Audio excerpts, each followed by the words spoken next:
Hello everyone, I'm Thomas, and I'm here to help you unwind and drift off tonight. I know many of you use this video to fall asleep, so before you get too cozy, don't forget to like the video and subscribe to the channel. Also, let me know in the comments, where are you from and what time is it as you're watching this? Now, settle in, get comfortable, and let yourself relax. The vanishing. I used to think time was like a river, always flowing forward, never looking back. Now I know better. Time is more like a noose, and with each loop, it tightens around reality itself, strangling away pieces of existence one by one. It started subtly enough. That Tuesday morning I noticed the same red Volkswagen Beetle pass by my house 3 times in 10 minutes. At first I dismissed it as coincidence. Maybe the driver was lost or looking for an address. But then I saw the license plate. Loop 247. The same plate, same slight dent on the rear bumper, same elderly woman with pearl earrings behind the wheel.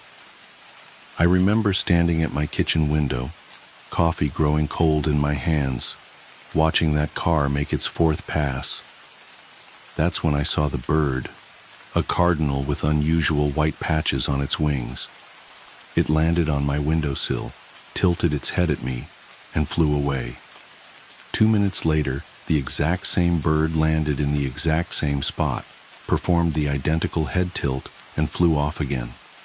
My phone buzzed. A text from my sister Sarah. Don't forget Mom's birthday dinner tonight.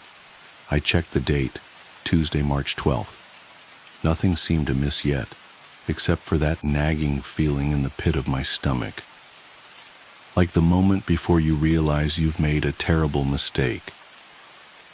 I went to work, trying to shake off the morning's oddities. My colleague Tom greeted me with his usual, "Another day in paradise, eh, James?" He always said that, but today it felt different, rehearsed, predestined. I sat at my desk, opened my laptop, and found myself staring at yesterday's work. All of it. Every spreadsheet, every email, exactly as it had been. That's when the first real chill ran down my spine. I distinctly remembered completing 3 major reports the day before, yet here they were, unfinished. My sent folder showed no trace of the emails I'd written. The calendar meeting notifications I'd cleared were back, blinking insistently. I called Sarah. "Hey, what's up?" She answered exactly as she always did. "Sarah, this is going to sound crazy, but is today Tuesday?" "Yeah, March 12th. Don't forget Mom's birthday dinner tonight." The exact same words from her text. I hung up, hands shaking. Throughout the day, everything played out as a perfect replica of the previous day. Tom's coffee spill at 10:43 a.m. Janet from accounting's announcement about her daughter's acceptance to Yale at lunch. The fire alarm test at 2:15 p.m. Even the pattern of clouds outside my office window seemed familiar. That night at Mom's birthday dinner, I tried to warn them. "Something's wrong with time," I said, as Mom cut into her chocolate cake, the same cake I remembered her cutting into yesterday. "Everything's repeating." They laughed it off. Sarah patted my hand and said I was working too hard. Mom reminded me I'd always had an overactive imagination, just like when you were little. Dad didn't say anything, just gave me that concerned look he reserves for when he thinks I'm about to have one of my episodes, like during my breakdown in college. I went to bed that night praying I was wrong, that I was just having some sort of psychological fugue state. But when I woke up, it was Tuesday again. March 12th, the red Volkswagen, the Cardinal, Tom's another day in paradise. But something was different this time. Something was missing. It took me until Mom's birthday dinner to realize what it was. Janet from accounting. Not only was she not there to announce her daughter's Yale acceptance, No one remembered her ever existing. Her desk was occupied by someone else, her family photos replaced by generic office art. When I mentioned her name, my colleagues looked at me with blank expressions. That's when true terror set in. This wasn't just a time loop, it was an erasure of reality itself. The next Tuesday, Tom disappeared. Then Sarah's husband, Mike. Then the barista at my local coffee shop. With each reset, another person vanished from existence, leaving behind nothing but void spaces in photos and blank spots in memories. The world kept readjusting itself around these absences, like a wound healing over with scar tissue. I started keeping track in a notebook, writing down names, relationships, details about each person before they disappeared. But even that proved futile. The notebook reset with each loop, my frantic scribblings erased along with everything else. By the 10th loop, entire families had vanished. The Hendersons next door? Gone. The Chen family from my gym? Erased. My best friend from high school and his entire lineage? Never existed. The world grew quieter, emptier, yet nobody seemed to notice except me. I tried everything to break the cycle. I drove out of town, only to wake up in my bed on Tuesday morning. I tried staying awake for the entire 24 hours, only to blink and find myself back at the start. I even attempted darker solutions, but death itself proved temporary in this eternal Tuesday. The most maddening part was watching the world reconstruct itself around each absence. When my neighbor disappeared, his house transformed into a park that had always been there. When my first girlfriend vanished, my high school yearbook showed no trace of her, and all my friends had different memories of who I'd dated. Reality was like a self-healing membrane, closing over its wounds and leaving no scars. Only I remembered the truth, and with each loop, that truth became harder to bear. Sarah was the first of my family to go. One Tuesday, I called her number and got a message saying it had been disconnected. Mom and Dad had only one child now, had always had only one child. The family photos in their house showed just me, the spaces where Sarah had been filled with wallpaper or furniture or nothing at all. I screamed at them to remember her, showed them old emails that still existed in my phone from previous loops, but they looked at me with that same concern they'd shown when I had my breakdown in college. Dad suggested I see Dr. Matthews again, but Dr. Matthews had disappeared 3 loops ago. Mom went next. The birthday dinner became a quiet affair with just me and Dad, who couldn't understand why I was so insistent on chocolate cake when he'd always been allergic to chocolate. The wedding ring on his finger vanished along with her, replaced by the smooth skin of someone who had never married. Then Dad. The house I grew up in became an empty lot that had never been developed. My childhood memories began to feel like dreams, insubstantial and fading. The world grew smaller, emptier, lonelier. But it wasn't just people disappearing. It was all evidence of humanity itself. Buildings began to vanish, replaced by empty fields that had always been there. Roads turned to dirt paths that turned to wilderness. The red Volkswagen that had first caught my attention became a horse-drawn carriage, then a lone deer crossing the street, then nothing at all. Technology started to regress. My smartphone became a flip phone, then a landline, then disappeared entirely. The internet ceased to exist, then electricity, then the Industrial Revolution itself. Each loop stripped away another layer of human progress, another piece of our collective history. I watched as the world unknit itself, person by person, invention by invention, memory by memory. The universe was cleaning house, and humanity was the stain it was trying to remove. In recent loops, I've started to notice something even more disturbing. When I look in mirrors, my reflection seems less substantial, as if I'm beginning to fade. My fingerprints are becoming smoother, my footprints in the mud shallower. Sometimes when I speak, my voice sounds distant, like it's coming from somewhere else. I know what this means. I can feel it in the growing hollowness of my bones, in the way light seems to pass through me in certain angles. Soon, very soon, I will be the last one to disappear. But here's the true horror, the revelation that keeps me awake during these endless Tuesdays. I don't think I'm trapped in a time loop at all. I think time is operating exactly as it should. This is entropy on a cosmic scale, the universe's immune system identifying and eliminating a viral infection called humanity. We were never meant to exist. We're a mistake, a glitch in the matrix of reality, and now that glitch is being corrected. The loop isn't a malfunction, it's a quarantine procedure, isolating the infection before systematically erasing it from existence. And I'm not the protagonist of this story, I'm patient zero.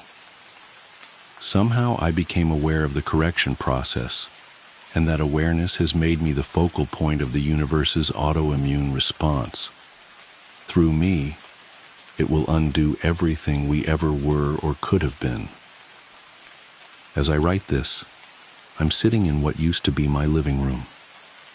The walls disappeared 3 loops ago, along with the concept of architecture. The ground beneath me is losing its solidity, becoming conceptual rather than physical. The sky above is less a thing than an idea of a thing.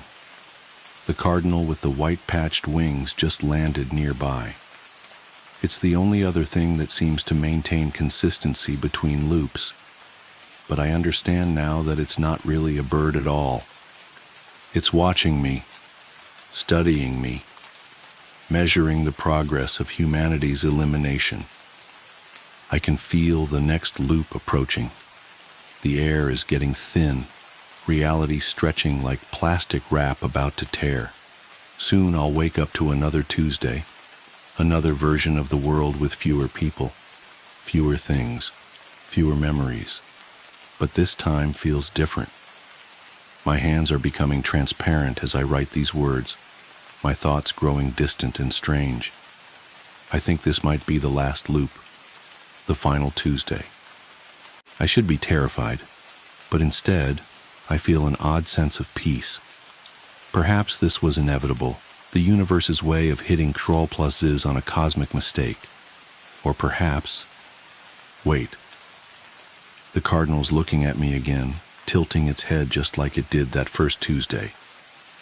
But this time I see something in its eyes, not the blank animal stare I remembered, but something ancient and vast and almost apologetic. And suddenly, I understand. This isn't an erasure at all. It's a reset. The universe isn't eliminating humanity. It's rewinding us, taking us back to a crucial moment, an essential crossroads. With each loop, it's not just removing people, it's removing the consequences of choices, the weight of decisions that led us down this path. Every person who disappears isn't being erased. They're being saved, preserved, reset to some point before whatever it is we did that broke reality itself. We're not being deleted, we're being restored to factory settings. The cardinal spreads its wings, and I notice something I never saw before. The white patches aren't random. They form a pattern, a sequence, a code. The same code I've been seeing everywhere but couldn't recognize. In the license plate of the red Volkswagen, in the arrangement of clouds, in the very fabric of these repeating days. My body is almost gone now, my consciousness spreading thin across what remains of time and space.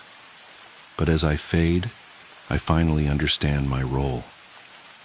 I'm not patient zero.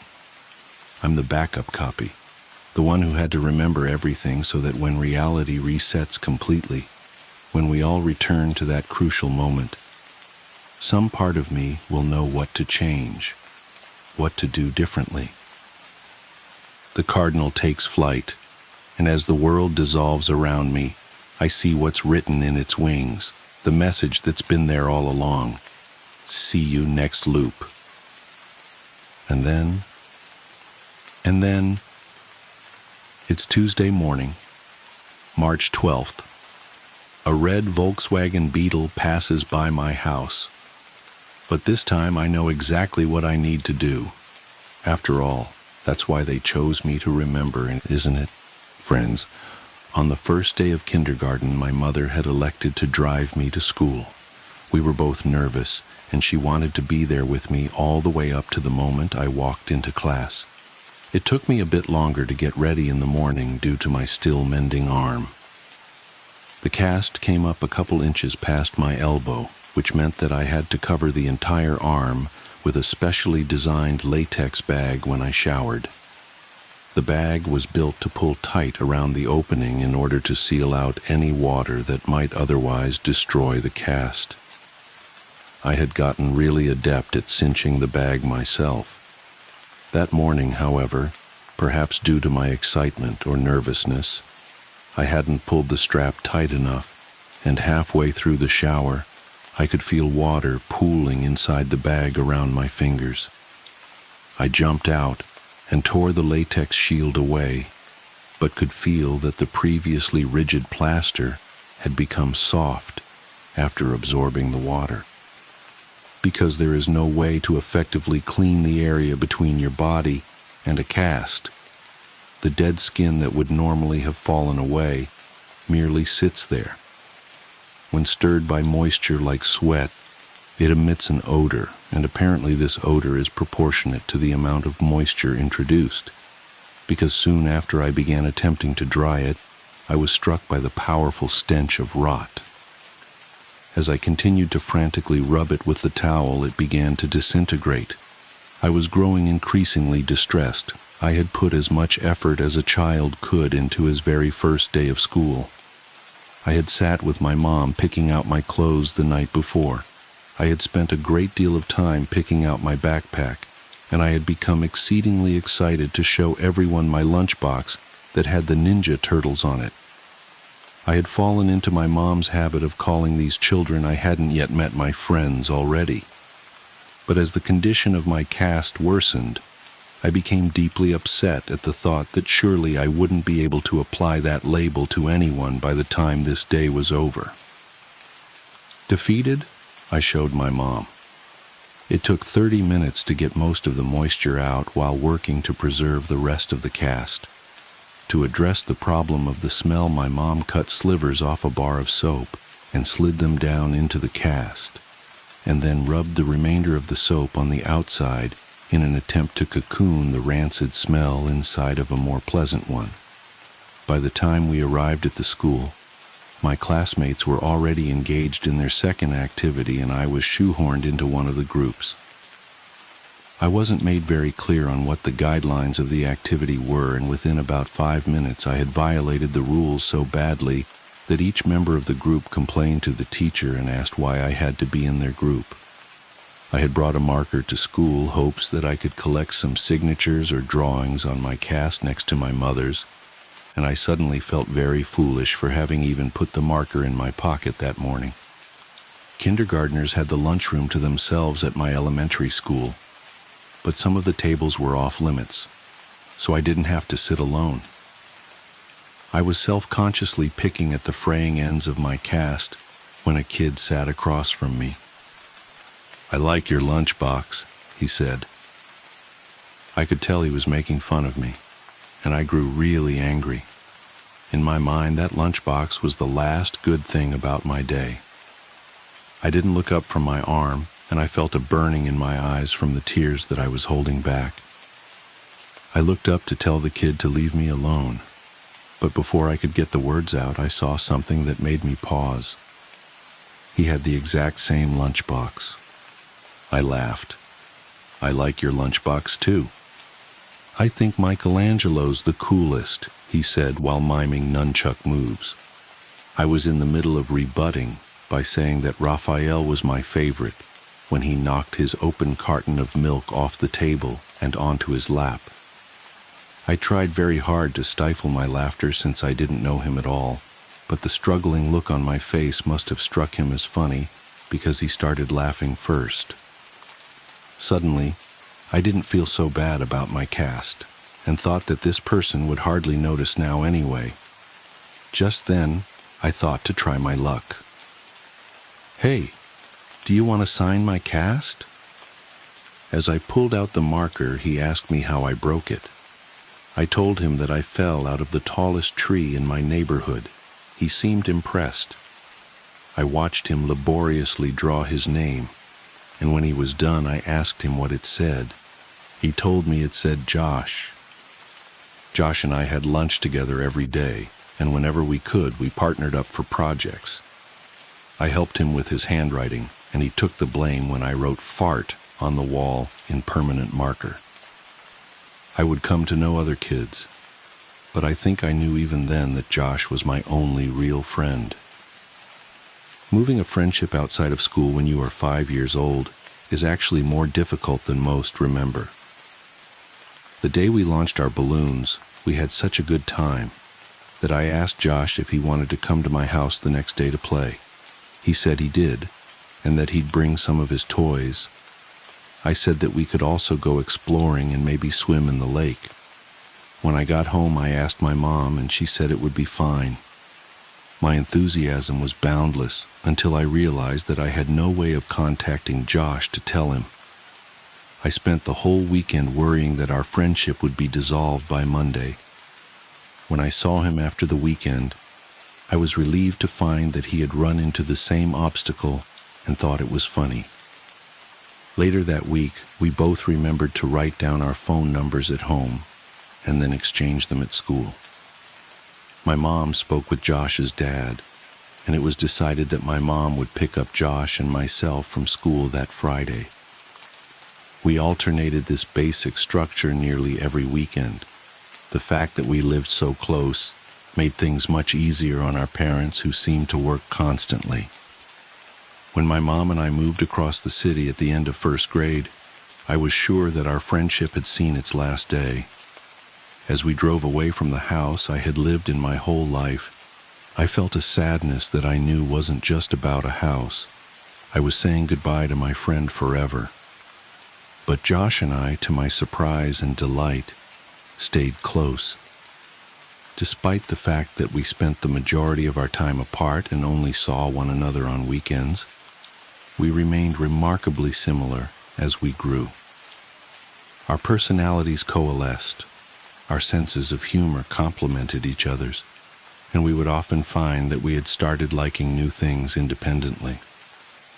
We even sounded enough alike that when I stayed with Josh, he would sometimes call my mom pretending to be me.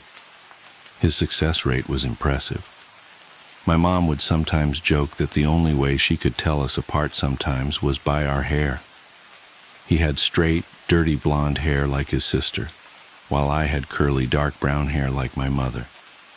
One would think that the thing most likely to drive two young friends apart would be what's out of their control. However, I think the catalyst of our gradual disengagement was my insistence that we sneak out to my old house to look for boxes. The next weekend I invited Josh over to my house, in keeping with our tradition of alternating houses. But he said that he wasn't really feeling up to it. We started seeing progressively less of one another over the next year or so. It had gone from once a week to once a month to once every couple months. For my 12th birthday, my mom threw a party for me. I hadn't made that many friends since we'd moved, so it wasn't a surprise party since my mom had no idea who to invite. I told the handful of kids I'd become acquainted with and called Josh to see if he wanted to come. Originally, he said that he didn't think he could make it, but the day before the party, he called me to say that he'd be there. I was really excited because I hadn't seen him in several months. The party went pretty well. My biggest concern was that Josh and the other kids wouldn't get along, but they seemed to like each other well enough. Josh was surprisingly quiet. He hadn't brought me a gift and apologized for that, but I told him it wasn't a big deal. I was just glad that he was able to make it. I tried to start several conversations with him, but they seemed to keep reaching dead ends. I asked him what was wrong. I told him that I didn't get why things had become so awkward between us. They were never like that before. We used to hang out almost every weekend and talk on the phone every couple days. I asked him what happened to us. He looked up from staring at his shoes and just said, "You left." Just after he said that, my mom yelled in from the other room that it was time to open presents. I forced a smile and walked into the dining room as they sang "Happy Birthday." There were a couple of wrapped boxes and a lot of cards, since most of my extended family lived out of state. Most of the gifts were silly and forgettable, but I remember that Brian gave me a Mighty Max toy shaped like a snake that I kept for years afterwards. My mom was insistent that I open all the cards that had been brought and thank each person who had given one, because several years before on Christmas, I had torn through the wrapping paper and envelopes with such fervor that I had destroyed any possibility of discerning who had sent which gift or what amount of money. We separated the ones that had been sent by mail and the ones that had been brought that day, so my friends wouldn't have to sit through me opening cards from people they had never met. Most of the cards from my friends had a couple dollars in them, and the ones from my family members contained larger bills. One envelope didn't have my name written on it, but it was in the pile, so I opened it. The card had a generic floral pattern on its face, and seemed to be a card that had been received by someone else who was now recycling it for my birthday, because it was actually a little dingy. I actually appreciated the idea that it was a reused card, since I'd always thought that cards were silly. I angled it so that the money wouldn't fall to the floor when I opened it, but the only thing inside was the message that had come printed in the card. "I love you." Whoever had given me this card hadn't written anything in it, but they had circled the message in pencil a couple times. I chuckled a little and said, "Gee, thanks for the awesome card, Mom." She looked at me quizzically and then turned her attention to the card. She told me it wasn't from her and seemed amused as she showed my friends, looking at their faces trying to discern who had played the joke. None of the kids stepped forward, so my mom said, "Don't worry, sweetheart. At least you know now that 2 people love you."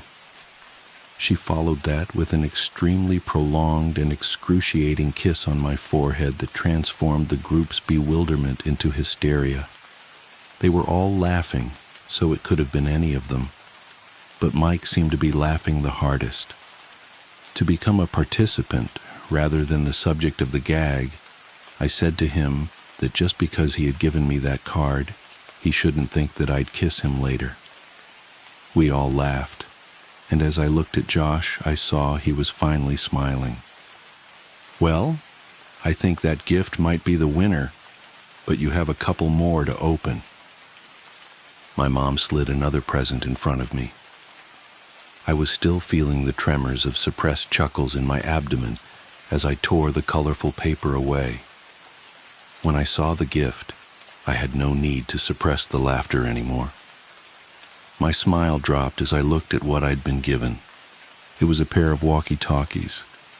"Well, go on. Show everyone." I held them up, and everyone seemed to approve, but as I drew my attention to Josh, I could see that he had turned a sickly shade of white. We locked eyes for a moment, and then he turned and walked into the kitchen. As I watched him dial a number on the corded phone attached to the wall, my mom whispered in my ear that she knew that Josh and I didn't talk as much, since one of the walkie-talkies had broken. so she thought I'd like it. I was filled with an intense appreciation for my mom's thoughtfulness, but this feeling was easily overpowered by the emotions resurrected by the returning memories I'd tried so hard to bury. When everyone was eating cake, I asked Josh who he had called. He told me he wasn't feeling well, so he called his dad to come get him. I understood that he wanted to leave, but I told him that I wished we could hang out more. I extended one of the walkie-talkies to him, but he put his hand up in refusal. Dejected, I said, "Well, thanks for coming, I guess. I hope I'll see you before my next birthday." "I'm sorry. I'll try to call you back more often." "I really will," he said. The conversation stagnated as we waited by my door for his dad. I looked at his face. Josh seemed genuinely remorseful that he hadn't made more of an effort. His mood seemed suddenly bolstered by an idea that had struck him. He told me that he knew what he'd get me for my birthday. It would take a while, but he thought that I would really like it. I told him it wasn't a big deal, but he insisted. He seemed in better spirits and apologized for being such a drag at my party. He said that he was tired, that he hadn't been sleeping well. I asked him why that was as he opened the door in response to his dad's honking in the driveway. He turned back toward me and waved goodbye as he answered my question. "I think I've been sleepwalking." That was the last time I saw my friend, and a couple months later he was gone. Over the past several weeks, the relationship between my mother and I has grown increasingly strained due to my attempts to learn the details of my childhood. It's often the case that one cannot know the breaking point of a thing until that thing fractures. And after the last conversation with my mother, I imagine that we will spend the rest of our lives attempting to repair what had taken a lifetime to build. She had put so much energy into keeping me safe, both physically and psychologically, but I think that the walls meant to insulate me from harm were also protecting her emotional stability. As the truth came pouring out the last time we spoke, I could hear a trembling in her voice that I think was a reverberation of the collapse of her world. I don't imagine my mother and I will talk very much anymore, and while there are still some things I don't understand, I think I know enough. After Josh disappeared, his parents had done all that they could to find him.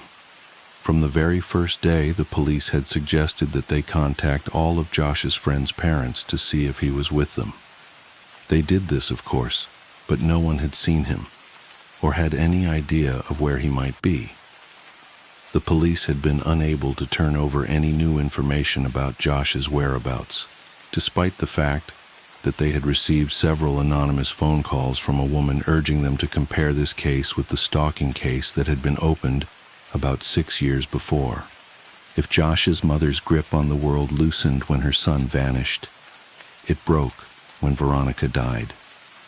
She had seen many people die at the hospital, but there is no amount of desensitization that can fortify a person against the death of her own child. She would visit Veronica twice a day since she was recuperating at a different hospital, once before her shift and once afterward.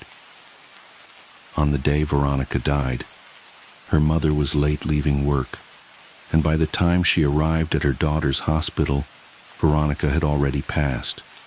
This was too much for her, and over the next couple weeks she became increasingly more unstable. She would often wander outside yelling for both Josh and Veronica to come home, and there were several times her husband found her wandering around my old neighborhood in the middle of the night, half-clothed and frantically searching for her son and daughter. Due to his wife's mental deterioration, Josh's dad could no longer travel for work and began taking construction jobs that were less well-paying, so he could be closer to home. When they began expanding my old neighborhood more about 3 months after Veronica died, Josh's dad applied for every position and was hired. He was qualified to lead the build sites, but he took a job as a laborer, helping to build frames and clean up the sites and whatever else was needed. He even took odd jobs that would occasionally come up, mowing lawns, repairing fences, anything that to keep from traveling. They began clearing the woods in the area next to the tributary to transform the land into inhabitable property. Josh's dad was tasked with the responsibility of leveling the recently deforested lot, and this job guaranteed him at least several weeks of work. On the third day, he arrived at a spot that he could not level. Each time he'd drive over it, it would remain lower than all the surrounding land. Frustrated, he got off the machine to survey the area. He was tempted to simply pack more dirt into the depression, but he knew that would only be an aesthetic and temporary solution. He had worked construction for years and knew that root systems from large trees that had been recently cut down would often decompose, leaving weaknesses in the soil that would manifest as weaknesses in the foundations above. He weighed his options and elected to dig a little with a shovel in case the problem was shallow enough to fix without needing a machine that would have to be brought over from another site. And as my mother described where this was, I knew I had been at that spot both before the soil was broken and before it had been filled in. I felt a tightening in my chest. He dug a small hole about 3 feet down until his shovel collided with something hard. He smashed his shovel against it repeatedly in an attempt to gauge the thickness of the root and the density of the network when suddenly his shovel plunged through the resistance. Confused, he dug the hole wider. After about a half hour of excavating, he found himself standing on a brown blanket-covered box about 7 feet long and 4 feet wide. Our minds work to avoid dissonance. If we hold a belief strongly enough, our minds will forcefully reject conflicting evidence so that we can maintain the integrity of our understanding of the world. Up until the very next moment, despite what all sense would have indicated, despite the fact that some small but suffocated part of him understood what was supporting his weight, this man believed, he knew, his son was still alive. My mom received a call at 6 p.m. She knew who it was, but she couldn't understand what he was saying. But what she did comprehend made her leave immediately. Down here. Now. Son. Please, God. When she arrived, she found Josh's dad sitting perfectly still with his back to the hole. He was holding the shovel so tightly it seemed that it might snap, and he was staring straight ahead with eyes that looked as lifeless as a shark's. He wouldn't respond to any of her words, and only reacted when she tried to gently take the shovel from him. He dragged his eyes slowly to hers and just said, "I don't understand." He repeated this as if he had forgotten all other words, and my mother could hear him still muttering it as she walked past him to look in the hole. She told me she wished she had gouged her eyes out before she faced downward into that crater. And I told her that I knew what she was about to say and that she need not continue. I looked at her face, and it was expressing a look of such intense despair that it caused my stomach to turn. I realized that she had known of this for almost 10 years and was hoping that she'd never have to tell me. As a result, she never came up with a proper arrangement of words to describe what she saw, and as I sit here, I met with the same difficulty of articulation. Josh was dead. His face was sunken in and contorted in such a way that it was as if the misery and hopelessness of all the world had been transferred to it. The assaulting smell of decay rose from the crypt, and my mother had to cover her nose and mouth to keep from vomiting. His skin was cracked, almost crocodilian, and a stream of blood that had followed these lines had dried on his face after pooling and staining the wood around his head. His eyes lay half-lidded, facing straight up. She said by the look of him he had not been long dead, and thus time had not brought the mercy of degradation to erase the pain and terror that was now etched into his face. She said it was as if he had fixed his gaze right on her, his open mouth offering an all-too-late plea for help. The rest of his body, however, wasn't visible. Someone else was covering it.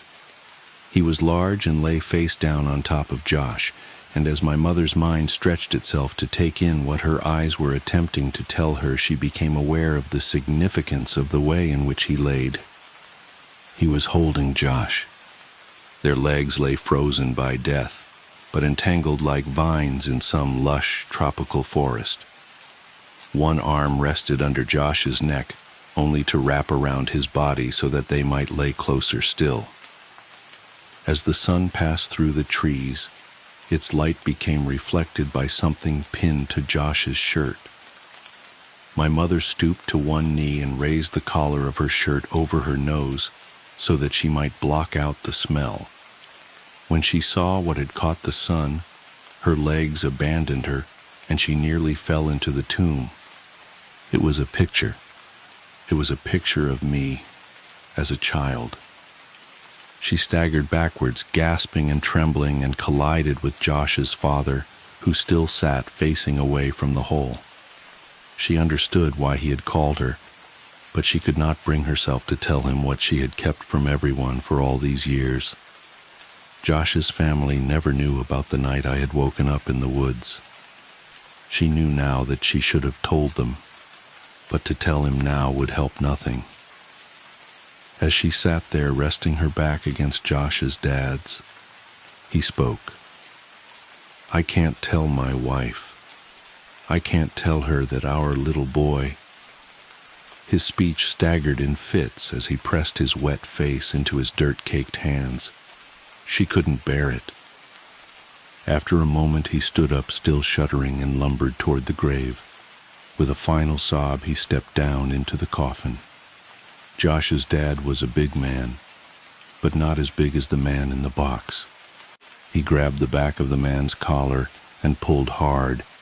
It was as if he intended to throw the man out of the grave in a singular motion, but the collar ripped and the body fell back down on top of his son. "You motherfucker!" He grabbed the man by the shoulders and heaved him back until he was off of Josh and sat awkwardly but upright against the wall of the grave. He looked at the man and staggered back a step. "Oh God. Oh God, no. No, no, no, please God, no." In a struggling but powerful movement, he lifted and pushed the corpse completely out of the ground, and they both heard the sound of glass rolling against wood. It was a bottle. He handed it to my mother. It was ether. "Oh, Josh," he sobbed, "my boy, my baby boy, why is there so much blood? What did he do to you?" As my mother looked at the man who now lay facing upwards, she realized she was facing the person who had haunted our lives for over a decade. She had imagined him so many times, always evil and always terrifying, and the cries of Josh's father seemed to confirm her worst fears. But as she stared at his face, she thought that this didn't look like who she imagined. This was just a man. As she looked at his frozen expression, it actually looked serene. The corners of his lips were turned up only slightly. She saw that he was smiling. Not the expected smile of a maniac from a film or horror story. Not the smile of a demon or the smile of a fiend. This was the smile of contentment or satisfaction. It was a smile of bliss. It was a smile of love. As she looked down from his face, she saw a tremendous wound on his neck from where the skin had been ripped out. She was at first relieved when she realized that the blood had not been Josh's. Perhaps he had suffered less, but this comfort was short-lived as she realized just how wrong she was. She brought a hand up to her mouth and whispered, almost as if she was afraid to remind the world what had happened. They were alive. Josh must have bitten the man's neck in an attempt to get free, and although the man had died, Josh couldn't move him. I began crying when I thought of how long he might have laid there. She looked through the man's pockets for some kind of identification, but she only found a piece of paper. On it was a drawing of a man holding hands with a small boy, and next to the boy were initials. My initials. I'd like to think that she was remembering that part of the story inaccurately, but I'll never know for sure. As Josh's father carried his son out of the grave, my mom slid the piece of paper into her pocket. He kept muttering that his son's hair had been dyed. She saw that it had. It was now dark brown, and she noticed that he was dressed oddly. His clothes were all far too small. After Josh's dad delicately laid his boy on the soft dirt, he began gently pressing his hands against his son's pants to feel his pockets. He heard a crinkle. Carefully, he retrieved a folded piece of paper from Josh's pocket. He looked at it but was vexed. Absently, he handed it to my mother, but she didn't recognize it either. I asked her what it was. She told me it was a map, and I felt my heart shatter. He was finishing the map. That must have been his idea for my birthday present. I found myself strangely hoping that he hadn't been taken while expanding it, as if that would somehow matter now. She heard Josh's father grunt and looked to see him pushing the man's body back into the ground. As he walked back toward the machine that had found this spot for him, he put his hand on a canister of gasoline and paused with his back toward my mother. "You should go." "I'm so sorry." "It's not your fault. I did this." "You can't think like that. There was nothing." He interjected flatly, almost with no emotion at all. "About a month ago, a guy approached me as I was cleaning up the site on the new development a block over. He asked me if I wanted to make some extra money, and because my wife's not working right now, I accepted. He told me that some kids had dug a bunch of holes on his property, and he offered me $100 to fill them in. He said that he wanted to take some pictures for the insurance company first, but if I came back after 5 p.m. the next day, that would be fine. I thought this guy was a sucker since I knew clearing that lot was coming up, so someone would have had to do it anyway. But I needed the money, so I agreed. I didn't think he even had $100, but he put the bill in my hand, and I did the job the next day. I've been so exhausted that I didn't even think about it after it was done. I didn't think about it until today when I pulled that same guy off of my son." He pointed at the grave, and his emotions started to push through as he broke into a sob. "He paid me $100 so that I would bury him with my boy."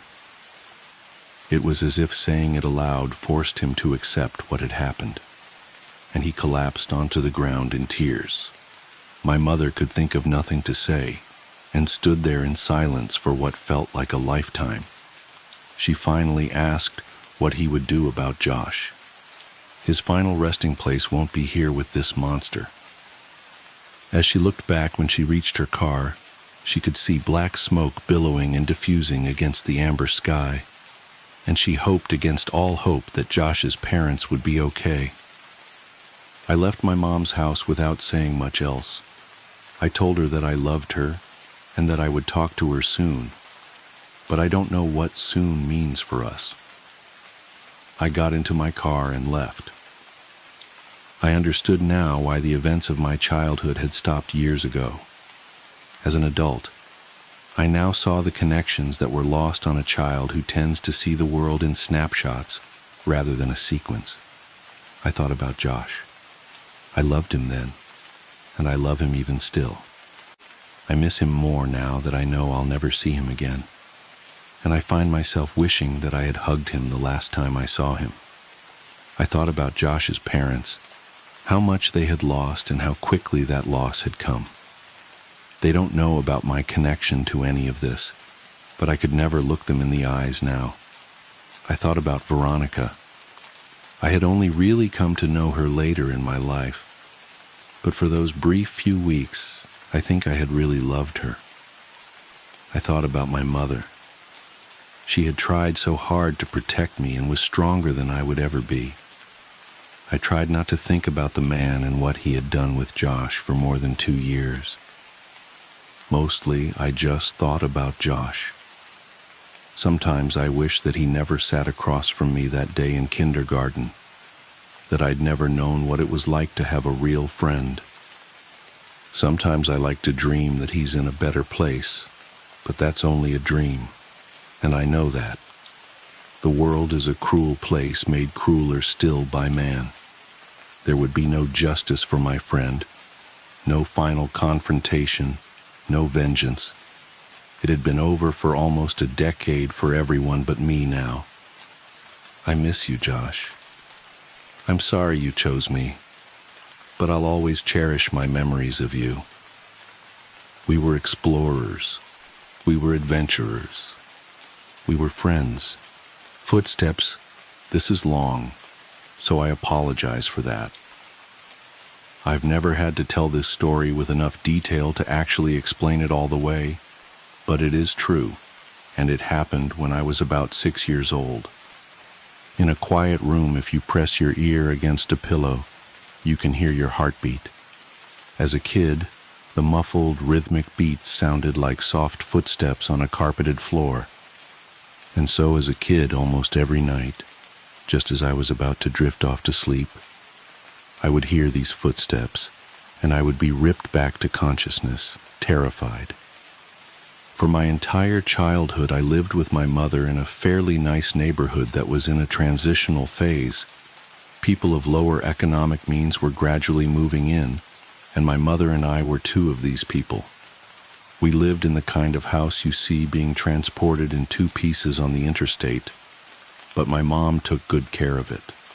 There were a lot of woods surrounding the neighborhood that I would play in and explore during the day, but at night, as things often do to a kid, they took on a more sinister feeling.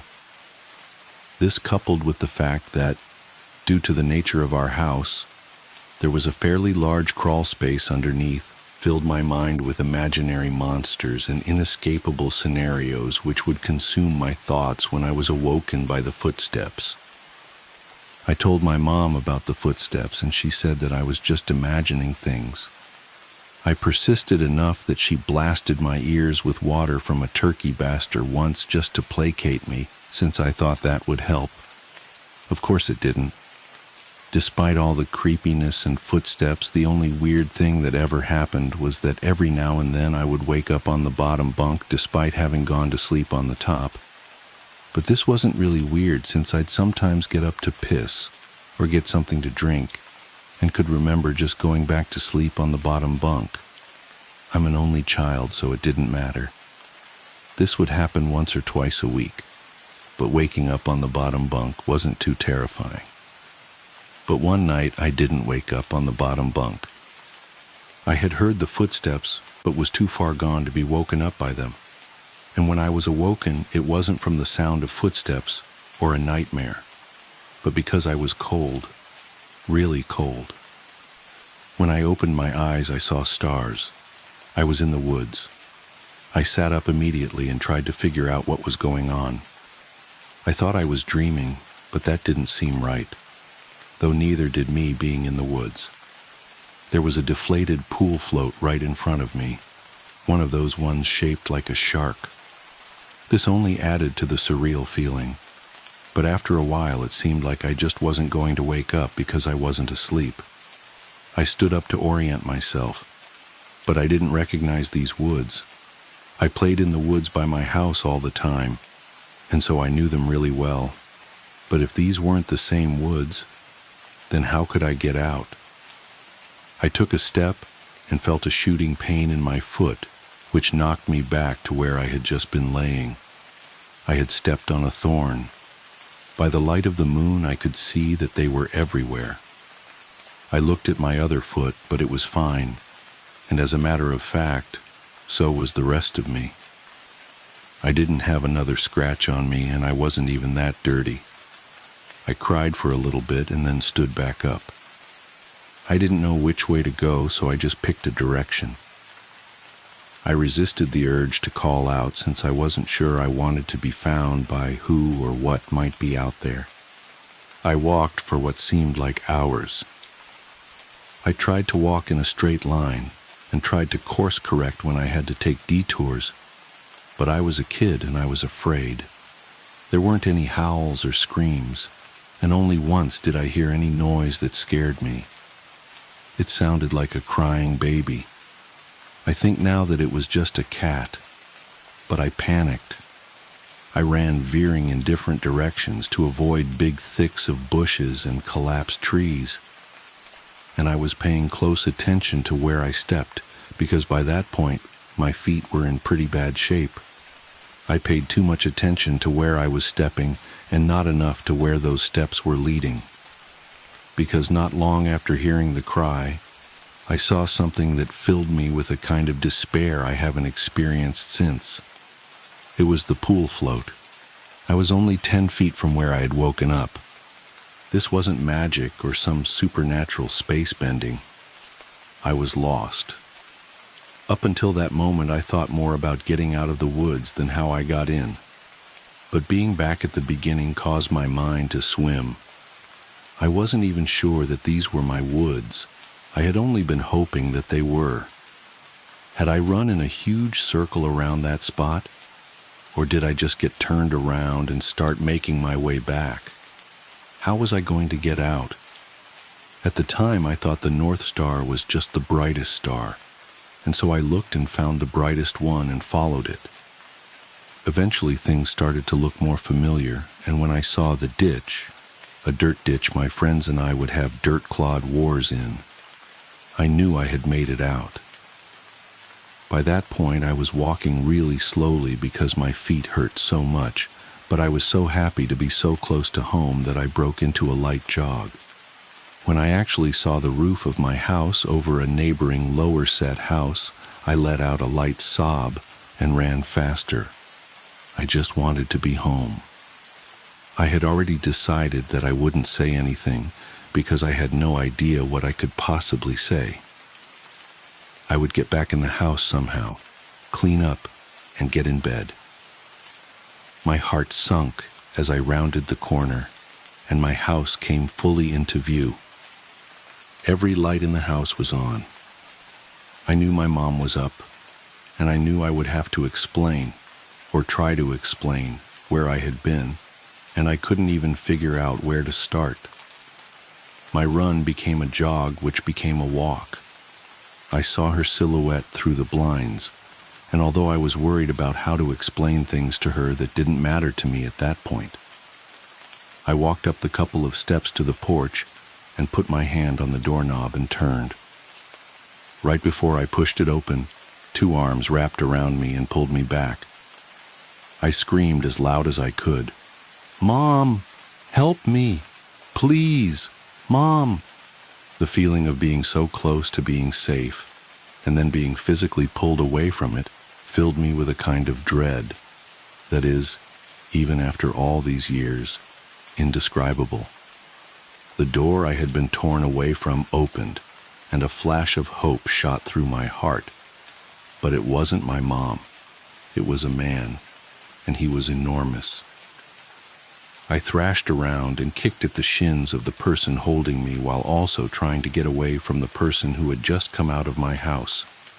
I was scared, but I was furious. "Let me go! Where is she? Where's my mom? What did you do to her?" As my throat stung from screaming and I was drawing in another breath, I became aware of a sound that had been present for longer than I had perceived it. "Honey, please calm down. I've got you."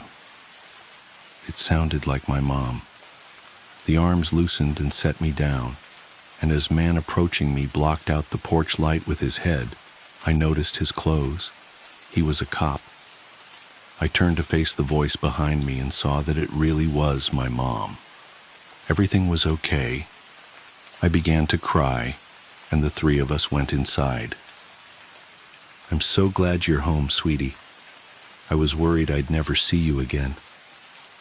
By that point, she was crying too. "I'm sorry.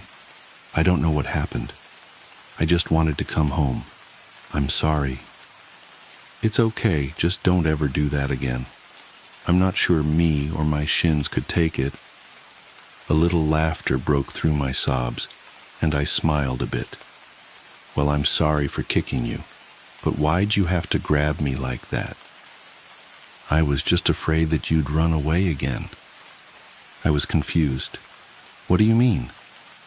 "We found your note on your pillow," she said, and pointed at the piece of paper that the police officer was sliding across the table. I picked up the note and read it. It was a running away letter. It said that I was unhappy, never wanted to see her or any of my friends again. The police officer exchanged a few words with my mom on the porch while I stared at the letter. I didn't remember writing a letter. I didn't remember anything about any of this. But even if I sometimes went to the bathroom at night and didn't remember, or even if I could have gone into the woods on my own, even if all that could have been true, the only thing I knew at that point was, this isn't how you spell my name. I didn't write this letter. The empty frame. I never should have bought that antique mirror. The elderly woman at the estate sale seemed almost desperate to get rid of it, practically pushing it into my hands while rambling about family heirlooms and traditions. I thought she was just another eccentric trying to clear out her mother's belongings. The ornate silver frame was exactly what I needed for my photography studio's vintage aesthetic, and at $20, it was a steal. If only I'd noticed how she wouldn't look directly at its surface, or how her hands trembled when she handed me the receipt. The first few weeks were unremarkable. Clients loved posing in front of the 8-foot mirror, especially for wedding photos. The way it seemed to catch and amplify light gave every reflection an ethereal quality. Several people commented that they looked younger in it, more vibrant somehow. I started to think I'd discovered some old-world craftsmanship secret that made everything more beautiful. Then came the day I noticed the delay. I was cleaning the studio after hours, wiping down the mirror's surface, when I saw my reflection pause for a fraction of a second before lowering its cleaning cloth. At first, I convinced myself it was just fatigue from a long day of shoots. But as I stood there, deliberately moving my arm up and down, the lag became impossible to ignore. My reflection was following my movements just slightly out of sync, like a video feed with bad latency. I should have gotten rid of it right then. Instead, I did what any modern person would do. I started documenting it. I set up my camera equipment to record the mirror while I moved in front of it, thinking I could maybe go viral with proof of some weird optical phenomenon. The footage never showed anything unusual. The lag only happened when I was alone with it, watching with my own eyes. That's when the smiling started. It was subtle at first. My reflection would hold its smile a beat too long after I'd stopped, lips still curved upward, while mine had already fallen neutral. Then it started smiling when I wasn't smiling at all. I'd catch glimpses of it grinning at me while I was turning away or packing up equipment. Once, I swear I saw it wink. The clients never noticed anything wrong. Their reflections behaved perfectly normally, mirroring their movements with exact precision. But sometimes, in the background of their shots, I could see my own reflection watching them with that unnaturally wide smile, even though I was behind the camera. I started covering the mirror with a sheet at night, unable to shake the feeling that something was watching me through it. But every morning, no matter how securely I'd fastened it, the sheet would be on the floor. The mirror's surface would be flawless, without a speck of dust, as if someone had just cleaned it. One evening, as I was rushing to finish a wedding album delivery, I noticed something that made my blood run cold. In every single photo that included the mirror, my reflection was standing in a slightly different position than I remembered being in while taking the shot. In some, it was turned toward the camera when I knew I'd been facing the couple. In others, it was closer to the clients than I'd ever stood. and in every single one it was smiling that horrible, stretched smile. I started having nightmares about my reflection reaching through the glass, its fingers elongating into silver needles as it tried to pull me in. I'd wake up with scratches on my arms that looked like someone had been trying to grab me. The mirror seemed to grow larger in the dark, its frame extending like twisted branches across my studio walls. Things came to a head during a senior portrait session. The girl was posing in front of the mirror when she suddenly screamed. When I rushed over, she was shaking, pointing at the reflection. "Your eyes," she kept saying. "Your eyes were all wrong." I apologized profusely, blamed it on weird lighting, and offered her a full refund. After she left, I finally worked up the courage to really look at my reflection. For a long moment, nothing seemed amiss. Then it tilted its head at an impossible angle, and I saw what the girl had meant about the eyes. They were silver, like the mirror's frame, and they were looking at me with an intelligence that was definitely not my own. That night, I decided the mirror had to go. I called a friend to help me move it, not wanting to face it alone anymore. But when Jake arrived, he walked right past it without seeing it. When I pointed to the massive frame, he looked confused, asking if I was feeling okay. To him, there was nothing but an empty wall. I reached out to touch the mirror's surface, and for the first time, my reflection didn't mimic me. It stayed perfectly still, watching as my fingers made contact with the glass. The surface felt like ice water, and my hand sank through as if it were liquid.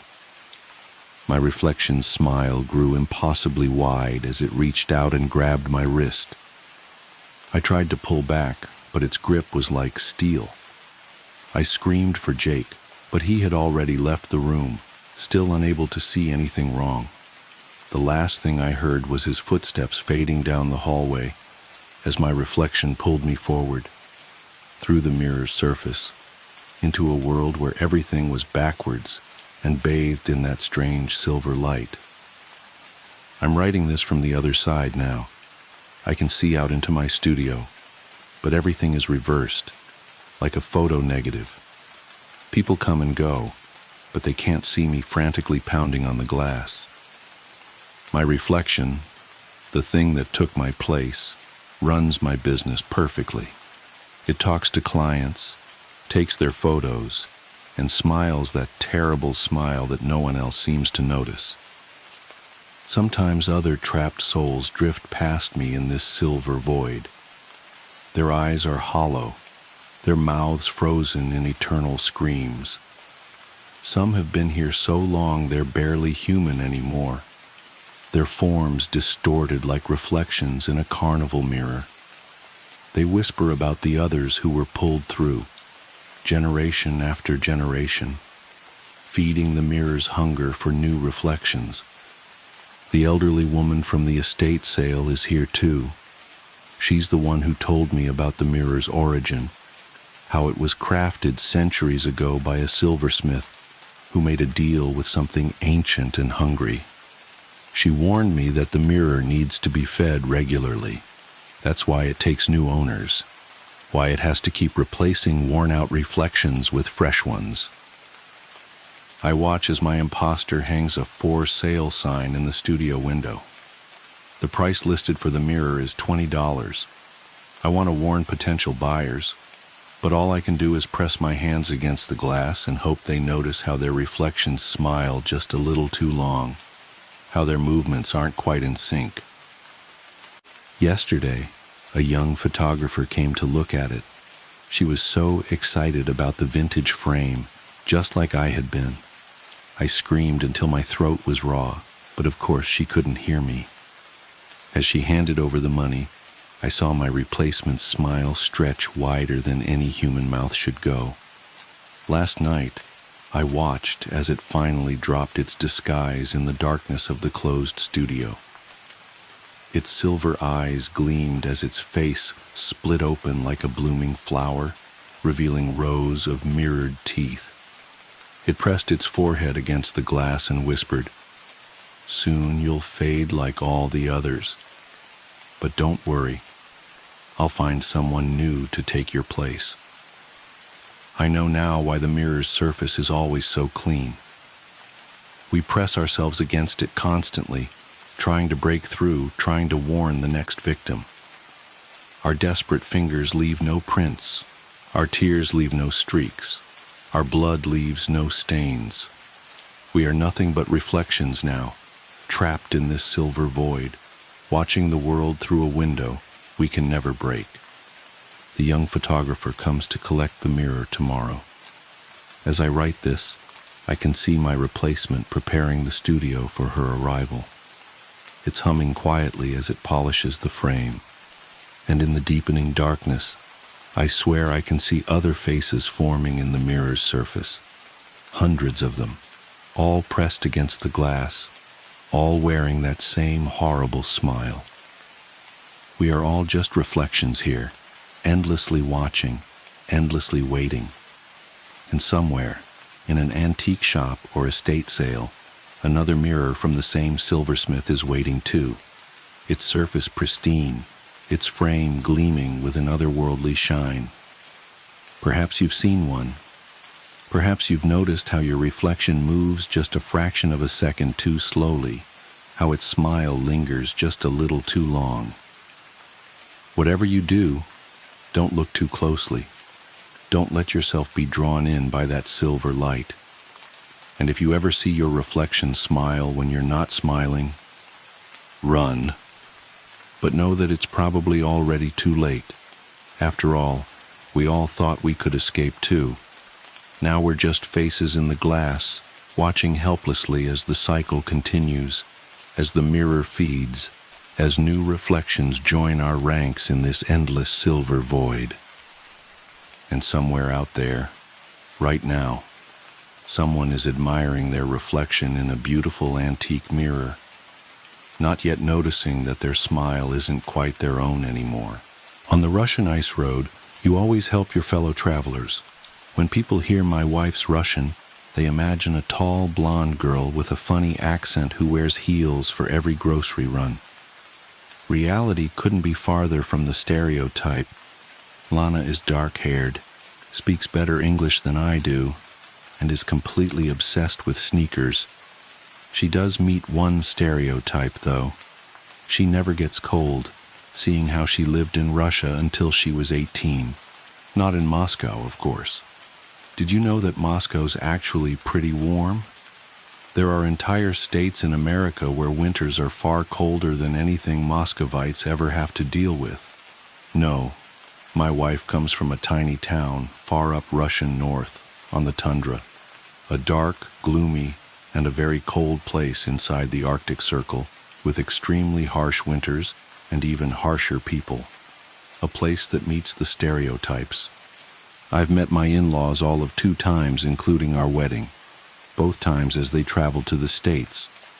Frankly, I never had any intention of visiting my Lana's hometown until she got that fateful call 9 days ago. My mother-in-law had had a stroke. While her condition was stable for the time being, the local doctor expected the worst could happen at any minute. Transporting her to a better hospital was out of question, as she was in no state for the kind of a journey that you'll see described below. My wife made travel arrangements immediately. I had a valid Russian visa from a business trip to Moscow a few weeks prior, so I decided to go with her. Now, getting to my wife's hometown isn't easy. You're in for a flight to Moscow, then a connecting flight to Norilsk, one of the biggest cities in the Russian tundra. From there, it's an hour-long trip down the Yenisei River, by barge in summer and on cars over ice in the winter. Urgently getting to Moscow wasn't that hard. There, however, we faced additional difficulties. First of all, apparently I couldn't actually fly to Norilsk with Lana, as the city was closed to foreigners. Before we could even process that, we were told that Norilsk Airport was closed for all aircraft due to poor weather conditions, and the weather wasn't expected to improve that week. I tried to console Lana as best as I could, but news of her mom getting worse drove her crazy. Soon, Lana suggested an alternative. It was possible to fly to a city a fair bit south of Norilsk, which was safe from the storms. For a modest fee, a family friend living there was willing to take a day's journey up the ice road to Lana's hometown. Well, more like a night's journey, since according to him, it was better to travel at night by cars' lights than by what passed as daylight. I told my wife she was insane. She, however, was adamant on her plan, saying she's done Zimnik, how Russians call their ice roads, many times with her dad, and it was perfectly safe. She wouldn't budge no matter how I pleaded and told me I was welcome to stay in Moscow. Obviously, that was not an option, and in the end I gave up. We flew to our next destination, and the cold hit me as soon as I stepped out of the plane. It was a different kind of cold, invasive and ruthless, and it didn't care about layers of sweaters and socks I had on. I shivered imagining how much colder it was going to get. We met with the trucker who was to take us up north. He called himself Kolya, and my wife Sveta, the Russian version of her name. Me, he didn't call at all, instead referring to me derisively as Mr. Amerikashka whenever he spoke to my wife. Lana told me with a chuckle she didn't tell Kolya I could understand Russian, although I don't think he would have cared. Kolya was supposed to be a few years younger than my wife, but looked much older, his skin and posture worn down by the harsh conditions of his homeland. He laughed at our American shoes and coats and said he would pack extra jackets, woolen socks, and Valenki for us, just in case. His brother helped load his truck, which looked like it had seen the fall of the Soviet Union, and then Kolya sat down to enjoy a shot of vodka, one for the road. My wife saw me blanch at that. "This isn't New York, or even Moscow," she said quietly. "People here are a bit behind in terms of DUI. Don't worry, he won't drink enough to get impaired. He's seen that kill people on the road." Well, indeed, the first shot was the last, and Kolya hopped into the truck. He offered my wife the shotgun seat, which, as far as I understood Russian macho culture, was basically equivalent of throwing a glove in my face. Whatever, as long as he got us there. The road was a dark stretch of ice and packed snow powdered by the fresh snow that had fallen that morning. Snowdrifts bordered both sides of the roads and leaked onto its surface a fair bit. Otherwise, it was the same barren, flat surface for miles. In the first couple of hours, we saw a few cars going the opposite way to us.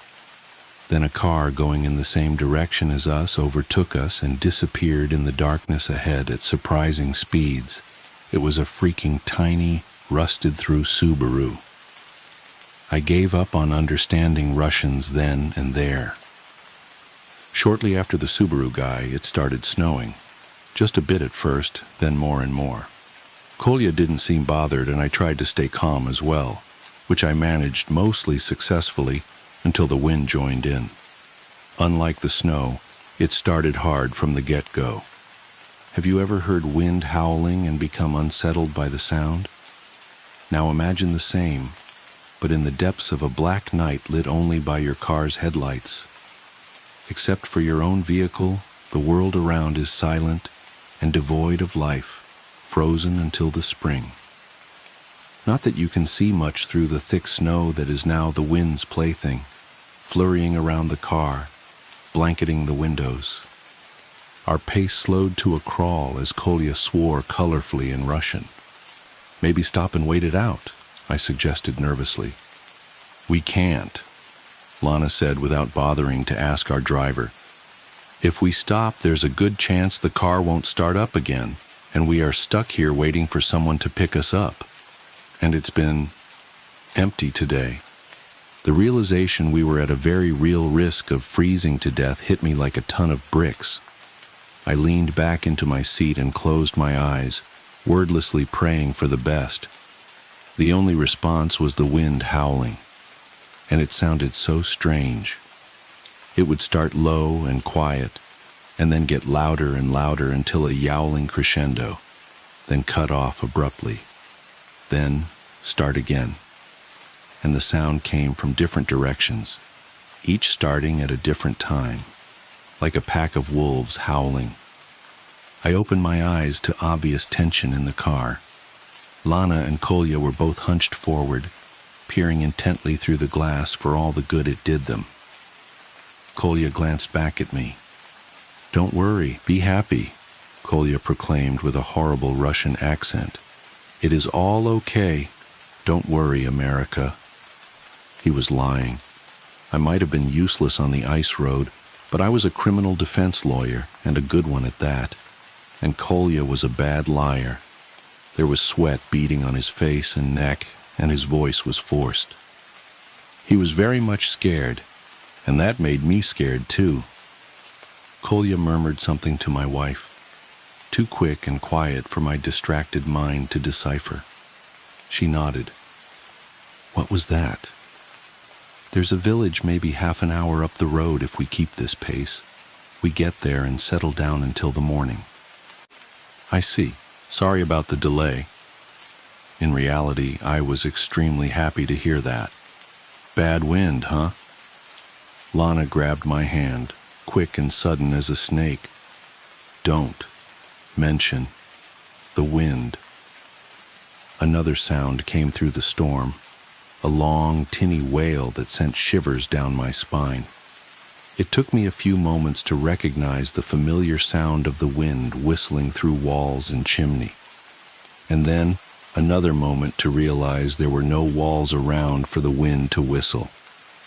I opened my mouth to comment, and my wife's grip tightened on my arm. In that moment, I knew to keep it quiet. We drove in tension-filled silence as a cacophony of sounds erupted through the storm. Wails and shrieks, howls and cries. No way, no wind was producing all of that.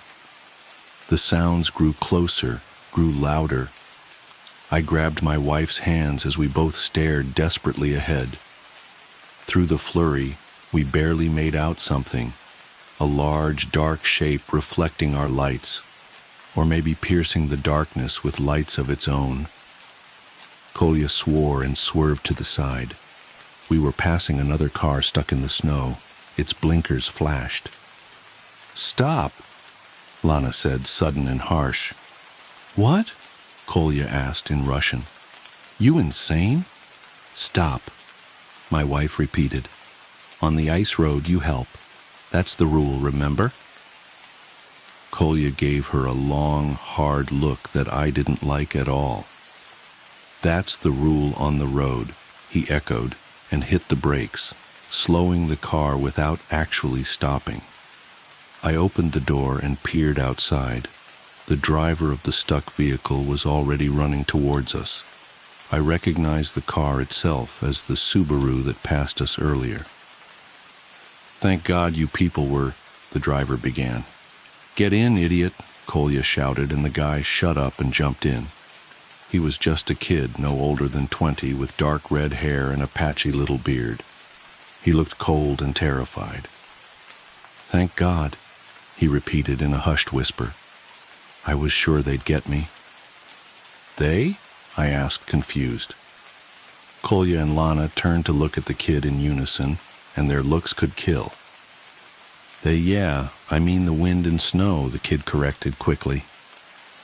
I had a sudden abrupt feeling that it was too late for that, even as I still had no clue what was going on. We drove on, and the interplay of howls and shrieks outside the car became unbearable in the silence. "What's your name, dude?" I asked him in my best Russian. He blinked. Sergei Molchanov. My parents are... Anyway, it doesn't matter. I shouldn't have been driving, but I wanted to make it to my girlfriend's birthday, and... "Both of you shut up," my wife barked, and we did. Immediately I noticed the change in surrounding sounds. They were much louder now. The highest pitched shrieks rang in my ears. The low, insistent howling seemed to surround the car. And every now and then, something that sounded like an actual roar cut through the night. The car picked up the pace. I looked at Kolya and realized he was absolutely flooring the gas pedal. Poor visibility be damned. His truck was lurching along as fast as it could manage in the conditions, and yet the encroaching racket made it obvious we were nowhere near fast enough. Then the car hit something. We were all jerked forward as the truck came to a staggering halt. I hit my temple hard on the back of my wife's seat. "What was that?" I groaned. "Must have hit a chunk of ice or something." Lana's voice sounded strangely muffled. I remember focusing on her lips and how pale and thin they looked. The dull, resounding pain in my head exploded into something hot and overwhelming, and I collapsed into the back seat. "He's passed out!" Sergei called out. I wanted to correct him, but my voice wouldn't obey me. My lids seemed to weigh a ton each. I could barely open my eyes enough to see the trio of Russians huddled together, the car's flickering light illuminating their pale faces. "What now?" Sergei asked nervously. "Well, let's see. I don't think I would have been able to understand complex Russian in that state if it wasn't my Lana speaking, her voice so familiar down to every inflection. Why don't you go out and check what we hit, and if we can clear it out somehow?" "What? We helped you, didn't we?" In the car's light, Lana's green eyes seemed very blue. "So why don't you help us back? After all, on the ice road you help each other. That's the rule." Kolya grumbled in agreement. Then he reached over and pulled out a rifle and aimed it at the boy. Sergei whimpered, "You know they're out there." "Well," Lana's voice was impeccably calm, cold. "I guess you'd better not speak about them out loud then. Better not even think about them, really." My eyes closed against my will. I heard a door swing open and a rush of cold air. Finally, I passed out for real, and in my unconsciousness I dreamed of horrified screaming and a single terrible roar that filled the night. I came to during the day on a couch of some local family that agreed to house us for a bit of cash. My wife fussed over me. Once she was sure I was conscious and lucid, she rushed me into the car saying we could do the rest of the drive by day, and an actual doctor could look at me in her hometown. I settled in the back seat of the car. Vague memories haunted me. "Where's the kid? Sergei?" "What kid, darling?" Lana asked in sincere surprise. "There was no kid. We traveled alone," Kolya added in Russian. And I wondered how he knew what I was asking about, or that I'd understand his answer. But aloud I could only say, "This young red-headed guy." "Sweetie, I'm getting really worried. You must have hit your head harder than I thought. We got to get you checked out as soon as we get back to the States. Maybe even a good checkup in Moscow." I didn't really know what to say after that. We made it the rest of the way uneventfully. Unfortunately, my mother-in-law had slipped into unconsciousness before we even set out for our drive, and she passed away several hours after our arrival. Lana didn't even get to say a proper goodbye. She is absolutely devastated right now, so I'm trying my best to focus on comforting her. We're staying here until the funeral, and I can't stay. I'm looking forward to the ride back. My father-in-law graciously gifted me a proper Russian winter coat, so I went ahead and packed my American camel coat that proved terribly insufficient for the weather. As I was folding it, I noticed a few curly red hairs stuck to the light beige fabric, and I felt so cold. The echo chamber. I should have known something was wrong when the echoes started talking back. My job as a sound engineer at Whispering Pines recording studio was simple enough. Maintain the equipment, assist with recording sessions, and ensure the acoustics remained perfect in our prized echo chamber. The chamber was an architectural marvel from the 1960s, a specially designed concrete room 3 stories underground, where we could capture the most pristine natural reverb for our recordings. The thing about echo chambers is that they're designed to make sounds repeat, to take a single note and transform it into something longer, deeper, more complex. But they're not supposed to create new sounds. They're not supposed to remember. I first noticed it during a late-night session with a local indie band. We were recording backing vocals, sending them through the chamber for that otherworldly echo effect, when I heard something odd in my headphones. Between the vocalist's phrases, in that split second of silence, there was something else. A whisper so faint I almost missed it. I adjusted the levels, thinking it must be some kind of technical glitch or ambient noise bleeding through. But when I isolated the chamber feed and played it back, there it was again. A voice, barely audible, speaking words I couldn't quite make out. "Did anyone else hear that?" I asked the band, but they just shrugged, eager to wrap up the session and head home. I made a mental note to check the equipment in the morning and tried to put it out of my mind. That night, alone in my apartment, I couldn't sleep. Something about that whisper kept nagging at me. I'd been working with sound for 15 years, and I'd never heard anything quite like it. It wasn't an artifact of the recording process or environmental noise. It had seemed deliberate. The next day I arrived early to run some tests. I set up a simple recording, just me speaking a few words into a microphone, fed through the chamber. Testing 1, 2, 3. Simple enough. When I played it back, my blood ran cold. Between testing and 1, clear as day. Help us. I nearly knocked over my chair, scrambling to check the waveform on my computer screen. There it was, a distinct spike of audio between my words, exactly where I'd heard the voice. This wasn't my imagination. This was real. Over the next week, I became obsessed. I spent every spare moment running tests, recording different sounds through the chamber, analyzing the results. The voices became clearer, more frequent. Sometimes they were whispers, sometimes crying, sometimes just breathing, but they were always there, hiding in the spaces between other sounds.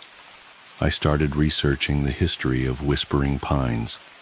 The studio had been built in 1964 on the site of an old industrial complex. Before that, the land had belonged to a psychiatric hospital that closed under mysterious circumstances in the 1940s. The more I dug, the more unsettling details I uncovered. The hospital had specialized in experimental treatments for severe mental illness, electroshock therapy, insulin comas, ice baths, all the barbaric cures that were in vogue at the time. But there were rumors of other experiments, unofficial ones, conducted in the basement levels. Patients who were checked in, but never checked out. Screams in the night that the staff were told to ignore. When the hospital finally closed, dozens of patients were simply unaccounted for. Their records disappeared. Their families were told they had been transferred, and eventually they were forgotten. The buildings were demolished, new ones were built, and life went on. But what if they weren't all gone? What if something of them remained, trapped in that underground space where our echo chamber now stood? The thought kept me awake at night, staring at my ceiling, remembering all the times I'd been alone in that room, feeling like someone was watching me from the shadows. I knew I should tell someone, but who would believe me? The studio owner would think I was having a mental breakdown.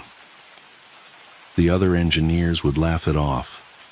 I needed proof, undeniable evidence that something impossible was happening in that room. So I set up an experiment. I cleared my schedule for an entire night and set up multiple recording devices in the chamber. High-end microphones, digital recorders, even an old analog tape machine.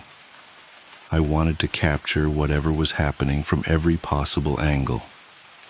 At midnight, I started recording.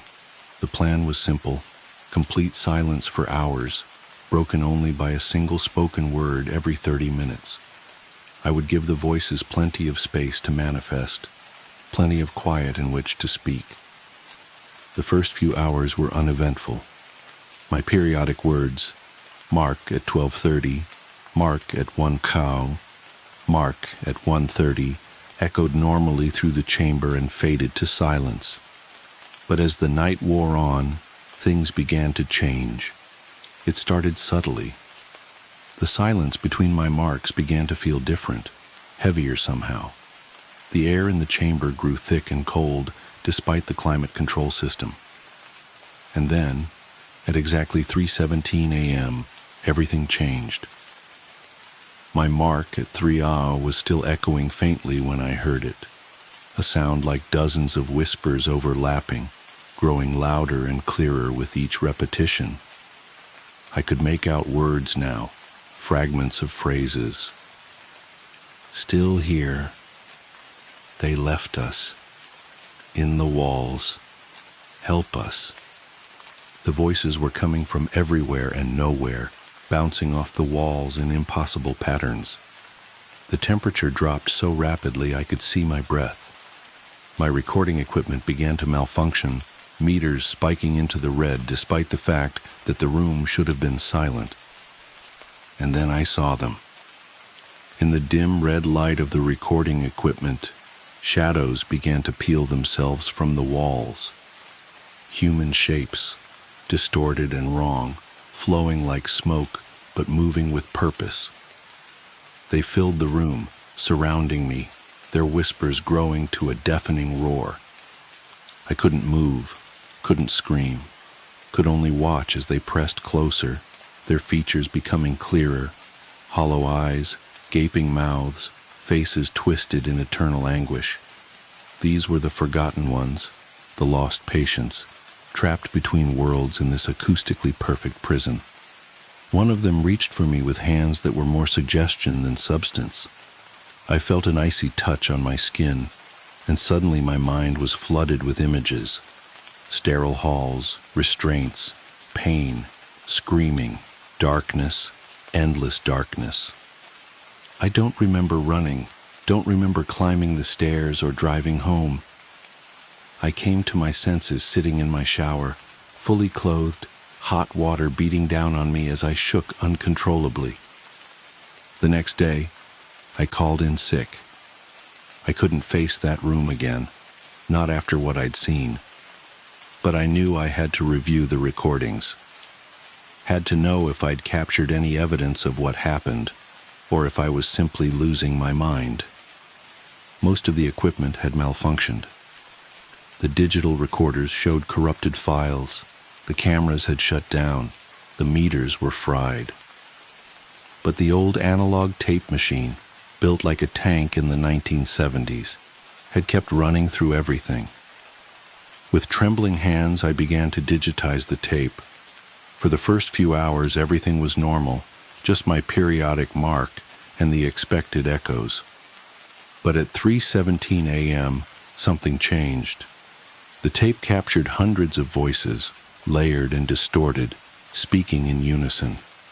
We are the echoes that never fade, the ones they tried to silence. We are trapped in these walls, in this perfect acoustic prison, repeating and repeating and repeating. Join us, stay with us, become part of the endless echo. I destroyed the tape immediately after transferring it, threw it in my fireplace and watched it melt, along with my letter of resignation from Whispering Pines. Some sounds aren't meant to be recorded. Some echoes should be allowed to fade. But here's the thing about echoes. Once you create them, they never really go away. They just get softer and softer until you can't hear them anymore. But they're still there, bouncing between molecules of air, too faint for human ears to detect. I've tried to move on, found a new job at a different studio across the country, but sometimes in the dead of night, I still hear them. In the space between heartbeats, in the pause between breaths, I hear those whispers, and I know they're still there, in that perfect room 3 stories underground, waiting for someone else to listen. The new sound engineer at Whispering Pines is young, eager, ambitious.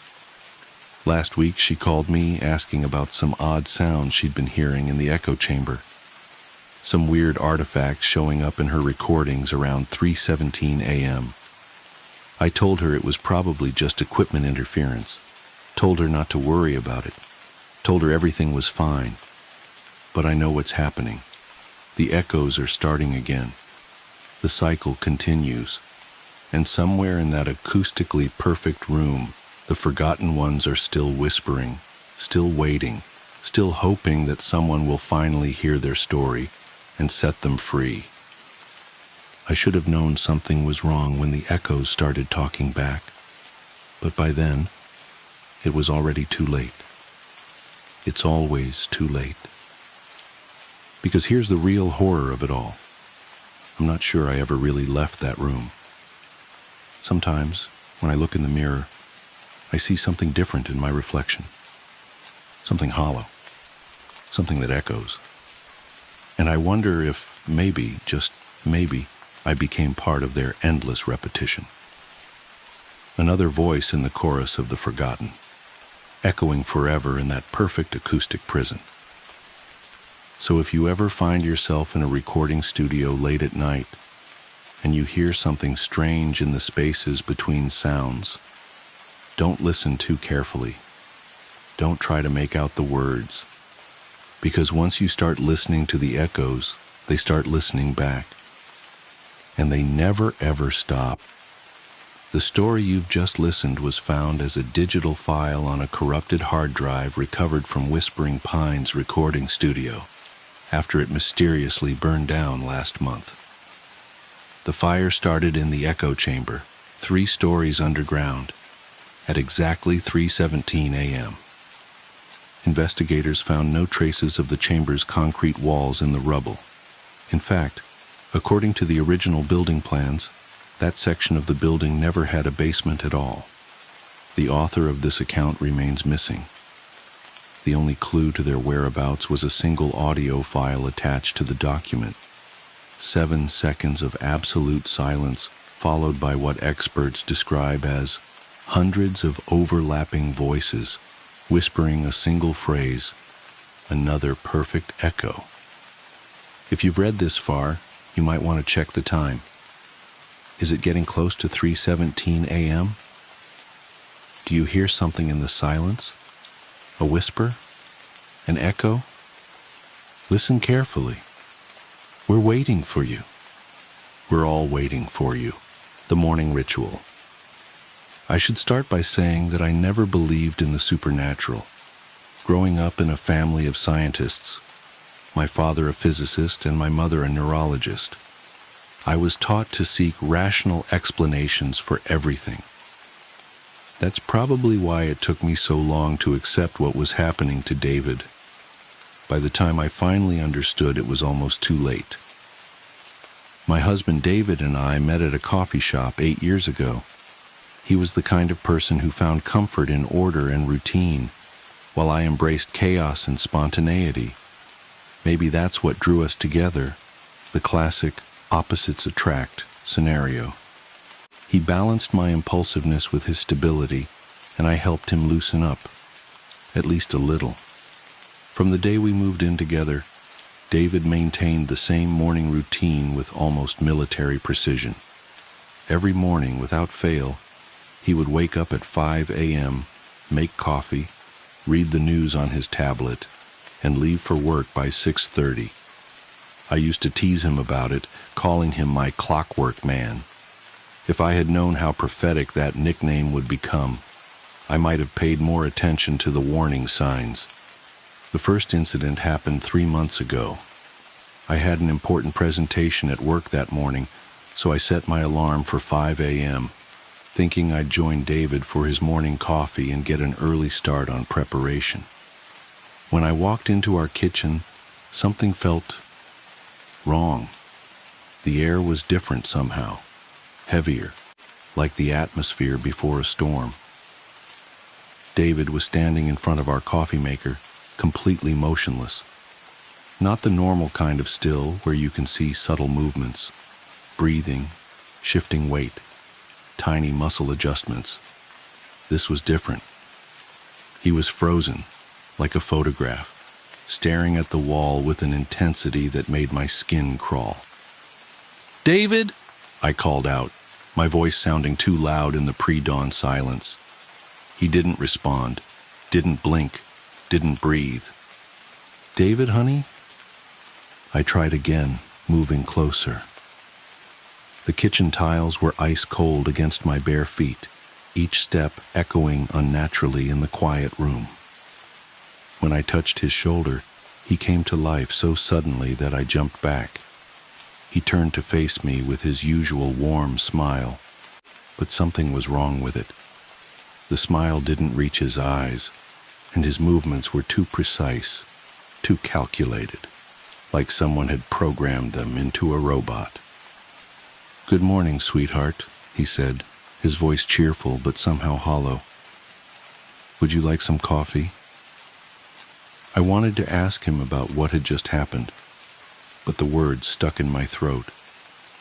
Instead, I nodded and watched as he went through the motions of preparing our coffee. Every movement was exact, practiced, perfect. Too perfect. Over the next few weeks, I started paying more attention to his morning routine. What I noticed terrified me. Every morning, he took exactly 3 steps from our bed to the dresser, 4 steps to the bathroom. He spent precisely 27 seconds brushing his teeth. I timed it. 2 minutes and 15 seconds in the shower, never a second more or less.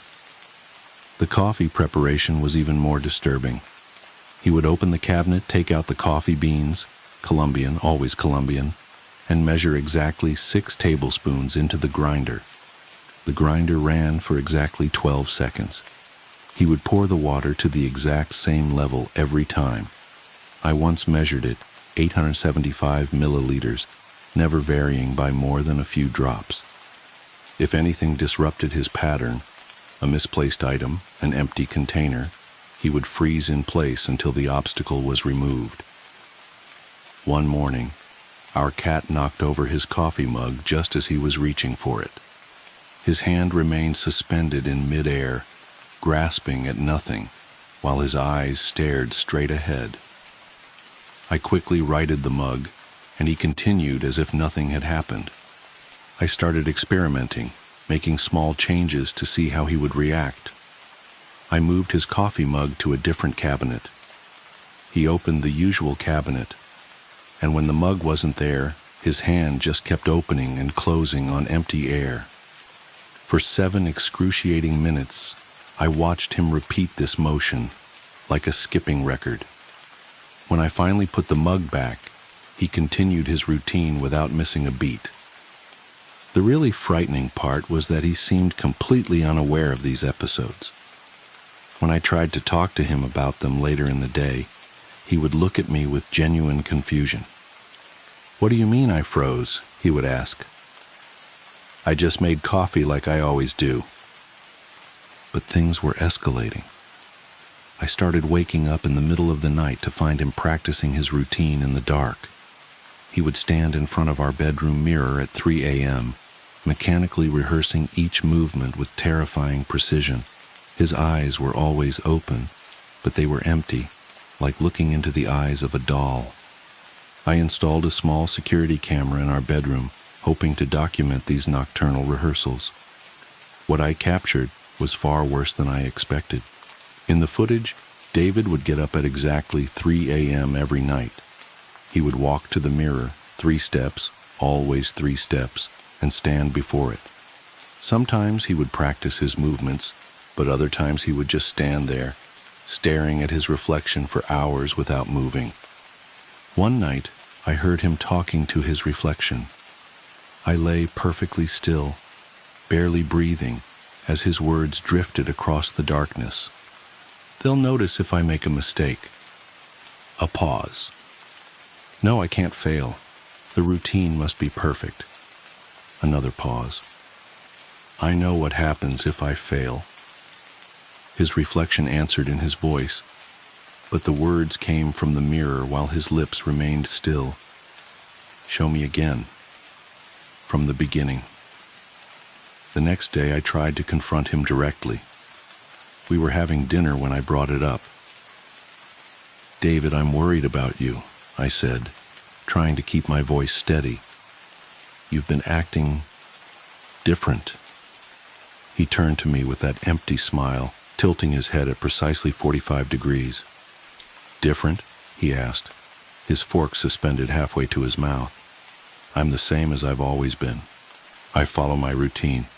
The routine is important. The way he said those last words sent chills down my spine. It wasn't just his voice. It was the way his entire face seemed to shift for a moment, like a mask slipping to reveal something else underneath. But why? I pressed. Why is the routine so important? His fork clattered to the plate.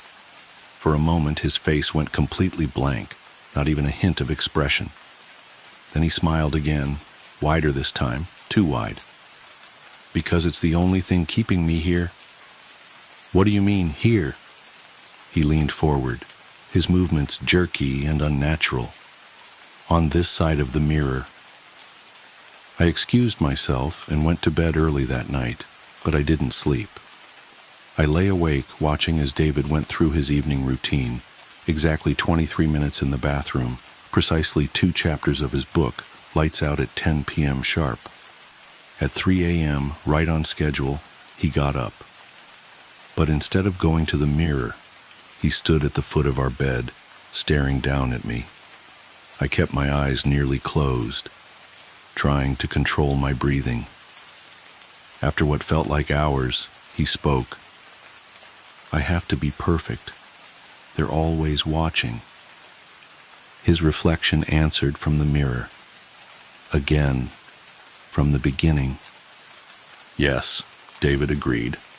Always from the beginning.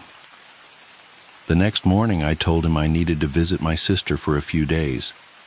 He was in the middle of his coffee routine when I told him, measuring the beans, 12 seconds of grinding. He stopped mid-pour, the coffee beans frozen in mid-air. That's not part of the routine, he said, his voice flat. I know, honey, but sometimes we need to break routine, I said, trying to sound casual despite my racing heart. He slowly turned to face me, coffee beans still suspended above the grinder. I can't break the routine. Breaking routine lets them take me back. Take you back where, David? His smile stretched impossibly wide.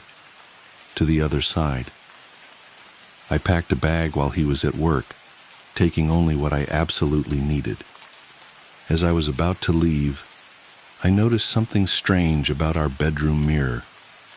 The reflection seemed delayed, as if it was moving a fraction of a second after I did. I drove straight to my sister's house, 3 states away. But even that distance doesn't feel safe enough. Because every morning, at exactly 5 a.m., my phone receives a text message. Watch me perform my routine. And every morning there's a picture attached. A different angle of our empty bedroom, with the bed made to perfection. Exactly the way David likes it. In each photo, if I look carefully at the mirror, I can see multiple reflections of David, all slightly out of sync, all practicing their routines. I've tried calling him, but his voicemail message has changed. Now it's just the sound of someone going through precise movements, accompanied by mechanical counting.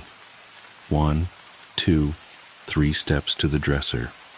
1, 2, 3, 4 steps to the bathroom. I called the police to do a welfare check. They reported back that they found the house empty, but everything was arranged with perfect precision. Too perfect, they said. And the mirrors.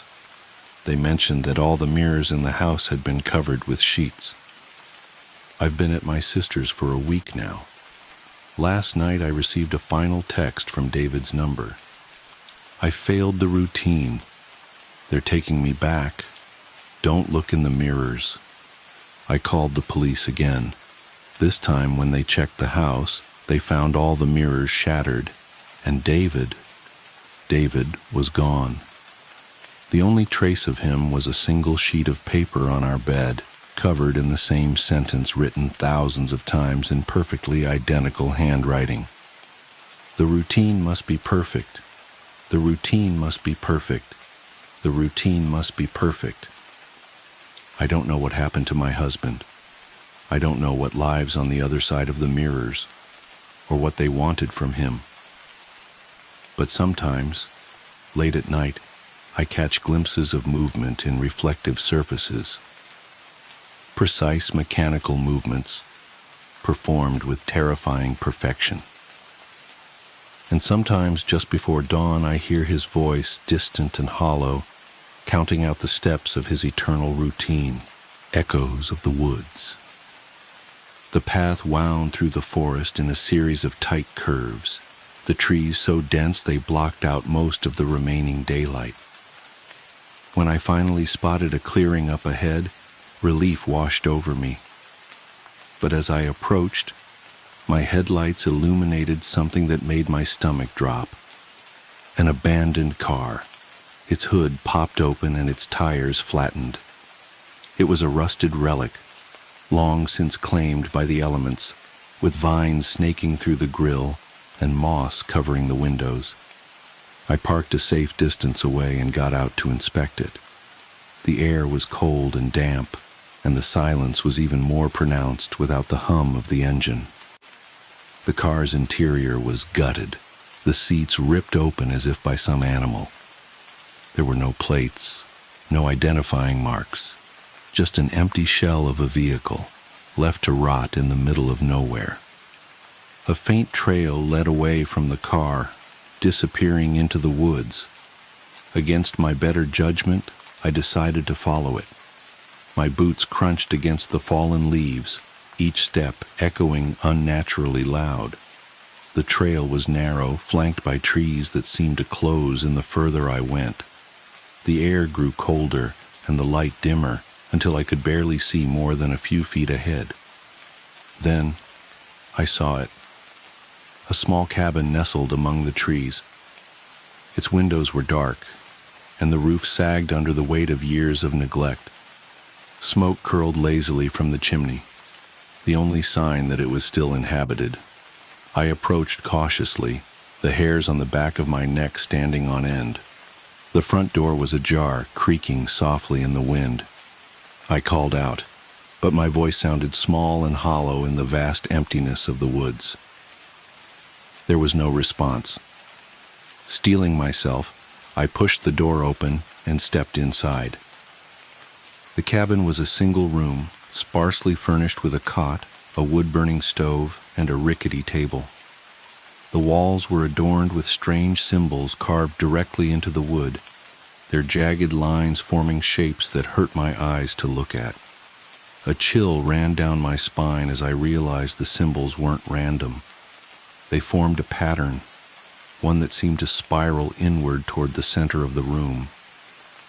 In the middle of the floor was a trap door, its edges worn smooth from years of use.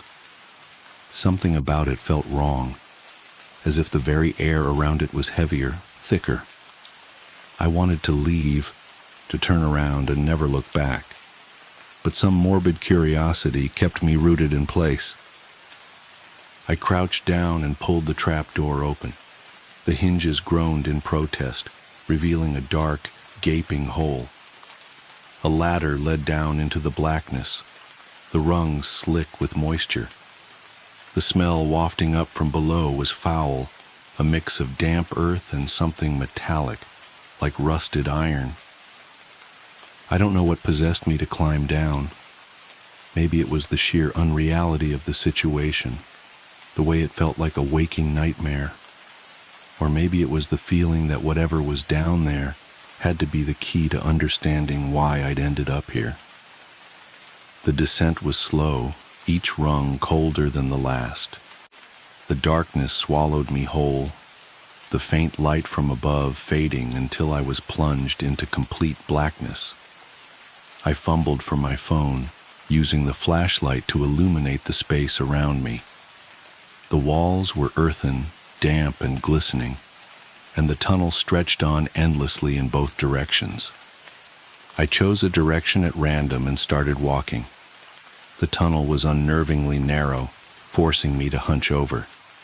The silence was absolute, broken only by the sound of my own breathing and the occasional drip of water.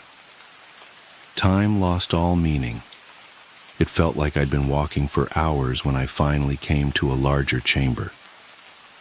The room was circular, its walls lined with more of those strange symbols. In the center was a stone altar, its surface stained dark with what I could only hope wasn't blood. Surrounding the altar were objects that defied explanation. Bones arranged in intricate patterns, jars filled with unidentifiable substances, and a single candle that burned with a dim, flickering light. I should have turned back then. Every instinct screamed at me to leave.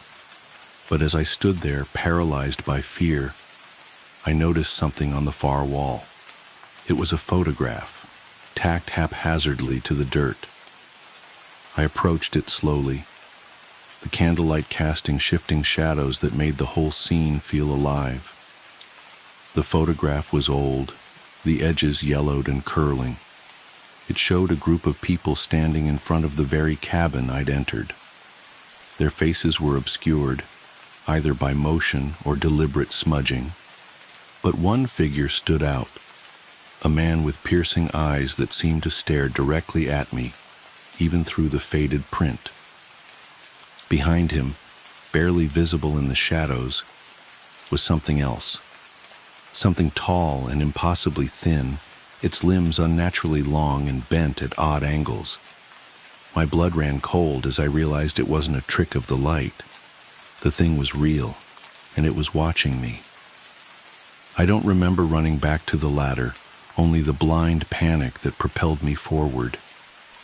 My flashlight flickered and died as I climbed, leaving me in suffocating darkness.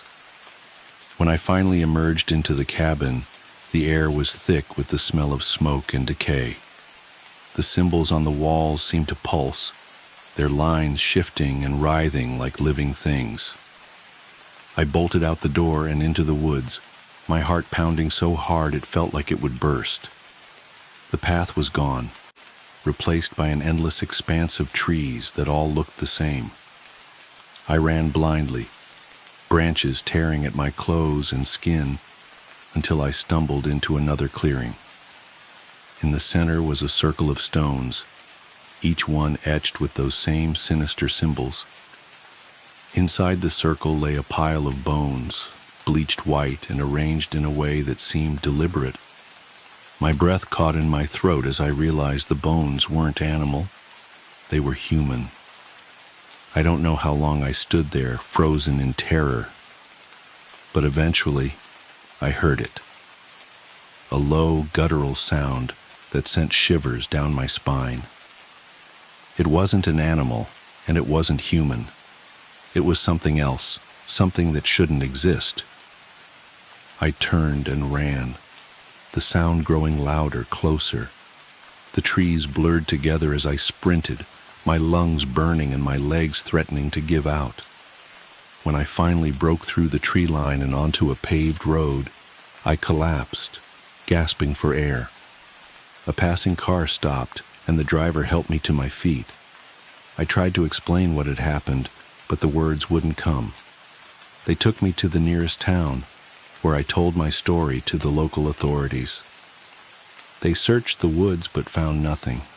No cabin, no symbols, no bones.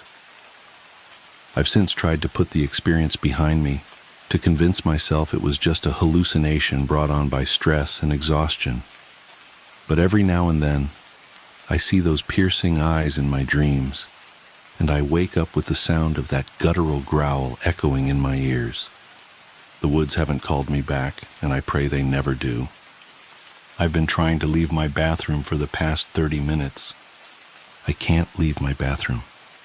About 30 minutes ago, I got out of the shower and dried off, put on my PJs, opened the door and walked out, only to find myself back in my bathroom, staring at the closed door.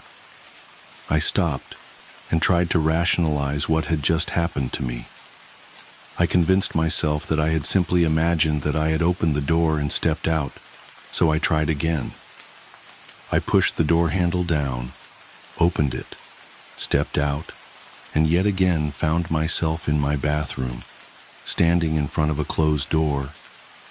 This has happened every single time I've tried to leave.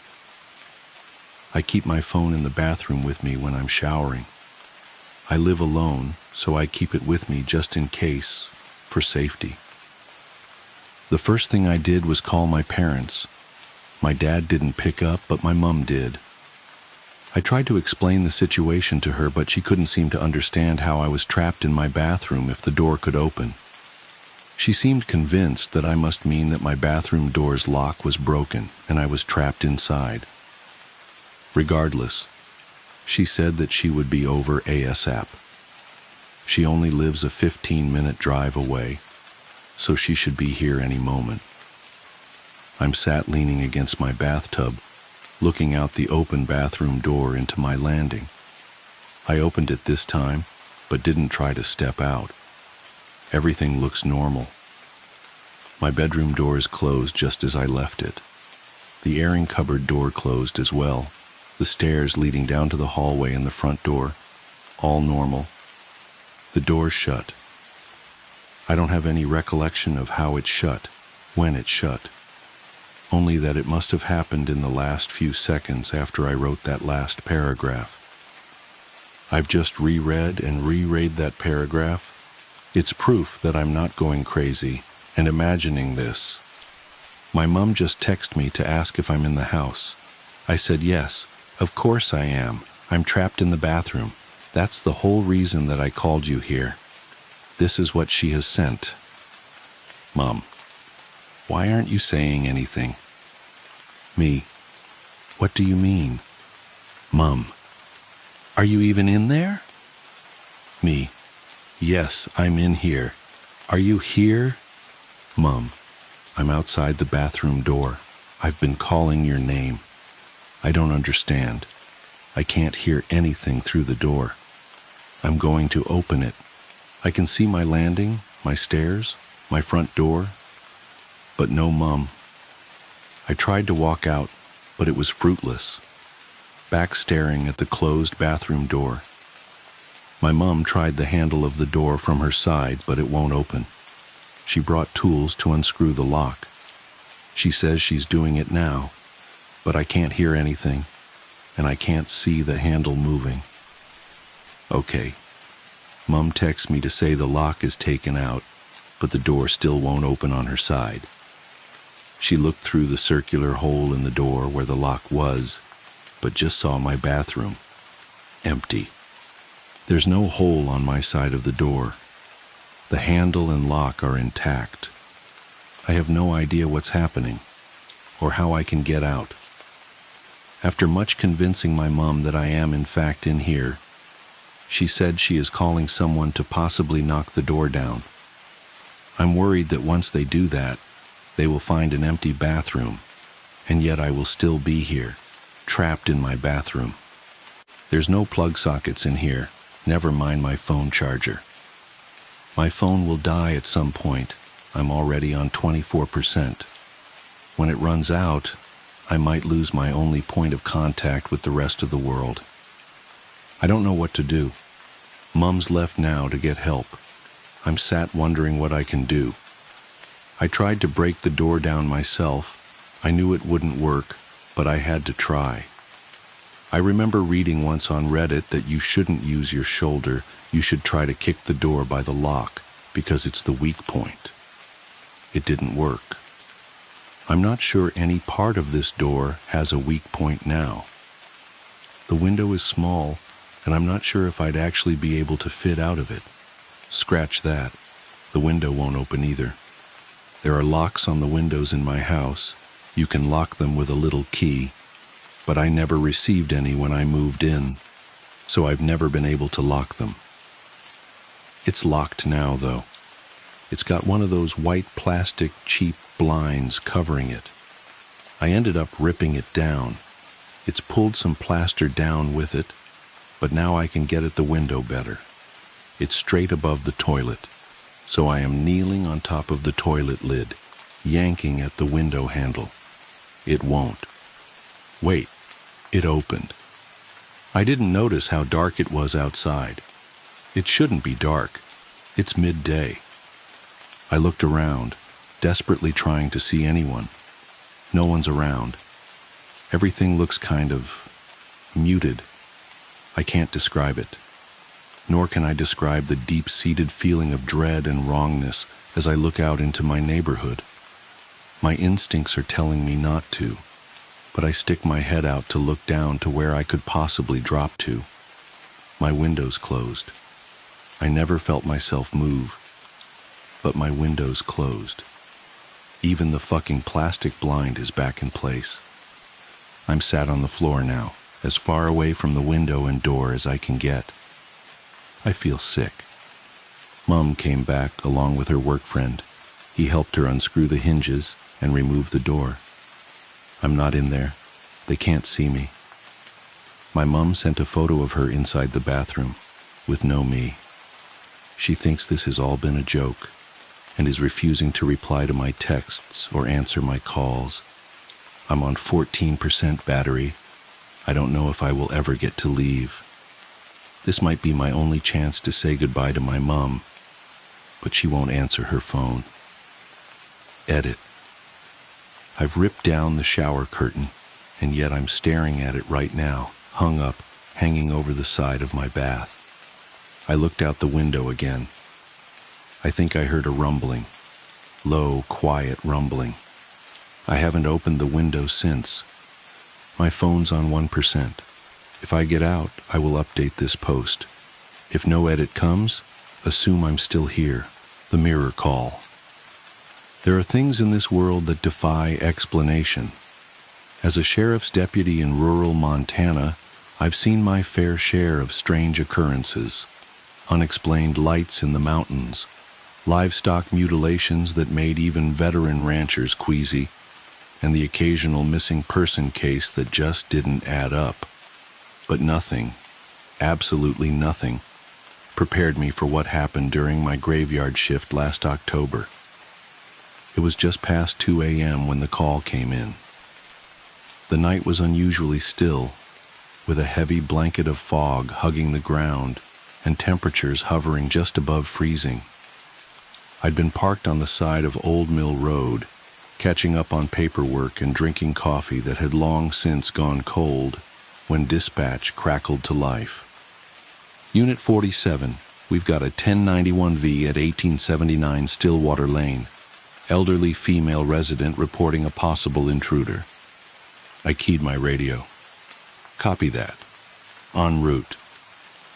A 1091V meant a suspicious person or vehicle, but something in dispatch's tone made me uneasy. Susan, our night dispatcher for the past 15 years, usually maintained a matter-of-fact demeanor. Tonight, there was an edge to her voice I'd never heard before. Be advised, she added after a pause. Caller is unusually distressed. Claims someone is in her mirror. I frowned. Come again? Caller states there's someone in her bedroom mirror mimicking her movements, but with a delay. She's requesting immediate assistance. I threw the cruiser into drive, flipping on my lights. but leaving the siren off. Stillwater Lane was out in the sticks, a good 20 minutes from my location. The fog seemed to thicken as I drove, swallowing my headlights and creating the unsettling illusion that the road itself was disappearing beneath my tires. "Can you give me any additional details?" I asked, trying to piece together what I might be walking into. Elderly resident, possible confusion or dementia, maybe prescription medications. Caller identified herself as Margaret Aldrich, age 76, lives alone since her husband passed last spring. No prior calls to this address, no history of mental health issues or substance abuse. She's remarkably lucid, deputy. Says she first noticed something was off about 3 hours ago when she got up to use the bathroom. Claims her reflections movements were delayed by maybe half a second. Says it's gotten progressively worse. I accelerated slightly, the cruiser's engine growling as we climbed into the foothills. "Is she secure?" "Affirmative. She's locked herself in the bedroom. Says she's sitting completely still in front of her vanity mirror. She's..." Susan hesitated again. "She says she's afraid to move because her reflection isn't stopping when she does anymore." A chill that had nothing to do with the October air crept down my spine. I dealt with plenty of mental health calls over the years, but something about this one felt different. The specificity of the complaint, the caller's reported lucidity, Susan's obvious unease, it all added up to something that didn't quite fit the usual patterns. The fog parted briefly as I turned onto Stillwater Lane, revealing a nearly full moon hanging low and bloated in the sky. The street was a long dirt road, lined with ancient cottonwoods, their bare branches reaching toward each other like skeletal fingers. 1879 turned out to be the last house on the left, a well-maintained Victorian sitting alone on a small hill. A single light burned in an upstairs window. I radioed my arrival to dispatch and approached the front door, my boots crunching on frost-covered leaves. A security camera mounted above the entrance tracked my movement, its red LED blinking steadily. The porch light clicked on automatically as I climbed the steps. The door was locked, but Margaret had told dispatch where to find the spare key, under a fake rock next to the hydrangea bushes.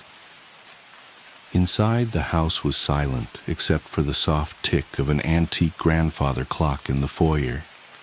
The air smelled of lavender and furniture polish, with an underlying mustiness common to older homes. "Mrs. Aldrich?" I called out, one hand resting on my holstered weapon. "This is Deputy Hayes with the Sheriff's Department. I'm coming upstairs." No response. The staircase creaked under my weight, despite my attempts to move quietly. Family photos lined the wall. Margaret and who I assumed was her late husband in younger days, children, grandchildren, all smiling out from behind dusty glass. At the top of the stairs, only one door was closed. Warm light spilled out from underneath. I knocked softly. "Mrs. Aldrich? Are you all right?" "Please come in, Deputy." The voice was thin, but steady. I'm afraid to take my eyes off it.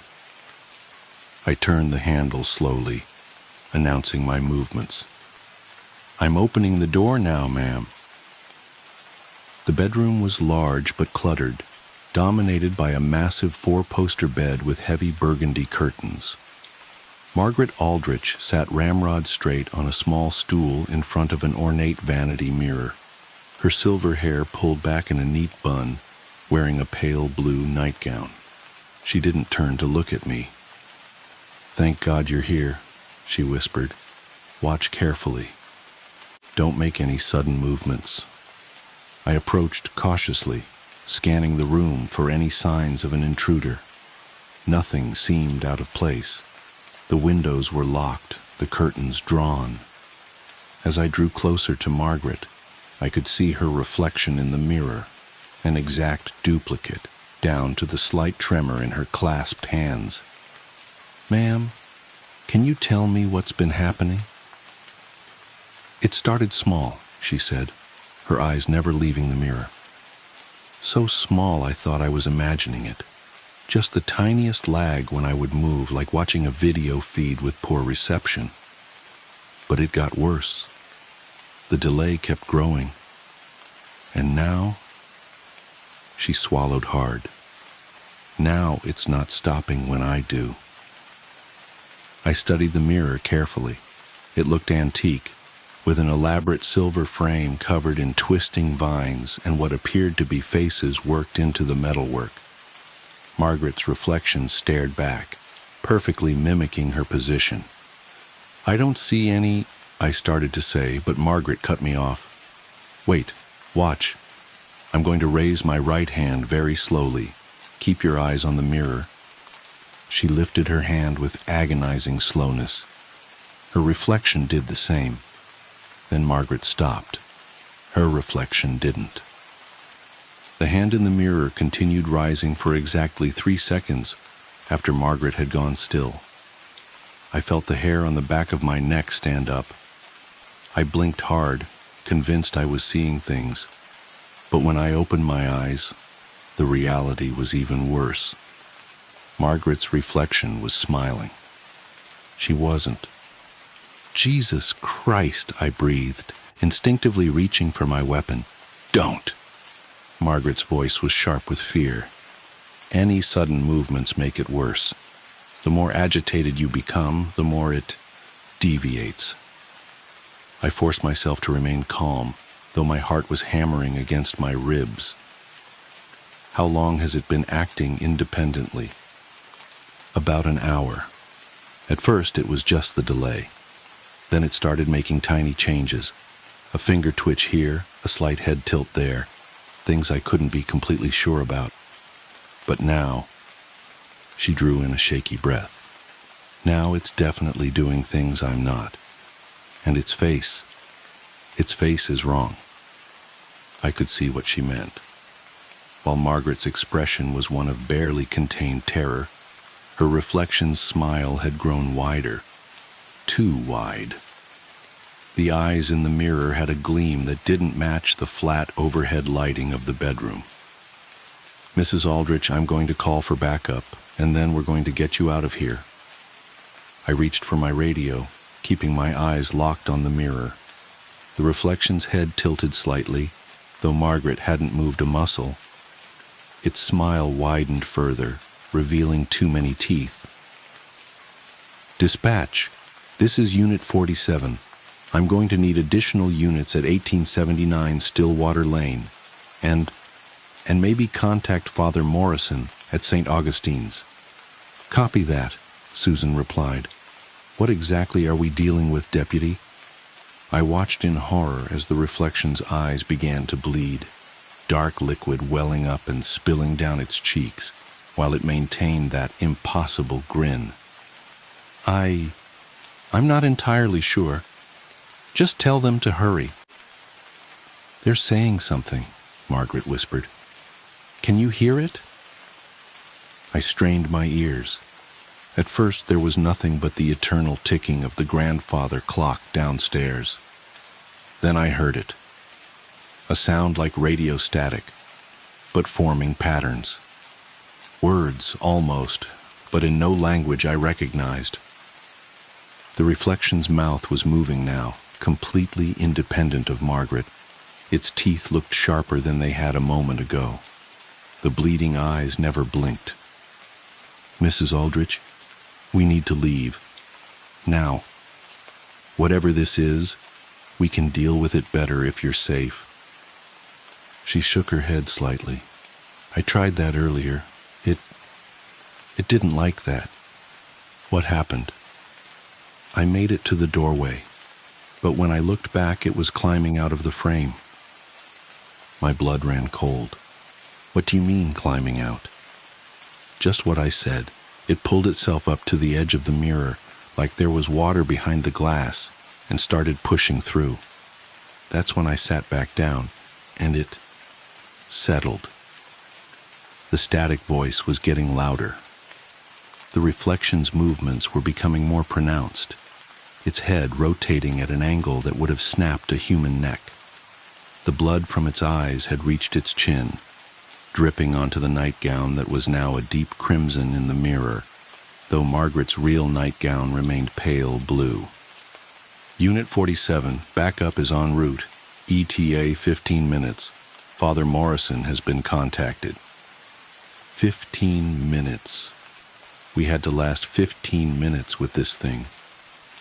I tried to think rationally, to fall back on my training, but nothing in the academy had covered anything like this. The reflection was fully animated now, its movements jerky and unnatural, like a marionette being pulled by unseen strings. "The mirror," I said suddenly. "Where did it come from?" Margaret's voice quavered. "It was Herbert's, my husband's. Been in his family for generations. They brought it over from the old country sometime in the 1800s. He always said it was special, that it had properties. I thought he was just being superstitious." "Did he ever mention anything specific? Any rules about using it or times when it acted strangely?" He said never to look into it too long after midnight, and never to let it see you cry. I didn't understand what he meant. How can a mirror see anything? But now, the static suddenly resolved into words, horrible, guttural sounds that made my teeth ache and my vision blur. The reflection's face was barely human now, the skin rippling and bubbling like hot wax. Its hands were pressed against the glass from the other side, the fingers elongated and jointed in impossible ways. "Margaret," it said, in a voice like grinding glass. "Margaret, Margaret, Margaret." She began to tremble. It's never said my name before.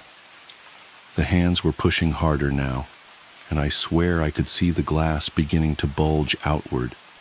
The frame was vibrating, the silver tarnishing before our eyes, those decorative faces in the metalwork beginning to contort in agony.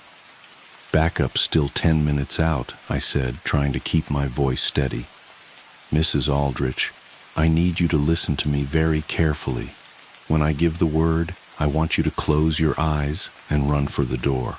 Don't look back no matter what you hear. I'll be right behind you." "You don't understand," she whispered.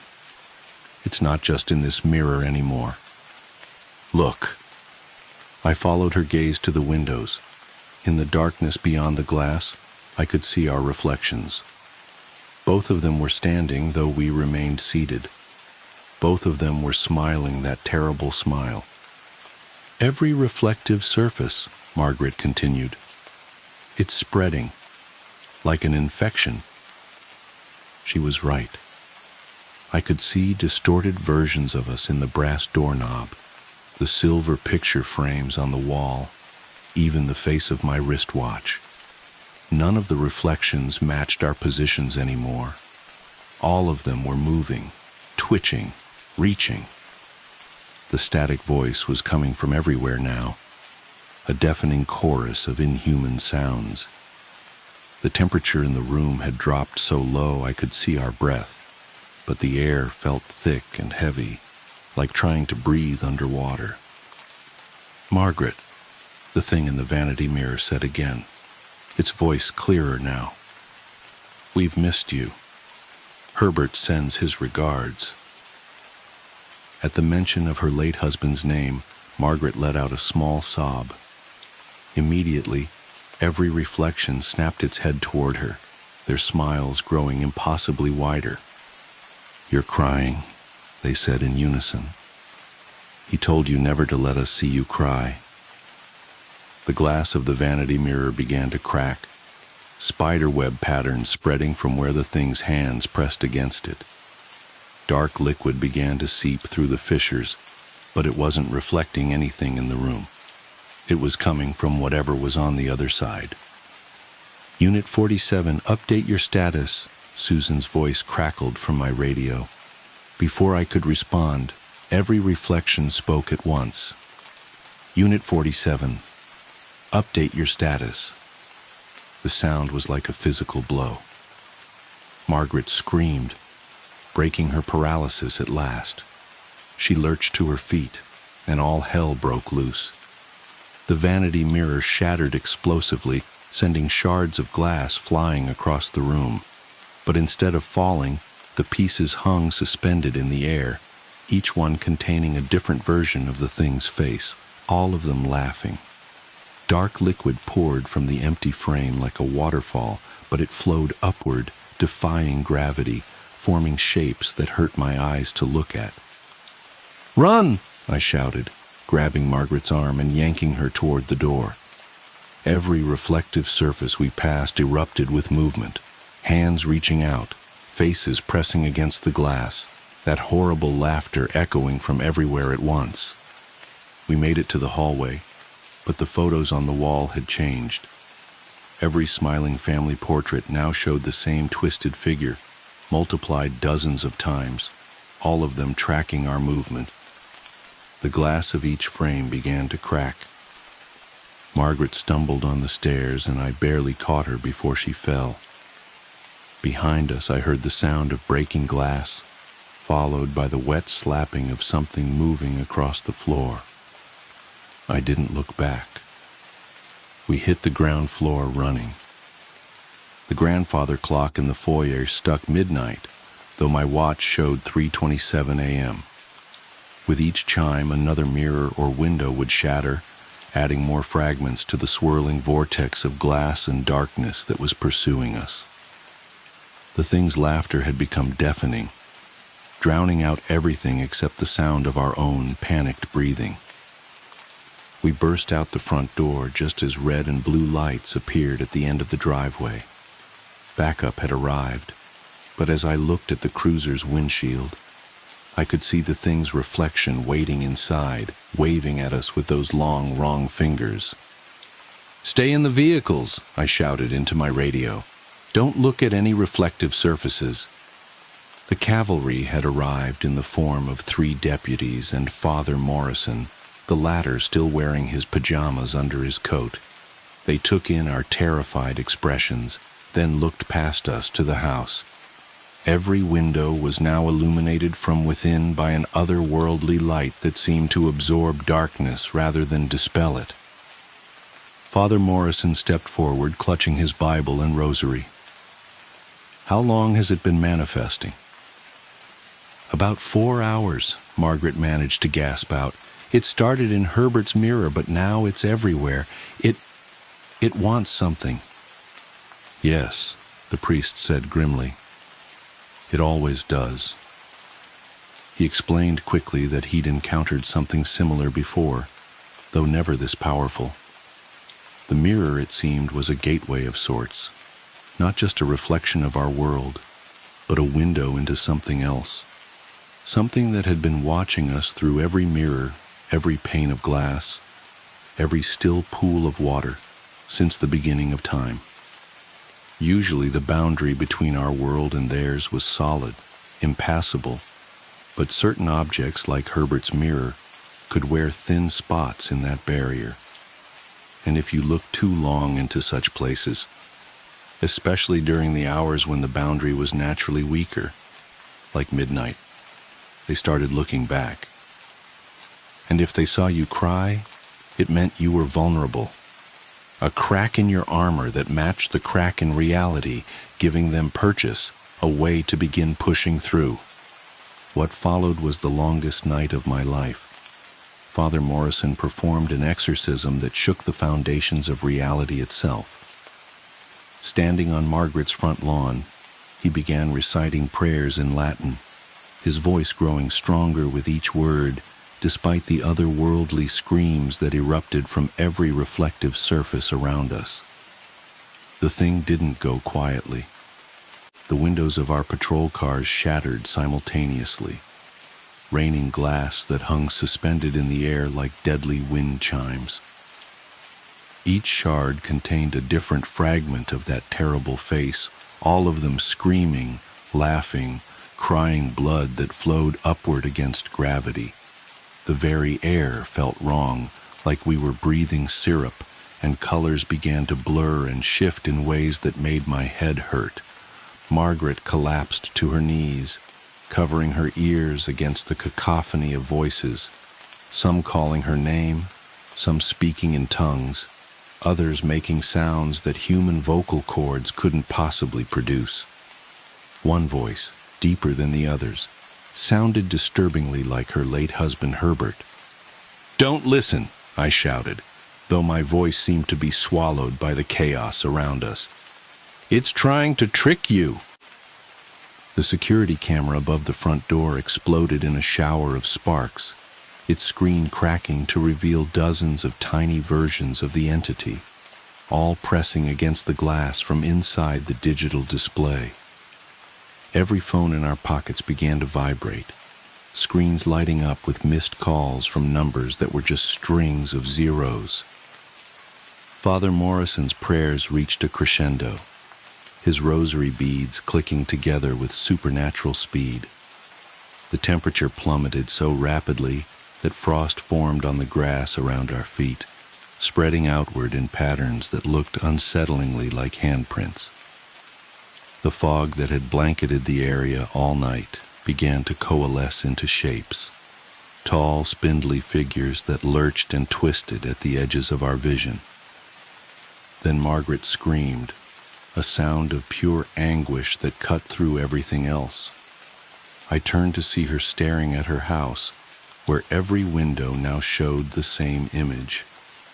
Herbert, as he must have looked in life, pressing his hands against the glass. But his face was wrong, stretched into that same impossible smile we'd seen in the mirror. "He's been with us all along, Margaret," the thing said, using Herbert's voice, but distorting it, making it echo and overlap with itself until it became a chorus of horror. "Looking through every mirror, every window, every photograph, waiting, watching, wanting to bring you over to our side." "That's not Herbert," Father Morrison declared, his voice carrying an authority that seemed to make the very air vibrate. "Your tricks won't work here, deceiver. You have no power over the truth of her love, the reality of her memories." The thing laughed, a sound like breaking glass mixed with radio static, and suddenly every reflective surface in sight filled with images from Margaret's life with Herbert. Their wedding day, family picnics, Christmas mornings, but all twisted, wrong. In each image, Herbert's face was slightly too wide, his smile too sharp, his eyes reflecting light like a cat's. "Are you sure?" the entity taunted. "Are you sure you remember things as they really were, Margaret? Look closely. We've been here all along, in every reflection, in every captured moment. Reality is so fluid, after all, so easy to reshape, to rewrite, to reimagine." I could see Margaret's resolve weakening, confusion and horror warring on her face as she stared at the corrupted images of her life. The thing was trying to make her doubt everything, to break down her understanding of reality itself. And it was working. That's when I had an idea. "The surveillance footage," I said suddenly, grabbing Margaret's shoulders. "The security camera caught everything that happened tonight before it was corrupted. Real footage, digital recordings that show the truth." Father Morrison caught on immediately. "Yes, physical proof of the division between reality and reflection. Evidence that cannot be twisted or denied." The thing's laughter faltered for the first time. In every broken window, every shard of glass, its faces flickered like bad television reception. "Show us," Margaret demanded, her voice finding new strength. "Show us the footage from when the deputy arrived. Show us what really happened." I pulled out my phone, ignoring the screen that now showed an endless tunnel of laughing mouths, and accessed the house's security system through our department's emergency protocols. The footage was there, uncorrupted, showing exactly what had happened. Margaret sitting still while her reflection continued to move, proving beyond any doubt that the entity was separate from reality, that it had no claim on her memories or her life. The effect was immediate and dramatic. Every twisted image of Herbert vanished, replaced by the thing's true form, or at least what little of it our minds could comprehend. It was like looking at a tear in the fabric of reality, a wound in the world that leaked darkness and chaos. Father Morrison seized the moment, his prayers reaching a fever pitch. The rosary in his hands began to glow with a soft, warm light that seemed to push back the unnatural shadows. The suspended glass shards started to vibrate, each one emitting a high-pitched tone that combined into a deafening shriek. Margaret stood up, tears streaming down her face, but these were different tears, tears of relief and understanding rather than fear and doubt. "You never had him," she said firmly. "You never had any of us. You're nothing but a reflection, a distortion, a lie." The thing screamed in 1,000 voices, its form becoming more fractured and unstable with each passing second. The glass shards began to fall, no longer under its control. The darkness pouring from the windows started to retreat, sucked back into whatever dimensional rift it had emerged from. In the vanity mirror upstairs, the origin point of this nightmare, there was a sound like a vacuum seal being broken. A final, massive surge of dark energy erupted from the house, and then silence. The fog dissipated, the frost melted. The broken glass lay inert on the ground, reflecting nothing but the normal, natural world. Father Morrison collapsed to his knees, exhausted but triumphant. The other deputies, who had maintained a perimeter throughout the ordeal, finally lowered their weapons. Margaret's house stood quiet and still, its windows now showing only the peaceful darkness of a normal October night. We had won, but victory brought more questions than answers. The cleanup and documentation took hours. Every mirror in the house was carefully removed and wrapped in consecrated cloth. The security footage was downloaded and secured as evidence, though I doubt it will ever see the light of day in any official capacity. Margaret agreed to stay with her daughter while a team of specialists from the diocese examined her home. Father Morrison explained that the entity would be weakened for a long time, unable to manifest so powerfully again in this area. But he warned us to be careful around mirrors, especially in those dark hours between midnight and dawn. "They're always watching," he said. "Usually they can't do more than watch, but sometimes, in the right conditions, with the right gateway." He didn't need to finish the thought. I submitted my official report the next morning, carefully worded to emphasize the mental health aspects of the call while omitting the more inexplicable elements. But Susan, my dispatcher, knew. She'd heard everything over the radio, including the sounds that no human throat could make. Margaret sold the house a month later, after the church had thoroughly cleansed it. She moved to Arizona to be closer to her family, somewhere bright and dry and modern, with few shadows for things to hide in. She emails me sometimes, keeping me updated on her life. She's doing well, all things considered, though she mentions that she's replaced all the mirrors in her new home with brushed steel. I've changed too.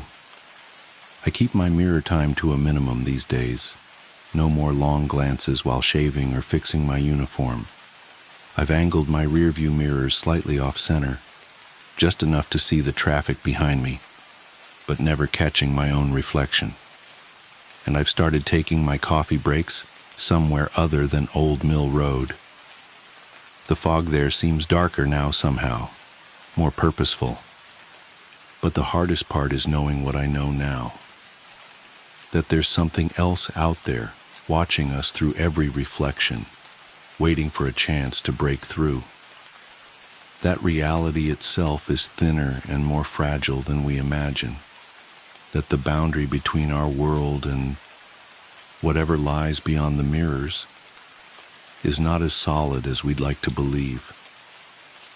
Sometimes late at night when I'm on patrol, I'll catch a glimpse of movement in my periphery, a shadow that doesn't quite match its source, a reflection that lingers just a fraction of a second too long.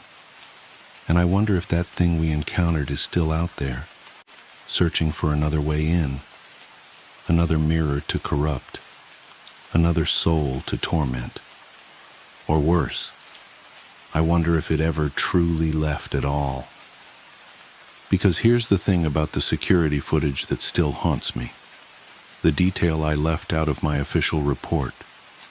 When we reviewed the tapes the next day, going frame by frame through the night's events, we found something disturbing in the final moments of the exorcism. Just before the camera exploded, in a single frame lasting only 1/30th of a second, every person present, Margaret, Father Morrison, my fellow deputies, and myself, cast reflections that didn't match our positions. And every single one of them was smiling that terrible, impossible smile. I keep a copy of that frame buried deep in a secured file. Sometimes, on nights when I'm feeling particularly brave or particularly foolish, I'll take it out and study it. The image quality isn't great. Security cameras rarely are. But it's clear enough to see that our reflections are all slightly wrong, slightly distorted, slightly other. And I swear, though I know it's impossible, the smiles in that image get just a little bit wider every time I look at them. So take my advice. Be careful around mirrors, especially after midnight. Don't look too long or too hard at your reflection. And if you ever notice it moving just a fraction of a second slower than you do, or smile just a little differently than you are, run. Because by the time you see them watching, it's usually too late. The inheritance. The first night I heard them move, I convinced myself it was the house settling. Old Victorian homes make all sorts of noises after all. But the second night, when the whispers started, I knew I'd made a terrible mistake. Let me back up. My Aunt Margaret died 3 weeks ago, leaving me her sprawling estate in western Massachusetts. I'd always been her favorite niece, though favorite might be too gentle a word. More accurately, I was the only family member who tolerated her peculiarities long enough to maintain a relationship. The others had written her off years ago as insane, and maybe they were right. The inheritance came with conditions spelled out in painful detail through 17 pages of legal documentation. Most of it was standard stuff. Maintain the property, pay the taxes, don't sell for at least 5 years. But then there was the matter of the dolls. Aunt Margaret's collection filled an entire room on the 3rd floor. 47 antique porcelain dolls, each one handcrafted in the late 1800s, arranged meticulously on custom-built shelves. The will stipulated that I must acknowledge and converse with each doll daily, ensuring they never spend more than 24 hours in silence. I remember laughing when the lawyer read that part. "She can't be serious," I said, but Mr. Harrison's expression remained grave. "Your aunt was very specific about this condition, Ms. Chen. Failure to comply will result in immediate forfeiture of the estate." I signed the papers. What else could I do? The house was worth millions, and my teaching salary barely covered rent in Boston. Besides, how hard could it be to talk to some dolls for a few minutes each day? The first week went fine. I felt ridiculous, but I'd stop by the doll room each morning before work, offering a cheerful, Good morning, everyone. Sometimes I'd comment on the weather or share gossip from the faculty lounge. The dolls sat silent in their perfectly pressed Victorian dresses, their painted faces frozen in eerily lifelike expressions. I tried not to look too closely at their eyes. Then came last Tuesday. I had a faculty meeting that ran late, followed by dinner with colleagues. By the time I got home, it was past midnight. I was exhausted, slightly drunk, and the thought of climbing 2 flights of stairs to talk to dolls seemed absurd. They'll survive one night of silence, I muttered, heading straight to bed. That's when everything changed. The scratching started around 3 a.m., a light, skittering sound like tiny fingernails dragging across hardwood floors. I pulled my pillow over my head, trying to block it out. But then came the whispers, so faint I could almost convince myself I was imagining them. She forgot us. Ungrateful child. We must teach her, the way Margaret taught us. I lay perfectly still, my heart hammering against my ribs. The voices seemed to be coming from the hallway, getting closer. I wanted to get up and lock my bedroom door, but terror had paralyzed me. All I could do was watch as my doorknob slowly began to turn. The door creaked open, revealing only darkness. Then, at ankle height, I saw them, tiny shadows moving across my floor, accompanied by the soft click of porcelain against wood. I squeezed my eyes shut, remembering how I used to hide from monsters as a child. But these weren't imaginary beasts under my bed. These were real, and they were getting closer. Something cold touched my hand, which had been dangling over the edge of the mattress. I yanked it back with a strangled scream, finally breaking free of my paralysis. I lunged for the bedside lamp, flooding the room with light. They froze in place, 12 of the dolls arranged in a semicircle around my bed. Their postures were identical to how they'd been displayed upstairs, but their heads were tilted at impossible angles, all staring directly at me. Their painted smiles seemed wider somehow, stretched into grotesque grins that cracked the porcelain of their cheeks. "We missed our conversation today, Elizabeth," said the largest doll, a Victorian beauty in a burgundy dress. Her lips didn't move, but I heard her voice clearly in my mind. It was like ice water trickling down my spine. Aunt Margaret never forgot, not once in 47 years. I scrambled backward until I hit the headboard. "I'm sorry," I stammered. "It won't happen again." "No," agreed another doll, this one a small boy in a sailor suit. "It won't." The lamp flickered and went out. What happened next exists in my memory as fragments, like a broken mirror reflecting nightmares.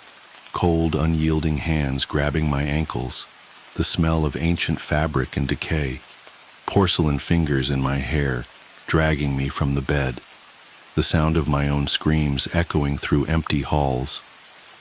I woke up in the doll room, propped in an antique chair with my arms and legs posed at unnatural angles. My joints ached as if I'd been holding the position for hours. Sunlight streamed through the window, illuminating dust motes that danced around the dolls, now all back in their proper places. Had it been a dream? The bruises on my ankles and the tiny scratches on my arms suggested otherwise. I stumbled to my feet, my muscles protesting every movement. "Good morning, everyone," I whispered, my voice shaking. "I hope you slept well." 47 painted faces stared back at me, their expressions unchanged. But now I noticed details I'd overlooked before, the slight variations in their poses, the way their hands seemed poised to reach, the hungry look in their glass eyes. That was 2 weeks ago. I haven't missed a day since, but something fundamental has changed. The dolls aren't content with simple greetings anymore. They demand stories, secrets, confessions. Sometimes they ask questions. their voices echoing in my head until I answer. They're particularly interested in my students. "Tell us about the children," they whisper when I try to sleep. "We miss having children visit. Margaret used to bring them before the accident." I've searched for information about my aunt's past, but the town records are suspiciously incomplete. The librarian, an elderly woman with cloudy eyes, just shook her head when I asked about accidents involving children. "Best not to dig up old graves, dear," she said, then covered her mouth as if she'd revealed too much. Last night I heard them discussing something new. They think I'm not ready yet, not properly prepared. They talked about the transition and becoming one of us. I caught a glimpse of myself in the mirror this morning and froze. My skin seemed paler, smoother, almost like... No, I'm being paranoid. But I can't deny that my joints have been getting stiffer, or that my movements sometimes feel mechanical, as if invisible strings were guiding my limbs. And yesterday, a student asked why I hadn't blinked during our entire conversation. I should run, pack a bag and leave this cursed house behind, but I know they'd follow me. They follow me everywhere now, their whispers a constant companion. Sometimes I see them from the corner of my eye, at school, at the grocery store, in my car, always watching, always smiling those cracked porcelain smiles. Besides, the will was clear about leaving them alone, and now I understand why. They're so lonely, you see. They just want someone to play with, forever. And they've chosen me. I'm writing this as a warning, though I doubt anyone will believe it. If you inherit something unusual, read the conditions carefully. Some rules exist for a reason. Some gifts come with prices too steep to imagine. It's time for our afternoon chat. They're getting impatient. I can hear them shuffling upstairs, calling my name. My joints crack like porcelain as I stand, and I catch another glimpse of my reflection. For a moment, I could swear my eyes looked like glass. But that's impossible, isn't it? Isn't it? The following was found scrawled on the back of the previous pages in increasingly erratic handwriting. Day 23. The changes are accelerating. My skin feels different, harder, smoother. The hunger for food has been replaced by a different kind of hunger. I understand now why they wanted to know about the children. Day 24. They've started teaching me how to move properly, how to be still for hours, days, weeks, how to wait patiently until someone comes close enough to touch. My bones are hollow now. I can hear them clicking when I walk. Day 25. Margaret didn't die. She's still here. She's the one in the burgundy dress. She's been here since 1887, waiting, teaching, collecting. Soon I'll join them on the shelf, and we'll wait together for the next inheritor. Day 26. Can't write much longer. Fingers turning stiff, hard to hold pen, but I need to finish this warning. Need to explain about the children, about why we need them, about the hunger that never stops, about the sound their screams make when they realize we're not just ordinary dolls, about how sweet their fear tastes as we... The handwriting becomes illegible here, deteriorating into scattered marks that look suspiciously like tiny footprints. Final note. If you're reading this, you've probably already inherited the house. And if you're reading this, it's already too late. We've been watching you since you arrived. You just haven't noticed us yet. Don't bother running. Don't bother screaming. Just remember to talk to us every day. And whatever you do, don't look too closely at your reflection. We wouldn't want you to see yourself changing too soon. Welcome to the family. The following newspaper clipping was found attached to the final page. Local teacher missing. Police baffled. Boston area elementary school teacher Elizabeth Chen, 29, was reported missing yesterday after failing to appear for work for the third consecutive day. Chen had recently inherited her aunt's estate in western Massachusetts and had been commuting to Boston for work. Police investigating the property found no signs of forced entry or struggle. The only unusual detail noted was that one of the aunt's antique dolls appeared to have been added to the collection recently. Detective James Morrison described it as remarkably lifelike, almost as if it had been modeled after a real person. The investigation is ongoing. Anyone with information about Ms. Chen's whereabouts is urged to contact local authorities. My wife has a removable face. I've never glimpsed what lies beneath it, but my best friend has. Samantha told me about it on our third date. We were watching a movie on her couch when I made my move to kiss her. She whipped her hand in front of my face and blocked me. "There's something you need to know," she said. I braced myself. Here it comes. I'm not ready for a relationship. Nothing to do with you, of course. It was the absolute last thing that I wanted to hear, because I was already crazy about her. "Okay," I said. "I have a removable face." That's a new one. "You have a what now?" I was about to laugh, but she was wearing a deadly serious expression. "I have a removable face." Is that like a metaphor or something? No, my face is literally removable. Look, closely. She lifted her chin and traced her jawline with a finger. You can see the seam. After admiring how beautiful her neck was for a dizzying moment, I leaned in for an inspection. It was very hard to see, but it did look like there was a slightly unnatural transition there from her face to her throat. I grew dizzier as a dozen questions rushed into my brain. "Don't bother asking why or how or anything like that," said Samantha. "I can't tell you that. If that's going to be a problem, you should leave now. I'm letting you know this because I like you and I want to take the next step, but this is non-negotiable." "Okay," I said, unsure of what was happening. "Not a problem." "So what? You have a removable face. Who cares? It looks good." "There's something else. Once a day, usually in the evening, I have to remove the face and disinfect the inside of it. If I don't, it will rot.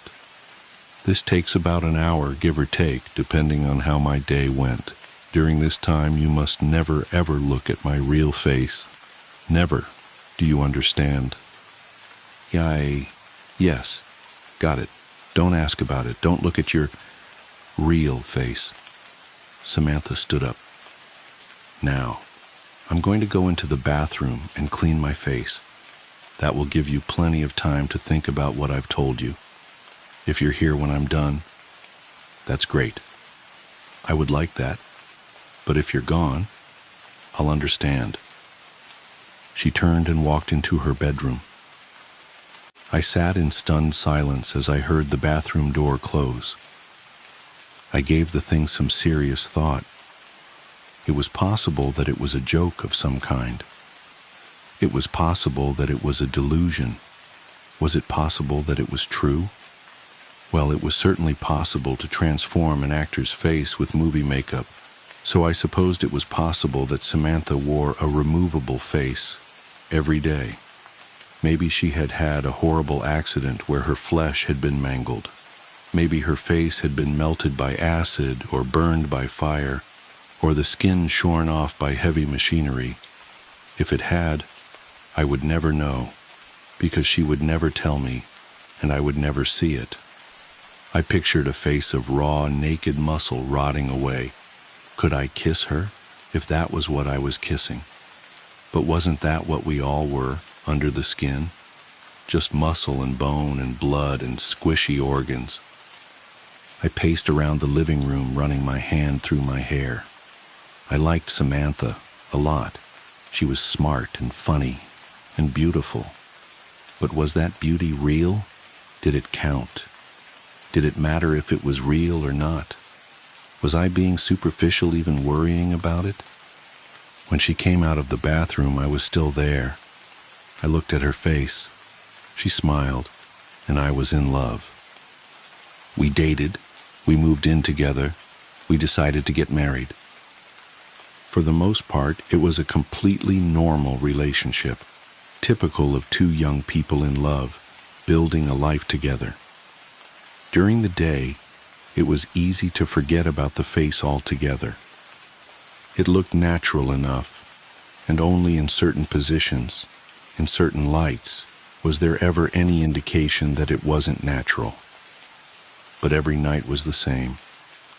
Samantha would close herself in the bathroom, sometimes for an hour, sometimes for 2, and clean the inside of her face. The curiosity never left me. I would sit there and wonder what was under that face. I came so close to barging in on her a few times, but I never did. I did occasionally ask her about it. About what, if anything, had happened. About how it was possible to make the removable face look so real. About what it really looked like underneath. I tried to coax her into showing me, assuring her that I loved her no matter what, and didn't give a damn what her real face looked like. I was just curious, that's all. She never showed me or told me the story behind it. She didn't get upset at me, unless I was really badgering her. She'd just shrug and say, "You know you can't see it. You know I can't tell you about it." I never told anybody about Samantha's removable face. It's not that she asked me not to. I just didn't think it was anybody's business. Except once, I did tell somebody. It was during my bachelor's party. We had rented several cabins in Big Sur and spent the night drinking and packing our noses with powders that we shouldn't have been packing our noses with. Everyone else had passed out, and the sun was creeping up behind us as I stood on the majestic cliffs with my friend Chris, looking down on the Pacific waves crashing against the rocks. Chris was my best friend, as close to a brother as I'd known. We'd grown up together and visited each other at college often, and spent the summers together. After college, we'd moved to different cities, but we stayed in close contact. Standing there on the cliffs, I told Chris about Samantha's removable face. At first, he thought I was joking. Then he had 1,000 questions, most of which I couldn't answer. "What's underneath?" "I don't know, man. I don't know." "Doesn't that drive you crazy, not knowing?" I shrugged. "Lots of stuff I don't know. Don't know how to do calculus, and I don't know what happens when we die." "But dude, she's about to be your wife, and you don't even know what she looks like. I mean, I'd have to take a look. Like, you could set a camera up in the bathroom. That's where she does it, right? Set up a camera and have a look, and then you'll know." I sighed. "Yeah, it drives me crazy. I've asked her 1,000,000 times, but she told me I could never look. Gotta respect that, man, even if I don't like it. That's love." Chris laughed. "You telling me to respect a woman? Up is down now." Then we fell back into talking about old times as a new day dawned. Chris was in town for business last week and planned on spending the weekend at our house. The conversation at Big Sur had happened 4 years ago, and we hadn't spoken about Samantha's removable face since, despite keeping in close contact and seeing each other, as often as two people transforming into adults in different parts of the country can. It happened on Saturday evening. We were lounging lazily in the backyard deep into the beer, having just finished with some grilled steaks, when I got a text from work. "God damn it," I groaned. "I have to make a work call." "Seriously?" said Samantha, raising an artificial eyebrow. On a Saturday night? My biggest client, baby. Sorry. It is what it is, I guess, said my wife. I'm going to head inside and get cleaned up. Chris, are you okay just hanging out for a bit? Chris smiled. I'll be fine.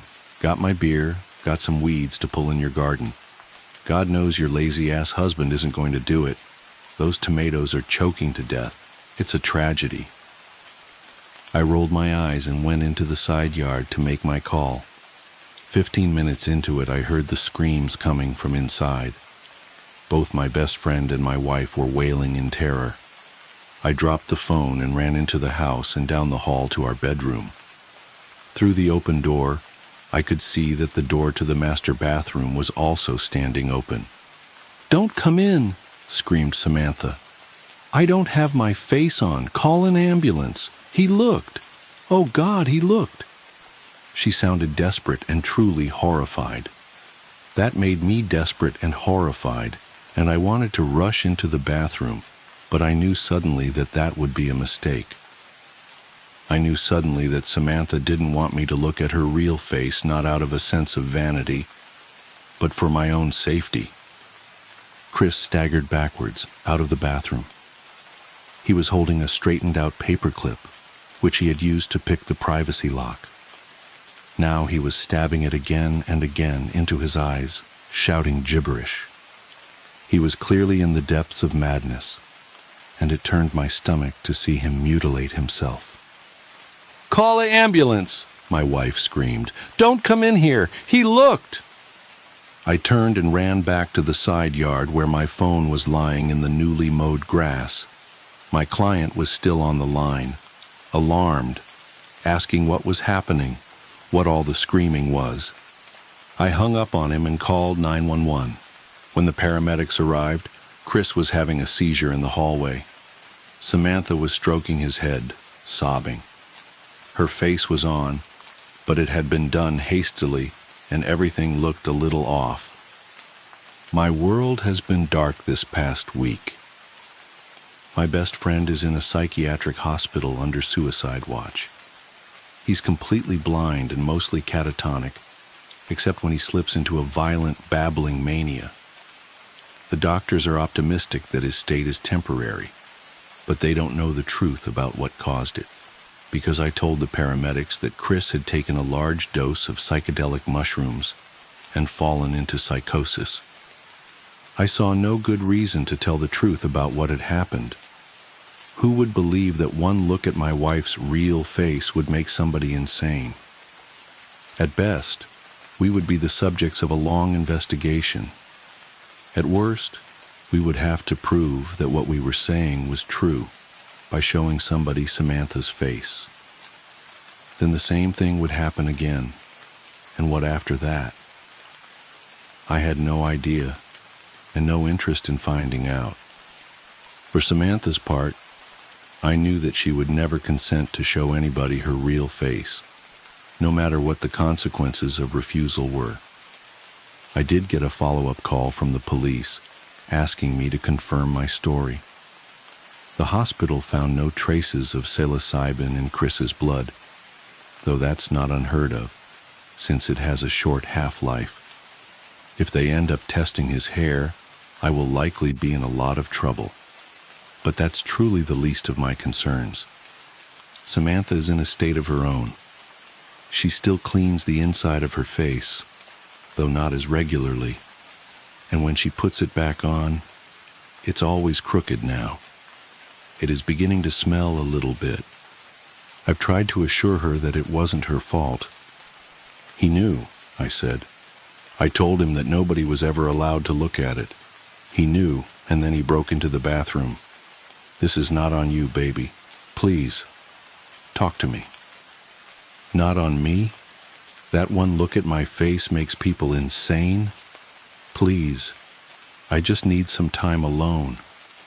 As for me, I am doing my best to hold it together. Do you know what's strange, though? Despite what happened to Chris, I still find myself curious about what my wife's real face looks like. more curious than ever, really. The midnight rounds. The first time I saw him was during the graveyard shift at St. Margaret's Hospital. I'd been working there for 6 years, long enough to know every doctor, nurse, and orderly by name, long enough to recognize the unique footsteps of my colleagues echoing through the sterile hallways at 3 a.m., long enough to know that what I witnessed that night shouldn't have been possible.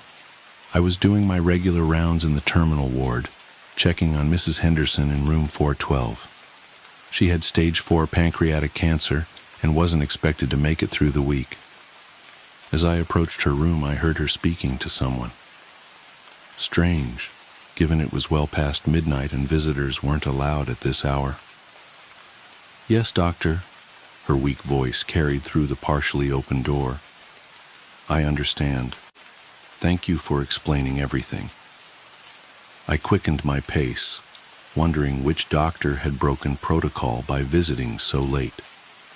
As I reached for the door handle, a tall figure in a black coat stepped out. He carried an old-fashioned leather medical bag, the kind you'd see in photographs from the 1900s. Our eyes met for a brief moment, or rather, they would have, if I could see any eyes beneath the shadow of his wide-brimmed hat. He nodded politely and walked past me, his footsteps completely silent on the linoleum floor. The air grew cold as he passed, and for a moment, I caught a whiff of something strange, formaldehyde mixed with dried roses and decay. I rushed into Mrs. Henderson's room expecting to find her distressed by the unauthorized visitor. Instead, she looked more peaceful than I'd seen her in weeks. A small smile played on her lips as she stared out the window at the full moon. "Mrs. Henderson? Are you all right? Who was that doctor?"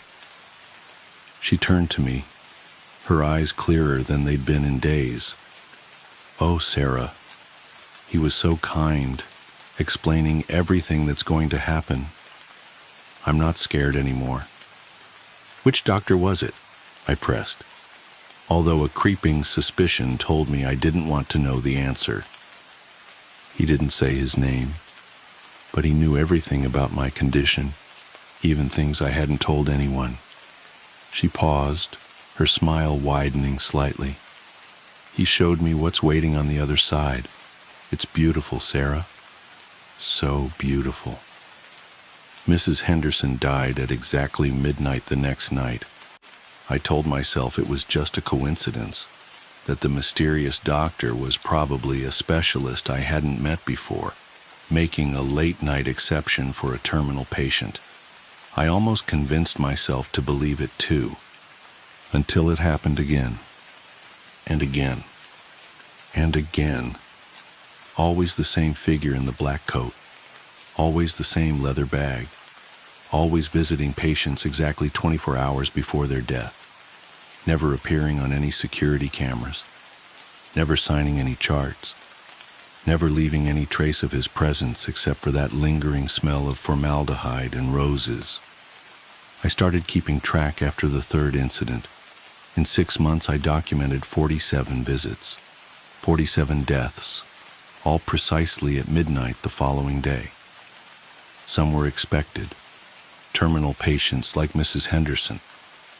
Others were seemingly stable patients who suffered sudden complications, but the pattern never varied. I tried telling my supervisor, but she dismissed my concerns.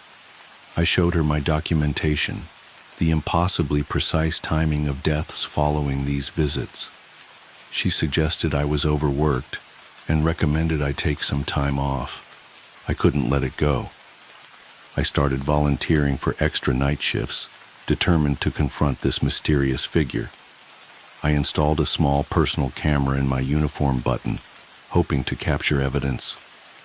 I took detailed notes of every encounter, every patient conversation, searching for some pattern beyond the obvious connection to death. That's how I noticed something even stranger. The patients who received these visits never died alone. No matter how unexpected their death, no matter what time of night, Someone was always with them in their final moments, usually a loved one who had a sudden urge to visit, or a nurse who felt inexplicably drawn to check on them at just the right time. It was during one of these documentation sessions that I met Dr. Marcus Chen, a new resident who actually listened to my story. Instead of suggesting I seek psychiatric help, he offered to help me investigate. Together, we dug through historical records of the hospital, looking for any mention of a doctor matching our mysterious visitor's description. We found something in the hospital's founding documents from 1887. A photograph of the original medical staff showed a tall figure standing slightly apart from the group. He wore a black coat and carried that same distinctive leather bag. The photograph was faded, but the man's face was eerily obscured, as if the photographic plate had been damaged precisely where his features should have been. The caption listed him as Dr. Jonathan Thaddeus Blake, head of palliative care. Further research revealed that Dr. Blake had been known for his unprecedented success in easing the suffering of terminal patients. According to hospital records, none of his patients died alone, and all reported peaceful, painless deaths.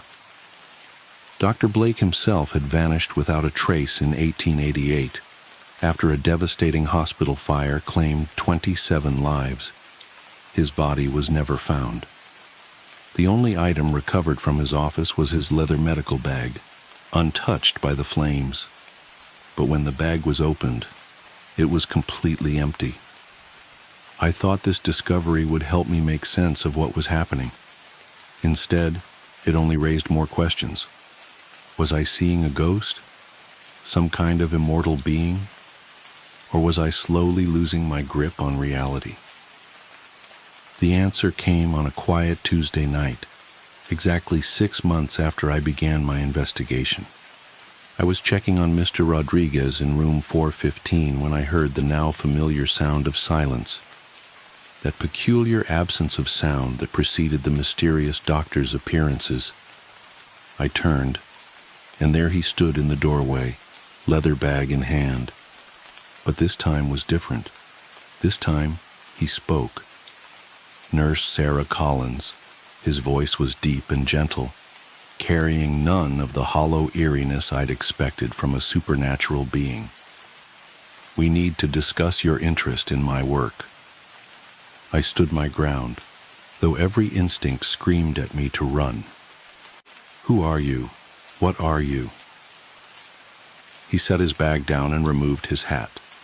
The face beneath was surprisingly human, elderly but distinguished, with kind eyes that held unfathomable depths of compassion and sorrow. I've had many names throughout the centuries, he said, but you know me as Dr. Blake. I've been watching you, Sarah. Your dedication to your patients, your determination to understand what's happening here. It reminds me of myself long ago. Are you Death? He smiled softly. No. Think of me more as a guide, a translator between worlds. I help ease the transition, ensure no one faces the ultimate journey alone. It's a calling I chose, just as you chose nursing. But why show yourself to me?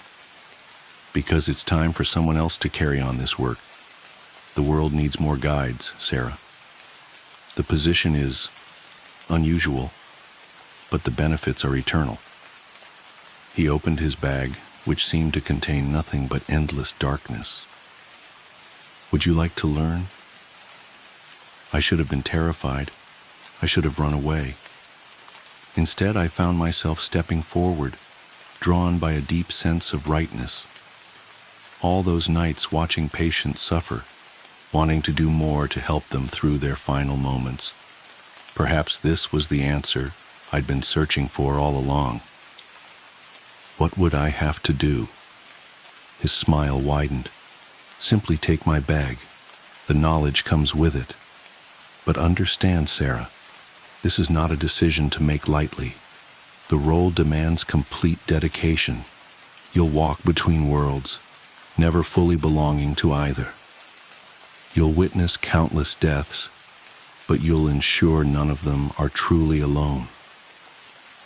I reached for the bag, my hand trembling.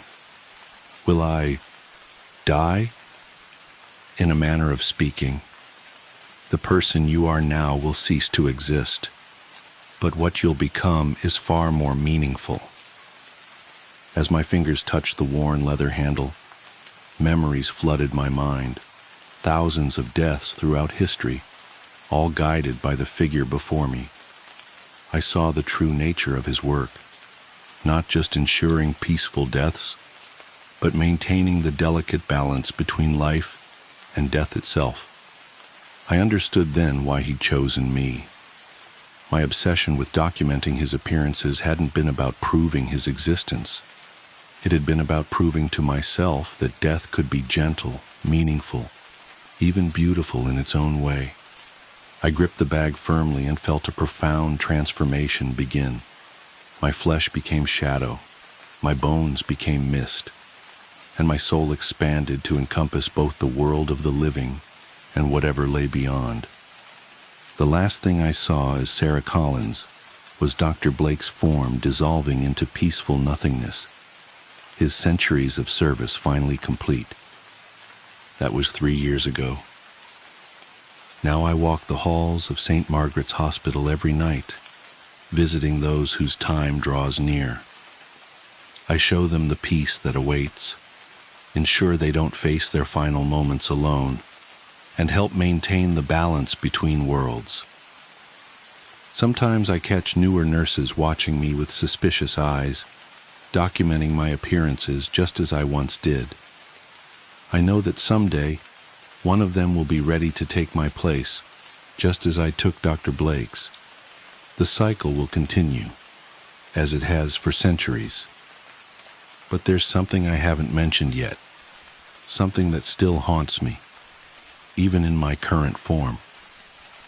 Remember how I said Dr. Blake chose me because of my dedication to understanding death? That wasn't entirely true.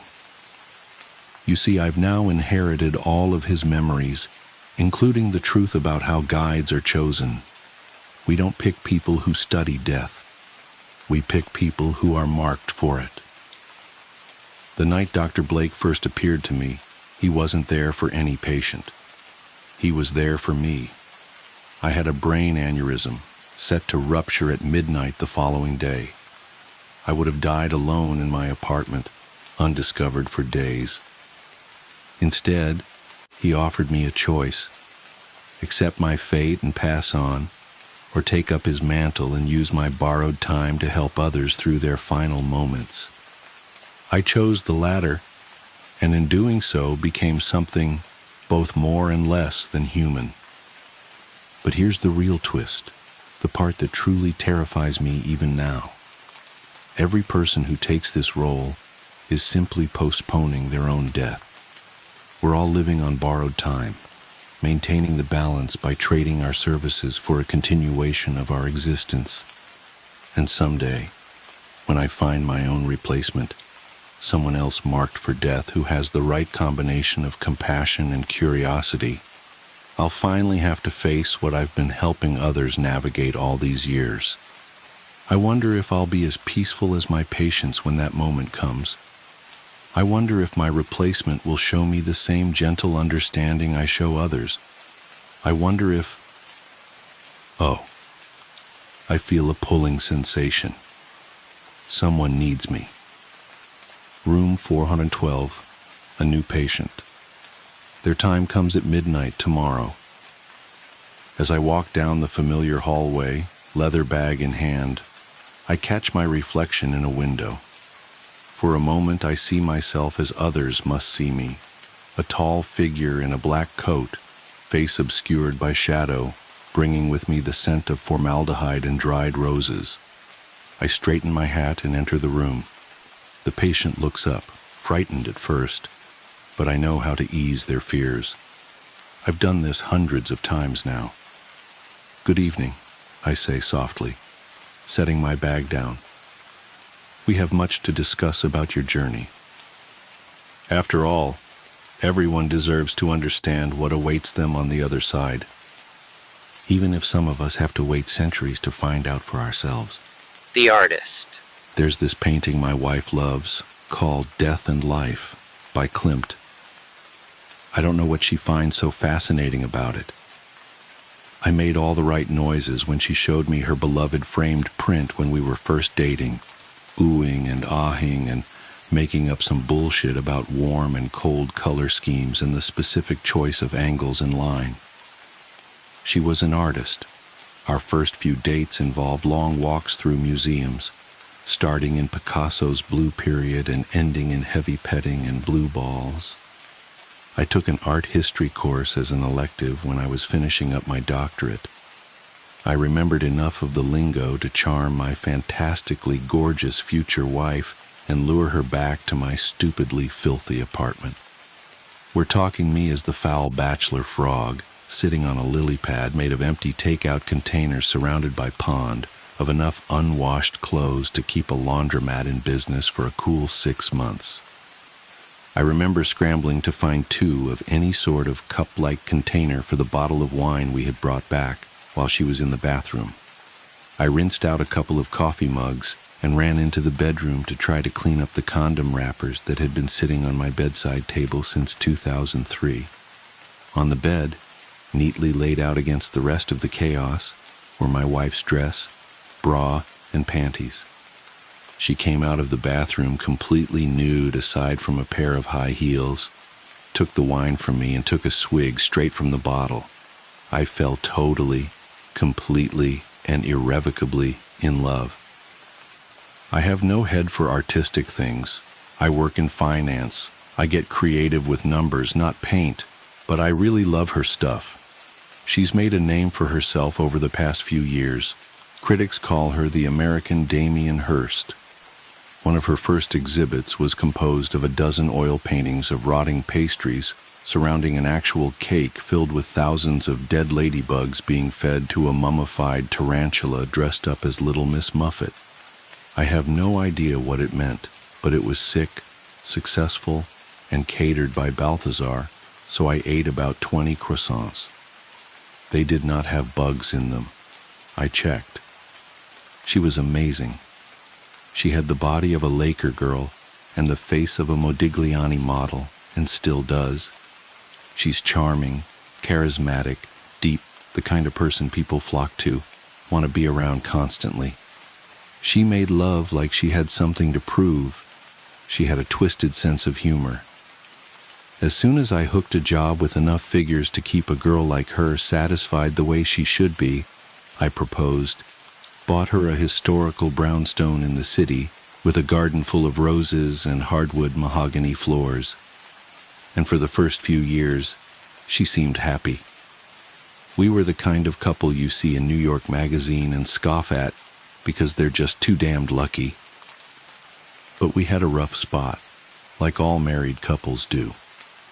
She was still superficially the same woman I fell in love with, looked amazing. People always asked me when she was going to host the next dinner party. She still had an amazing eye for art. I knew, though. I knew she was miserable. I could see it. The misery in the corners of her eyes and the curve of her mouth. It happened gradually. First, it was the shower curtain. She bought 3 or 4 from a small boutique downtown, brought them home so we could choose one out together. We decided on one, pale blue, made of material that was impractical and way too expensive for a drapery in a bathroom, but we had the money and it made her happy, so why the hell not?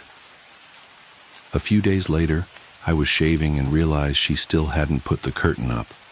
It wasn't until about a month after that I caught a glimpse of it hanging up in her studio, cut to shreds and dyed, till it was almost unrecognizable.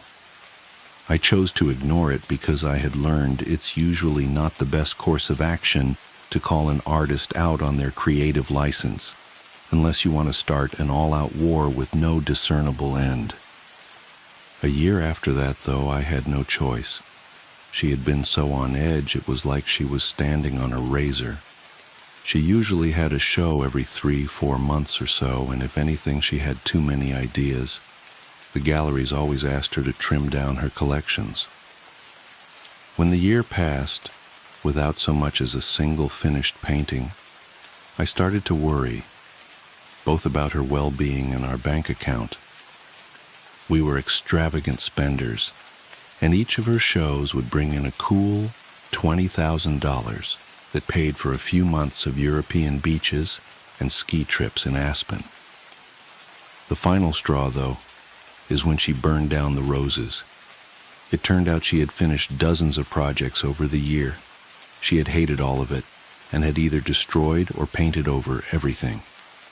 While I was at the office, she flew off the handle, doused about 16 canvases in lighter fluid, and set the yard on fire. When I got the call from the fire department, I rushed home to find her sitting in the back of the ambulance covered in ashes, blonde hair singed at the ends. She was smoking a cigarette.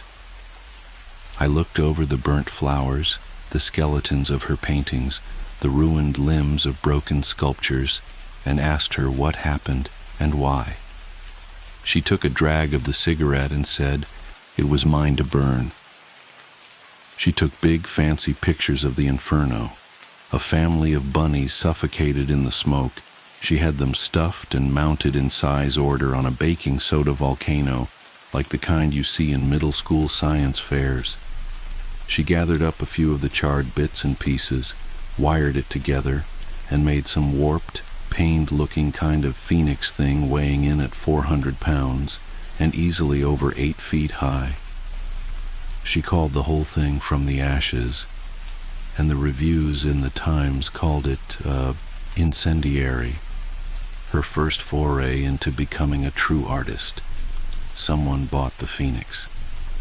I pity the person who wakes up every day and looks at that strange thing, suspended in constant agony. We were both drunk at a random, expensive, vaguely Dante's Inferno-themed bar in San Francisco when I finally got a chance to ask her what was bothering her. We had been making dark jokes all night about the beautiful irony of her show and our current locale. At first she vehemently denied anything was wrong, angrily pointing out that we had made 4 times as much off of her last show as anything before it, that it had more than covered the damages, that it had paid for the vacation we were on. I stayed silent. She tossed her newly cropped hair and looked like she was going to open up for a second. I saw her soft blue eyes fill with tears. Then she took a shot of whiskey from a glass that had a bull's head and smirked. "Well, for starters," she slurred, nonchalantly dangling the glass from the bull's nose ring, "I'm fairly certain I'm pregnant." She let the glass drop from her finger and it shattered on the floor as she slid out of her seat and stumbled to the exit. I sat there for a while and drank more, feeling furious, confused, and miserable. I remembered her face when she showed me that Klimt painting. I remembered how she wore glasses back then, and how she pushed them up the bridge of her nose when she smiled, as I talked about the warm and the cold colors and the angles and lines. We converted her studio into a nursery. Rather, I did, while she stayed in San Francisco and did God knows what with her artist friends. I had a landscaper come in and replant the roses. I worked a lot of overtime, drank myself to sleep while I skimmed through parenting books.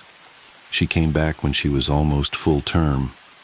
I came home from work one night to find sonogram pictures posted all over the fridge of 2 healthy-looking twins, big baby girls.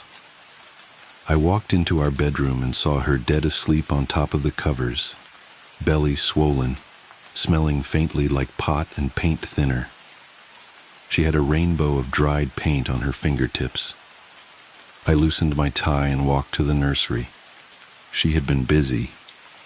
The canary yellow I had chosen was covered in a layer of translucent blue, and she had covered one wall in Klimt-esque patterns and curlicues. The creamy plush carpet was covered in paint splatters. She had worked furiously to finish. She had cut a swath from one of the new rose bushes and made a giant bouquet, shoving them so tightly in the vase that some had escaped and made their way from their perch on the changing table to the floor. She had scattered them in the bassinet on the windowsill. It was chaotic and beautiful. The next few years were peaceful, for the most part. We bonded over raising the girls. Despite my wife's less than careful prenatal preparation, they were wickedly smart and beautiful. They both looked like her, with long, curly blonde ringlets and blue eyes. Sometimes, when I put them to bed, I wondered if any of my DNA was in them at all. They were like miniature versions of her. My wife agreed to see a psychiatrist for a little bit. She took some medication for a while, Xanax, some mood stabilizers. Eventually, she and her doctor decided her crisis had been hormonal and temporary. We started having dinner parties again, soothed the gossip that had infected our social circles. She stopped painting and took up teaching at a university. She seemed content again, even happier than she was before. Every once in a while I would catch a look in her eyes like repressed artillery fire, like she was ready to explode at any second. But it never lasted for longer than a few seconds before they went back to the soft cornflower blue I knew so well. And who doesn't get a little agitated every once in a while? I rose through the ranks at work. I loved the feeling of power that came with promotions. I loved my girls. And by God, I loved her, my crazy, disgusting, beautiful, hateful, and loving, extraordinary wife. Then came today. Today, I came home from work early. Today, my wife took the day off to be a chaperone on a class trip to the Metropolitan Museum. They were after her for months because of her expertise in the art world. They wanted the children to experience the culture in the most sophisticated way possible. I thought it was ridiculous. They were 1 to 3-year-olds in a private daycare. They saw more beauty in Cheerios than in Monet's water lilies. But they wore my wife down. And she was given a gaggle of toddlers and wide-eyed teachers to tour around the museum. I came home for lunch because I had forgotten my iPad that had notes on it for a presentation I was giving that night. I walked through the rose garden and noticed a tiny piece of sculpture left over from the Ashes exhibit from so long ago. It was half of a tiny bird. It had the kind of exquisite detail that my wife used to be so famous for. I was pretty sure it was an actual bird that she had cast in clay. I thought I could see a small piece of feather in one of the cracks. I idly wondered why I hadn't noticed it before. I went inside and poured myself a glass of orange juice. The fridge had pictures that my daughters drew, happy, crooked stick figures that looked nothing like the beautiful horrors their mother used to churn out. I was happy about that. I hoped they would fall in love with numbers like I did.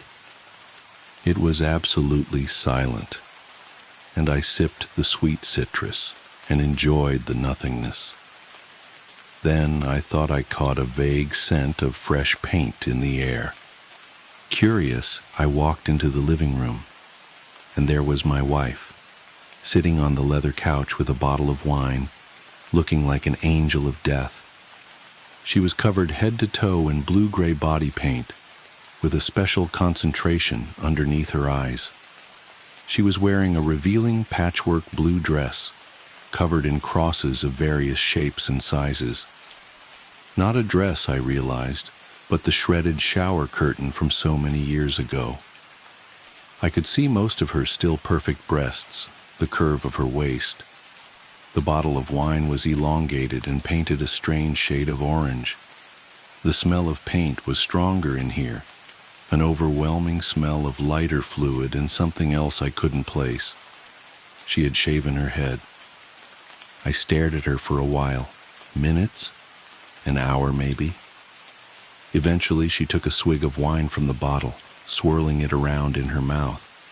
I noticed paint, deep blues and even deeper reds around her fingers. I sat down in the armchair across from her. unable to think of what exactly I wanted to ask her. Maybe because I knew, maybe because I didn't want to know. I noticed a camera on the table between us. I went to pick it up and she rested her gray hand on mine before I could, softly, gently, with all the familiarity of years of marriage. She opened her mouth to speak, soft pink lips made pallid by the paint. They were mine, and I've been sitting here, knowing what's behind the door to my daughter's room, with the klimt wall we never repainted, knowing why my phone keeps ringing with calls from the school, from the NYPD, knowing why I couldn't find my sleeping pills last night, knowing what that smell is, seeing in my peripheral the red pooling and staining the carpet from underneath the door, the pile of clothes neatly folded next to my wife on the couch. I can picture that thick wire she used to fit all of her subjects where she wanted them. What a perfect, detailed recreation it must be, because she's so perfect. I see the phoenix in my mind's eye. I hope, when she flicks that cigarette she's about to light, we both fiercely burn. It's strange how certain events can carve deep trenches into the memory, like shadows that refuse to fade. This is one such story, a tale I'd rather not remember but feel compelled to recount. Perhaps in the telling, I might rid myself of its lingering grip. My name is Evelyn, and at the time, I was just a regular 28-year-old scraping by in the bustling city of Portland. My days were filled with mundane errands, freelance graphic design work, and weekend trips to vintage shops. I had a soft spot for anything old, weathered, and steeped in mystery. Furniture, trinkets, books. That's how I stumbled across her. The shop was a little out of the way, tucked between a boarded-up theater and an abandoned laundromat. Haven Antiques, the faded wooden sign read. It smelled of mildew and dust, its cramped aisles a labyrinth of forgotten relics. I'd been there a handful of times before, but had never ventured to the back corner. That's where I found the doll. She sat propped against a yellowed lace curtain in a wicker chair, her porcelain face cracked just enough to lend her an air of melancholy. Her dark eyes, painted of course, seemed to follow me as I moved closer. She wore a navy dress with tiny white flowers, and her shoes were scuffed, as though she'd walked miles.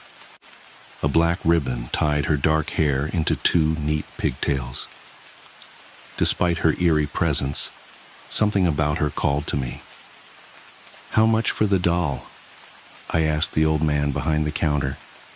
His thick glasses magnified his eyes to cartoonish proportions, and he looked at me as if I'd asked to purchase his soul.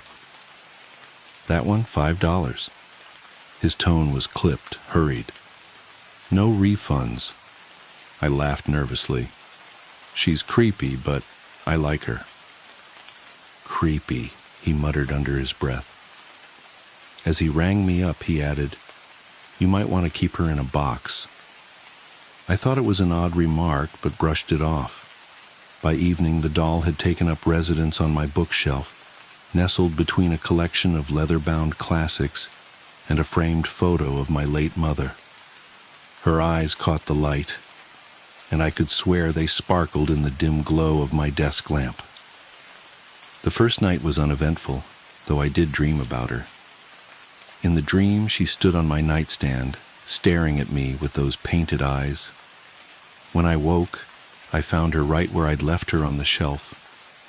Still, I felt uneasy. It began with small things.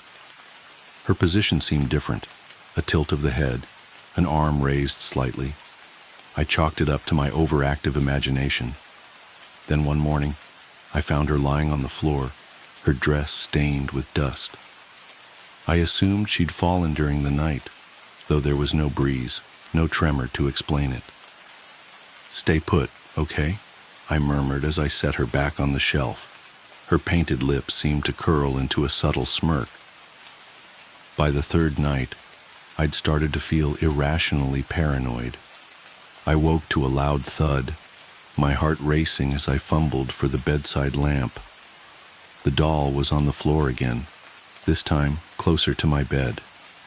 Her unblinking eyes stared up at me, almost accusatory. That was when I decided to move her. I placed her in a wooden box and shoved it into the closet. For a few days, life returned to normal. The oppressive feeling of being watched dissipated, but my relief was short-lived. It was a week later when the nightmares started. I dreamed of the doll every night. She would crawl out of the box, her porcelain limbs creaking as she climbed onto my bed. Sometimes she'd whisper in a voice like dry leaves, though I could never make out the words. Other times, she'd simply sit at the foot of my bed, her head tilting unnaturally as if observing me. I tried to ignore it, attributing the dreams to stress. But then I began hearing noises at night, the soft scrape of something dragging across the floor, faint giggles that seemed to echo from the closet.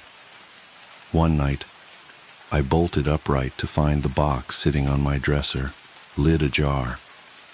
My skin prickled with cold dread. I threw the box into the basement, determined to forget about it.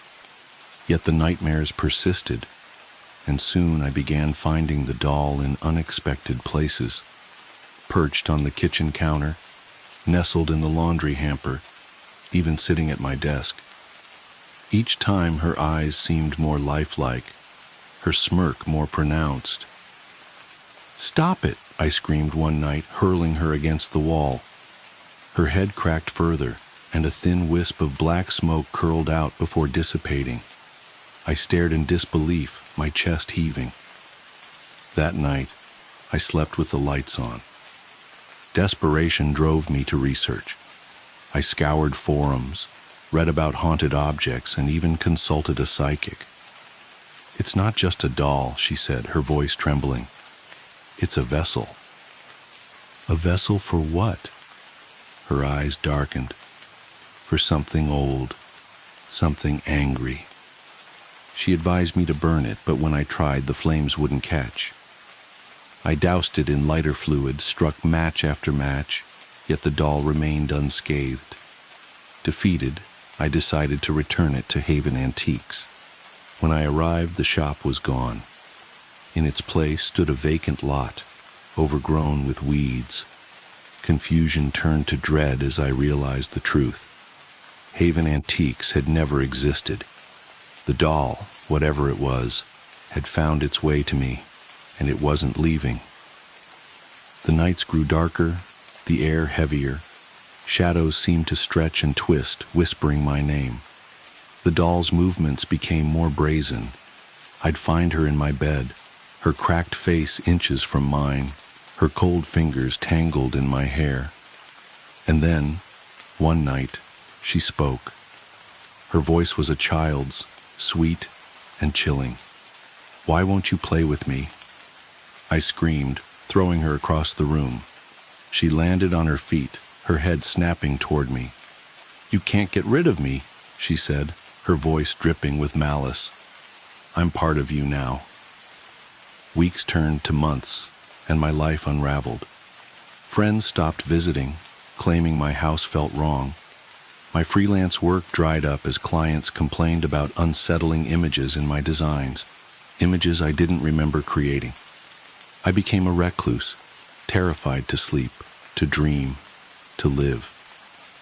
And then came the final night. I woke to find the doll sitting on my chest, her weight crushing, her eyes glowing faintly. She leaned in, her lips brushing my ear as she whispered, "It's time." Time for what? I didn't know. But as darkness engulfed me, I realized with horrifying clarity that I was no longer alone in my own body. When they found me days later, I was sitting in the corner of my room, clutching the doll. My eyes were vacant, my lips stretched into a grotesque smile. They say I mumbled the same phrase over and over. She's here. She'll always be here. I don't remember much after that, but sometimes, in the dead of night, I feel her stirring inside me, waiting, and I know this is far from over. The dashboard recording. The first thing you should know is that I don't believe in ghosts. Never have. 15 years working IT forensics for the Portland PD taught me that there's always a rational explanation. Always. Until the Martinez case. It started with a corrupted file from Officer James Martinez's dashboard camera. Just another night shift recording that needed cleaning up. Standard procedure. Martinez was a rookie, fresh out of the academy, working the graveyard patrol shift in the industrial district. The recording showed 3 hours of static, which wasn't unusual for the older equipment we were still using. What was unusual was Martinez himself. He came to my office on a Tuesday morning, hands trembling as he handed me the USB drive. "Something's wrong with the audio," he said. His face was pale, dark circles under his eyes suggesting he hadn't slept in days. "I need you to listen to it. Please." I've known plenty of cops in my time. The good ones, the bad ones, the ones who've seen too much. Martinez was different. There was raw fear in his eyes, the kind I'd only seen in victims of violent crimes, not the kind of look you'd expect from equipment malfunction. "Take a seat," I told him, gesturing to the spare chair in my cramped office. The walls were lined with servers, their fans providing a constant white noise that usually helped me focus. That day, it felt oppressive. Martinez sat rigid, his uniform crisp, but his posture betraying exhaustion. "I was alone that night," he said quietly, "the whole shift. But when I reviewed the footage," he trailed off, running a hand through his short black hair. "I plugged in the drive and pulled up our audio cleaning software. Walk me through what happened." It was a quiet night, nothing but empty streets and warehouse lots. I didn't talk to anyone, didn't even call in except for standard check-ins. He leaned forward, elbows on his knees. "But there's a conversation on that tape, a conversation that never happened." I started the initial scan, watching the waveforms dance across my screen. Could be radio interference. We get that sometimes with the older units. Martinez shook his head. "Just listen." The first pass through the noise reduction revealed nothing but static and the usual ambient sounds of a patrol car, engine hum, occasional turn signals, the soft squeak of the seat as Martinez shifted his weight. Standard stuff. But there was something else, buried deeper in the noise floor. A pattern that shouldn't have been there. I ran it through a second filter, then a third, isolating frequencies that might contain voice data. That's when I heard it. A conversation, clear as day, floating up through the static like a body rising from the depths. "Beautiful night," said a voice I didn't recognize. Female, middle-aged maybe, with an accent I couldn't quite place. "Jesus," Martinez's voice, startled. "Where did you come from?" "I've been here all along, Officer Martinez, just waiting for the right moment." The timestamp showed 2:47 a.m.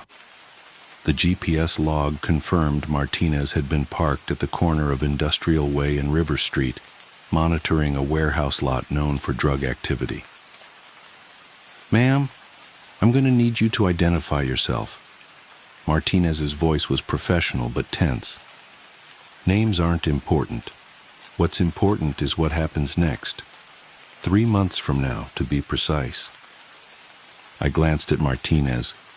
He was staring at the floor, hands clenched into fists. "I'm going to have to ask you to step out of the vehicle." "No need for that, James." "May I call you James? We have so much to discuss and so little time. Tell me." Do you know the intersection of Palmer Road and 43rd? How do you know my name? I know many things. I know that 3 months from today at 9:17 p.m. you'll be responding to a domestic disturbance call. It will be raining, the first real storm of autumn. You'll be driving north on Palmer, lights and sirens. The family minivan will run the red light at 43rd. You'll swerve to avoid it. The recording continued, describing in precise detail how Martinez's patrol car would hydroplane, spin 1.5 times, and impact a concrete barrier at 47 miles per hour. The stranger's voice remained calm, almost gentle, as she explained how the impact would crush the driver's side door, how the airbag would deploy a fraction of a second too late, how Martinez would remain conscious for exactly 4 minutes and 12 seconds before bleeding out from internal injuries. "Stop," Martinez's recorded voice cracked. "Just stop. You'll think about your mother in those final moments, about the phone call she'll receive at 10:06 p.m., about how she'll collapse in her kitchen, dropping the glass of water she just poured. It will shatter on the tile floor she just installed last spring. One shard will leave a scratch that she'll notice every morning, a daily reminder of the moment she lost her only son. Get out of my car. Now." "That's not how this works, James. I'm not really here, you see. Not in any way you can touch or remove. I'm just a messenger, a courtesy call, you might say." The recording continued for another 23 minutes. The voice described the funeral arrangements, the weather that day, the exact number of people who would attend. She named cousins Martinez hadn't seen in years, detailed the color of his mother's dress, even quoted verbatim from the eulogy his captain would deliver. When the voice finally fell silent, the only sound was Martinez's ragged breathing and the soft patter of rain on the patrol car's roof. "Why?" he finally asked. "Why tell me this?" "Because knowledge is a gift, James. What you do with it, well, that's the interesting part." The recording ended there, dissolving back into static. I sat back in my chair, the implications hitting me like a physical weight. "When was this recorded?" 3 weeks ago, Martinez whispered. "I've requested transfer to desk duty, changed my shifts, even called in sick a few times, but I can't stop thinking about it. I ran every analysis I could think of: voice pattern recognition, frequency analysis, digital artifact detection. The recording was clean, no signs of tampering or manipulation. The conversation was as real as any I'd ever examined." "Have you told anyone else about this?" Martinez shook his head. "Who would believe me? A rookie cop having a conversation with a ghost about his own death? I'd be pulled off duty for psych evaluation." He had a point. I'd worked hundreds of cases, cleaned up thousands of hours of recordings. This was different. This was impossible. "Look," I said, choosing my words carefully, "maybe we should talk to someone. There are experts in unusual phenomena, people who study this kind of thing." "You mean paranormal researchers?" He laughed bitterly. "I didn't believe in any of that before this. Still don't want to. But what other explanation is there?" I didn't have an answer for him. Instead, I made him a copy of the cleaned-up audio and promised to keep digging. Maybe there was something we'd missed, some rational explanation that would make sense of it all. For the next 2 months, I became obsessed with the case. I researched similar incidents, consulted with audio experts, even reached out to a professor of parapsychology under the guise of a theoretical question. Nothing helped make sense of what we'd heard. Martinez stopped by my office regularly, looking more haggard each time. He'd moved in with his mother, changed his routine, done everything he could think of to avoid the fate described in the recording. But the weight of knowledge was crushing him. "I see that intersection every time I close my eyes," he told me during one visit. "I dream about the crash, about my mother finding that scratch on her floor. Sometimes I think I'm going crazy."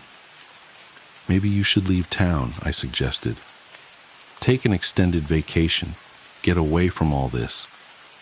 He shook his head. "Running won't help. Whatever this is, it found me once. Who's to say it won't find me somewhere else?" The days crept by. I threw myself into work, taking on extra cases to distract from the growing sense of dread. Martinez's visits became less frequent as he withdrew into himself. The few times I saw him in the hallway, he looked like a man walking to his execution. Then came the storm. The first real autumn storm, just as the voice had predicted. I was working late, cleaning up audio from a robbery investigation, when the rain started, a heavy, persistent downpour that drummed against my office window. My phone rang at 9:22 p.m. It was dispatch. Officer James Martinez had been involved in a single-vehicle accident at the intersection of Palmer Road and 43rd Street while responding to a domestic disturbance call. Emergency services were on scene. No other vehicles were involved. I sat in my dark office listening to the rain for a long time after that call. Eventually, I pulled up the original recording and played it again, though I knew every word by heart. "Because knowledge is a gift, James. What you do with it, well, that's the interesting part." The official investigation ruled it an accident caused by poor visibility and wet road conditions. The family minivan mentioned in the recording was found to be a coincidence. It had run the red light moments before Martinez's arrival, leaving only tire tracks in the rain-slicked intersection as evidence of its presence. Everything happened exactly as described. The time of death, the mother's dropped glass, the scratch on her kitchen floor. Even the funeral matched the recording detail for detail, down to the color of the flowers and the exact words of the captain's eulogy. I attended that funeral, standing at the back of the crowded church, watching Martinez's mother trace her fingers over the silver crucifix she wore, just as the voice had said she would. The rain fell softly outside, a gentle whisper against the stained glass windows, and I couldn't help but wonder about the nature of fate and free will. The USB drive with the original recording disappeared from evidence storage a week later. The backup copy I'd made became corrupted, filling my computer screen with static when I tried to play it. Soon, all that remained were my notes and the memory of that impossible conversation. I still work IT forensics for the department, still clean up dashboard camera recordings and security footage. But something changed after the Martinez case. Now, whenever I pull up a new file, I find myself listening not just for evidence of crimes, but for other voices hiding in the static. Voices that speak of things that haven't happened yet, but will. Because here's the thing about knowledge. Once you have it, you can't unknow it. And sometimes, late at night when the rain is falling and the servers hum their endless white noise symphony, I swear I can hear a voice, gentle, feminine, with an accent I still can't quite place, waiting to tell me what happens next. But I never clean up those recordings. Some knowledge is better left buried in the static. How to summon the Butter Street hitchhiker. There's an urban legend in my hometown about a hitchhiker on Butter Street that will appear if you follow a series of instructions. Once summoned, you drive him to his destination, and if you play the game right, He will answer an unknowable question for you. If you play it wrong, well, just don't play it wrong. There's an old gravel pit at the end of Butter Street. The water there is the deepest blue. It's almost like staring into the ocean. That's how deep it is. More than one car over the years has been dredged up from the depths there. Officially, these drivers all fell asleep at the wheel. But unofficially, the deaths from cars careening off the road into the gravel pit during the wee hours of the night only add more veracity to the urban legend. They were the poor souls who broke the hitchhiker's rules. So far, no one has pinpointed the origin of the legend. I've reached out to the local historical society and searched through newspaper archives in the local library and haven't found any mentions of the hitchhiker. It's a modern piece of folklore passed around coffee shops and diners in the early morning hours until it eventually made its way to high school cafeterias. It wasn't until someone posted about the hitchhiker on a local Facebook group that people began sharing their experiences and the rules of how to summon him. But as more people shared their experiences, the details about the hitchhiker varied from person to person. His clothes have switched up over the years, growing more modern. His speech doesn't reflect any particular time period either. No mannerisms or 23 skidoo phrases to help date him. Sometimes he's in his late teens, sometimes he's much older. Even with these differences, everyone who claimed to have summoned the hitchhiker swears that he was real. The only common thread in all of the stories of the hitchhiker is that he's always wet when he enters the car, followed by what were always his first words to the driver. "It's a bad night for rain." To which you reply, "Is there ever a good night?" He laughs, and that's when you know you're playing the game. But I'm getting ahead of myself. I should go back to how I got him in the car. The game starts by turning your car on exactly at midnight. Where doesn't matter, only when. And once the car is on, you can't get out, nor can you let anyone else in. Just you, in your car, at midnight. What comes next is a lot of waiting, because you have to be at the pickup point on Butter Street at exactly 3 a.m. That's right, 3 hours in the car. Those are the rules. With 3 hours to kill, a lot of people show up early and just cruise the road so they can time getting to the pickup spot at exactly 3 a.m. But as the urban legend has grown in popularity, the local police will pull you over if they see your car circle back down Butter Street more than once. The local cops all know the rules, so if they pull you over, they'll have you turn off your car and get out of the vehicle, thus ending the game. On the night I decided to summon him, I filled up my car at the gas station at 11:45, then went in and took advantage of the facilities to ensure I wouldn't need to make any pit stops before 3 a.m. Then I waited in the parking lot until it was exactly midnight and started up my car. I should add that it doesn't matter what type of car you drive, but a 4-door car is preferred over a 2-door or a pickup. You don't want to look directly at the hitchhiker, not until the end of the trip. That's much easier to do if he's sitting in the back seat versus sitting beside you. I drove in a big loop around the county until it was time to head to the pickup, avoiding any of the known police traps to keep from having to try again another night. I kept my maps program running on my phone so I knew exactly what time I had to make my way to Butter Street. I can't imagine how difficult it was to be an urban legend hunter before real-time GPS maps.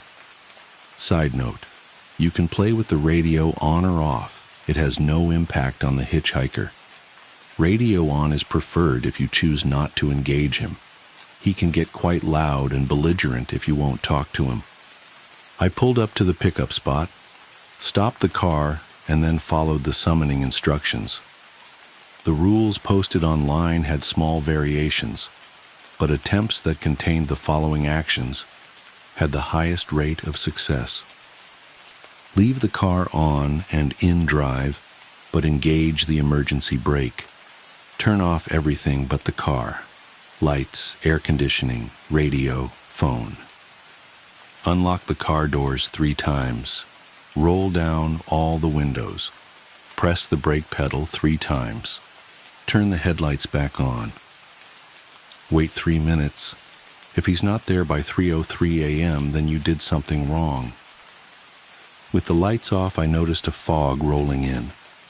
Whether it was part of the ritual or not, I don't know, but it added a creepy aesthetic to waiting on a dark road at 3 a.m. for a ghostly hitchhiker.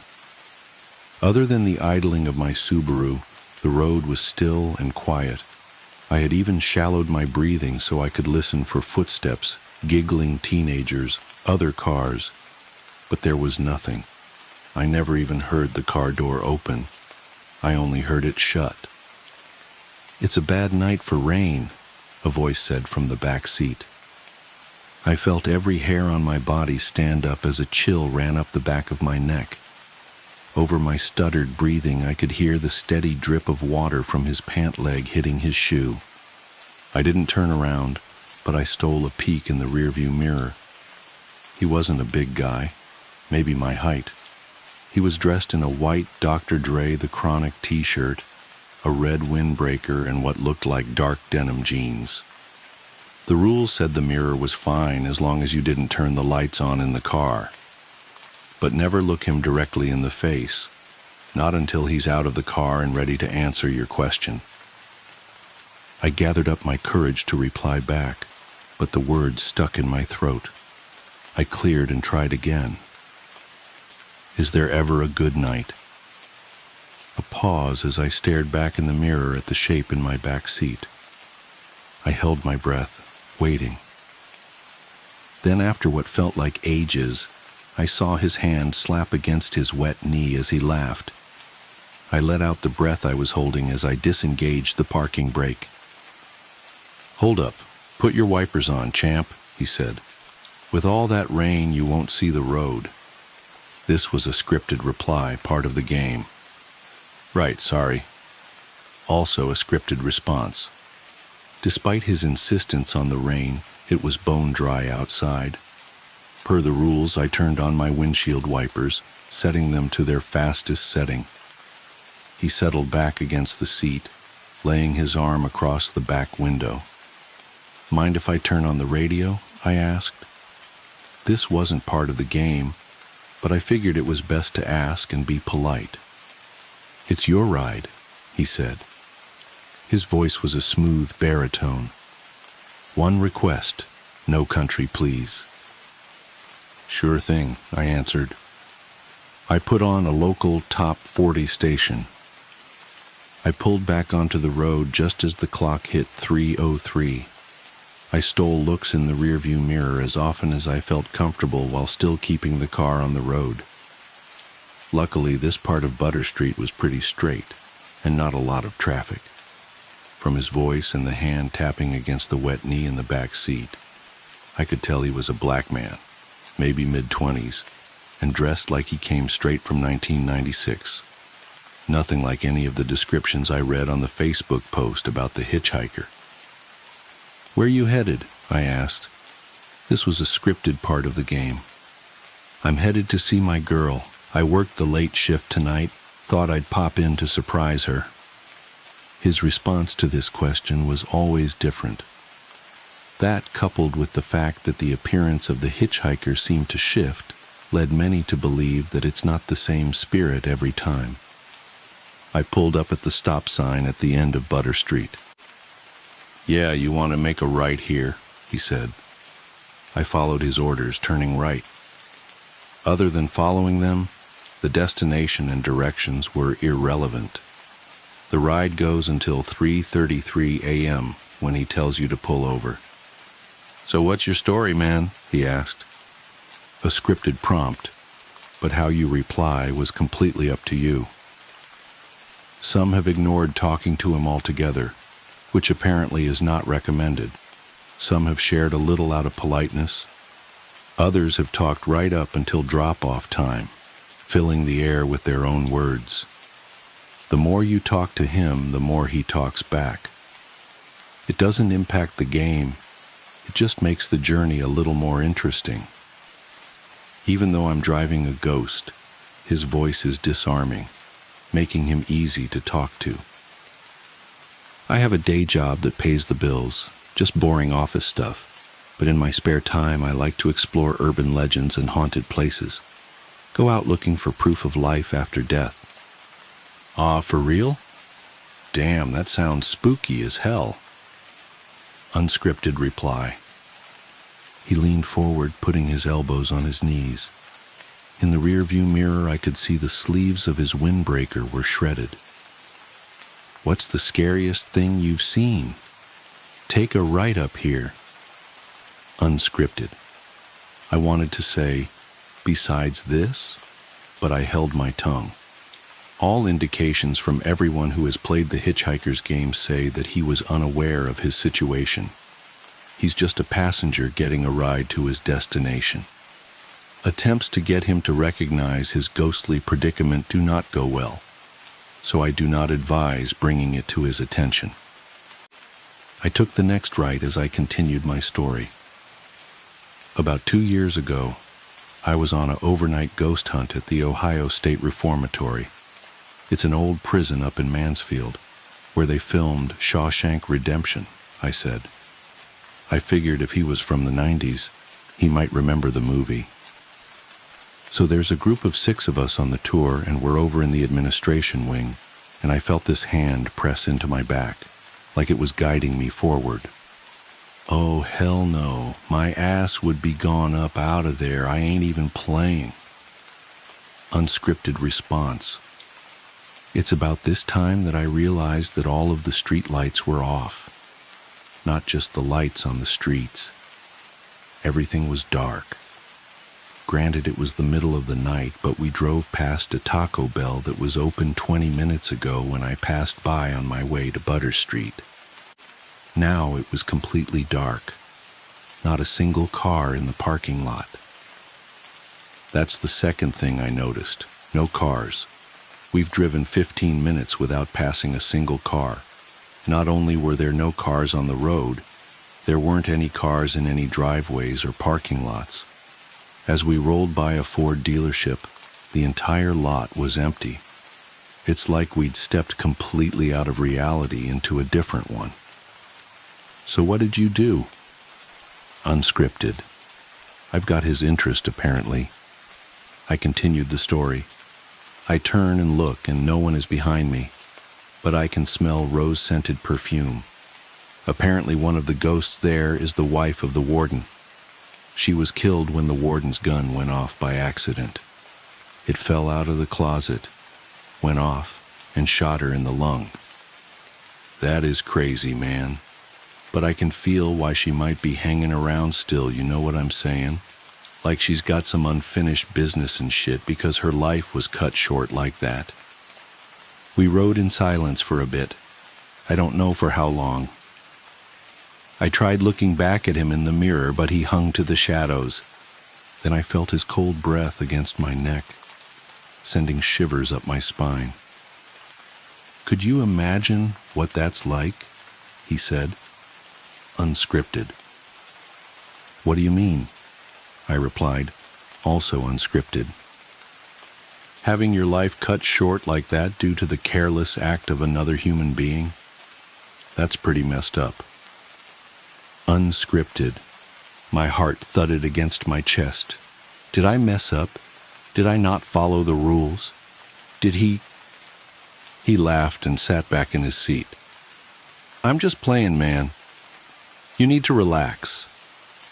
I felt his hands gripping my shoulders, giving them a little rub. They were cold as ice. He patted my shoulder and sat back. I felt a trickle of water go down my back from the cold, wet spots on my shoulder where he grabbed me. Oh, this right, coming up. He leaned forward, pointing at the road. His skin was ashy and his thumbnail was split to the nail bed. The smell of wet loam wafted into the front of the cabin. I made the turn. I peeked at the clock on my dashboard and saw it was 3:29, only 4 minutes to go. "You got any family?" he asked. Scripted. I felt my heart leave my throat and drop back into my chest. We were back on script. "I used to. Just me now." "That's tough, I know. Before my girl, I was all alone. I don't know what I'd do if I didn't have her. Life would be just empty."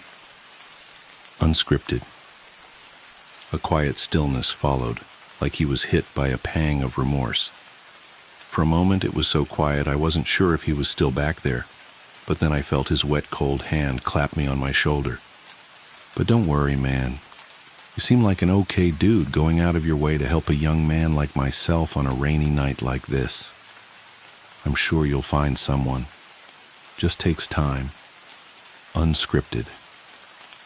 We rode in silence as I stole glances down at the clock on the dash. As soon as the time flipped to 3:33 a.m., I heard his weight shift as he leaned forward. "Oh, this is me up here." He pointed to a spot up the road. There was nothing there, no house or driveway, not even a place to pull off. I pulled the car onto the shoulder and eased to a stop. Just like when picking him up, I turned off the lights, radio, and engaged the parking brake, leaving the car in drive. You don't have to bother with the locking and unlocking 3 times, or the business with the brake pedal. Just unlock. Also, and this was very important, don't watch him get out. Don't look at him in the rearview mirror. Don't do anything but look down at your hands on the steering wheel. Keep them on the wheel, 10 and 2. And wait. This time I heard the car door open and slam shut. I could also hear the sound of his shoes against the gravel as he walked around the front of the car to the driver's side. I wanted to look up, but I managed to fight the urge by counting the seams on the steering wheel. "Thanks for the ride. Do you have a question for me?" he asked. Scripted. It was still his voice, but unlike our previous conversation, it was completely devoid of personality or emotion. Once you completed the ride, you were allowed to ask him a question. It has to be something personal but unknowable. You can't ask for lottery numbers or things like that. People have supposedly asked about locations of lost heirlooms, the exact date and time of their death, the fate of long-lost relatives, all sorts of personal questions they'd have no other way of knowing. For the second time that night, the words failed to leave my throat. I took a deep breath and swallowed. "Is she at peace?" I asked. Then without thinking, I added, "Does she blame me?" My words were barely above a whisper, but I knew he heard me. "After you ask, then and only then are you allowed to look directly at him." So I did. I felt all the color drain from my face as I looked up. The hitchhiker had no face at all, only 2 shiny black spots where his eyes should be. He had no mouth, no nose, nothing else. Just 2 quarter-size black pools of what looked like liquid ink where his eyes should be, and they reflected every star in the sky. I couldn't look away from those eyes, even though I very much wanted to. "That's 2 questions, my friend," he replied, unscripted. My heart jumped back into my throat. I broke the rules. I messed up. I asked 2 questions. I was paralyzed, staring up into his face. I sat looking up at him for what felt like hours. I pulled back a little as his hands moved up to the sides of his face, just under his ears. I thought for a moment he might rip off his false face and reveal another, more terrifying one. He didn't remove his face. Instead, he pulled his hoodie up over his head, returning his empty face to the shadows. "But since you were kind enough to save me from walking all this way in the rain, I'll answer you." Unscripted. Before I could exhale a sigh of relief, he gripped the door frame and leaned down so I was staring directly into his empty eyes. "She's not at peace." And she does blame you. Even with the hood up, I could still see every last star in the night sky in those inky black pools. I can't fully capture what I saw in them. It was like staring at both vast infiniteness and vast nothingness. They held everything and nothing at the same time. His eyes, they were like staring into eternity. As he stood up from the window, I let out the breath I was holding. My hands shook as I pulled them off the steering wheel. Drive safe. Scripted reply. The last thing he says before he leaves. He walked away behind the car. You can watch him walk in the rearview mirror, but don't turn around or get out or try to follow him. I watched until he disappeared into the darkness and waited until I could no longer hear his footsteps against the gravel. When I turned on my headlights, I realized I was back on Butter Street, parked on the side of the road next to the drop-off for the gravel pit. This was always where you ended up after the hitchhiker leaves. All I had to do was release the parking brake and the car would roll towards the drop-off, gaining speed until it launched off the cliff into the deep blue water waiting below. I don't know how long I sat there with my hand on the parking brake release, contemplating his answer to my question. But then, I saw them. Headlights. A car was coming up the road towards me. The cars were back, as were the streetlights and house lights. I was back from wherever the hitchhiker took me. I locked eyes with the driver as they drove by, having one of those weird moments where time seems to slow down. It was enough to jolt me back to reality. I released the parking brake and aimed my car back onto the road. I got home a little after 5 a.m. I tried to sleep but was too worked up from my adventure, so I called in sick. I laid in bed all day, thinking about the hitchhiker, his words, and all those cars that end up in the gravel pit on Butter Street. Maybe those cars aren't from people who played the game wrong. Maybe they all played it right, but couldn't handle his response to their question. It's been 3 days since I picked up the hitchhiker. I can still smell the wet loam in my car, and his muddy footprints in the floorboard of the back seat are still there. As I write this, I look up from my monitor and look at the photo of my Abigail, taken 2 weeks before she died. She's beautiful, smiling, and happy. She's not at peace, and she does blame you. It's my favorite photo of her. I think I'll take it with me when I take a drive later tonight. I'm going back to see the hitchhiker. I have a hunch, and I don't know if it's relevant, but I feel it's important to share with anyone reading this that I'm wearing a gray Adidas hoodie and jeans.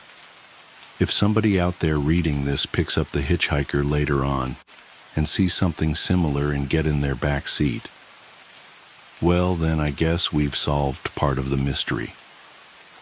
If you do pick up the hitchhiker, I hope you get the answer you're searching for. As I look outside, the skies are cloudy, but I hope the weather holds up for a drive later. It's a bad night for rain,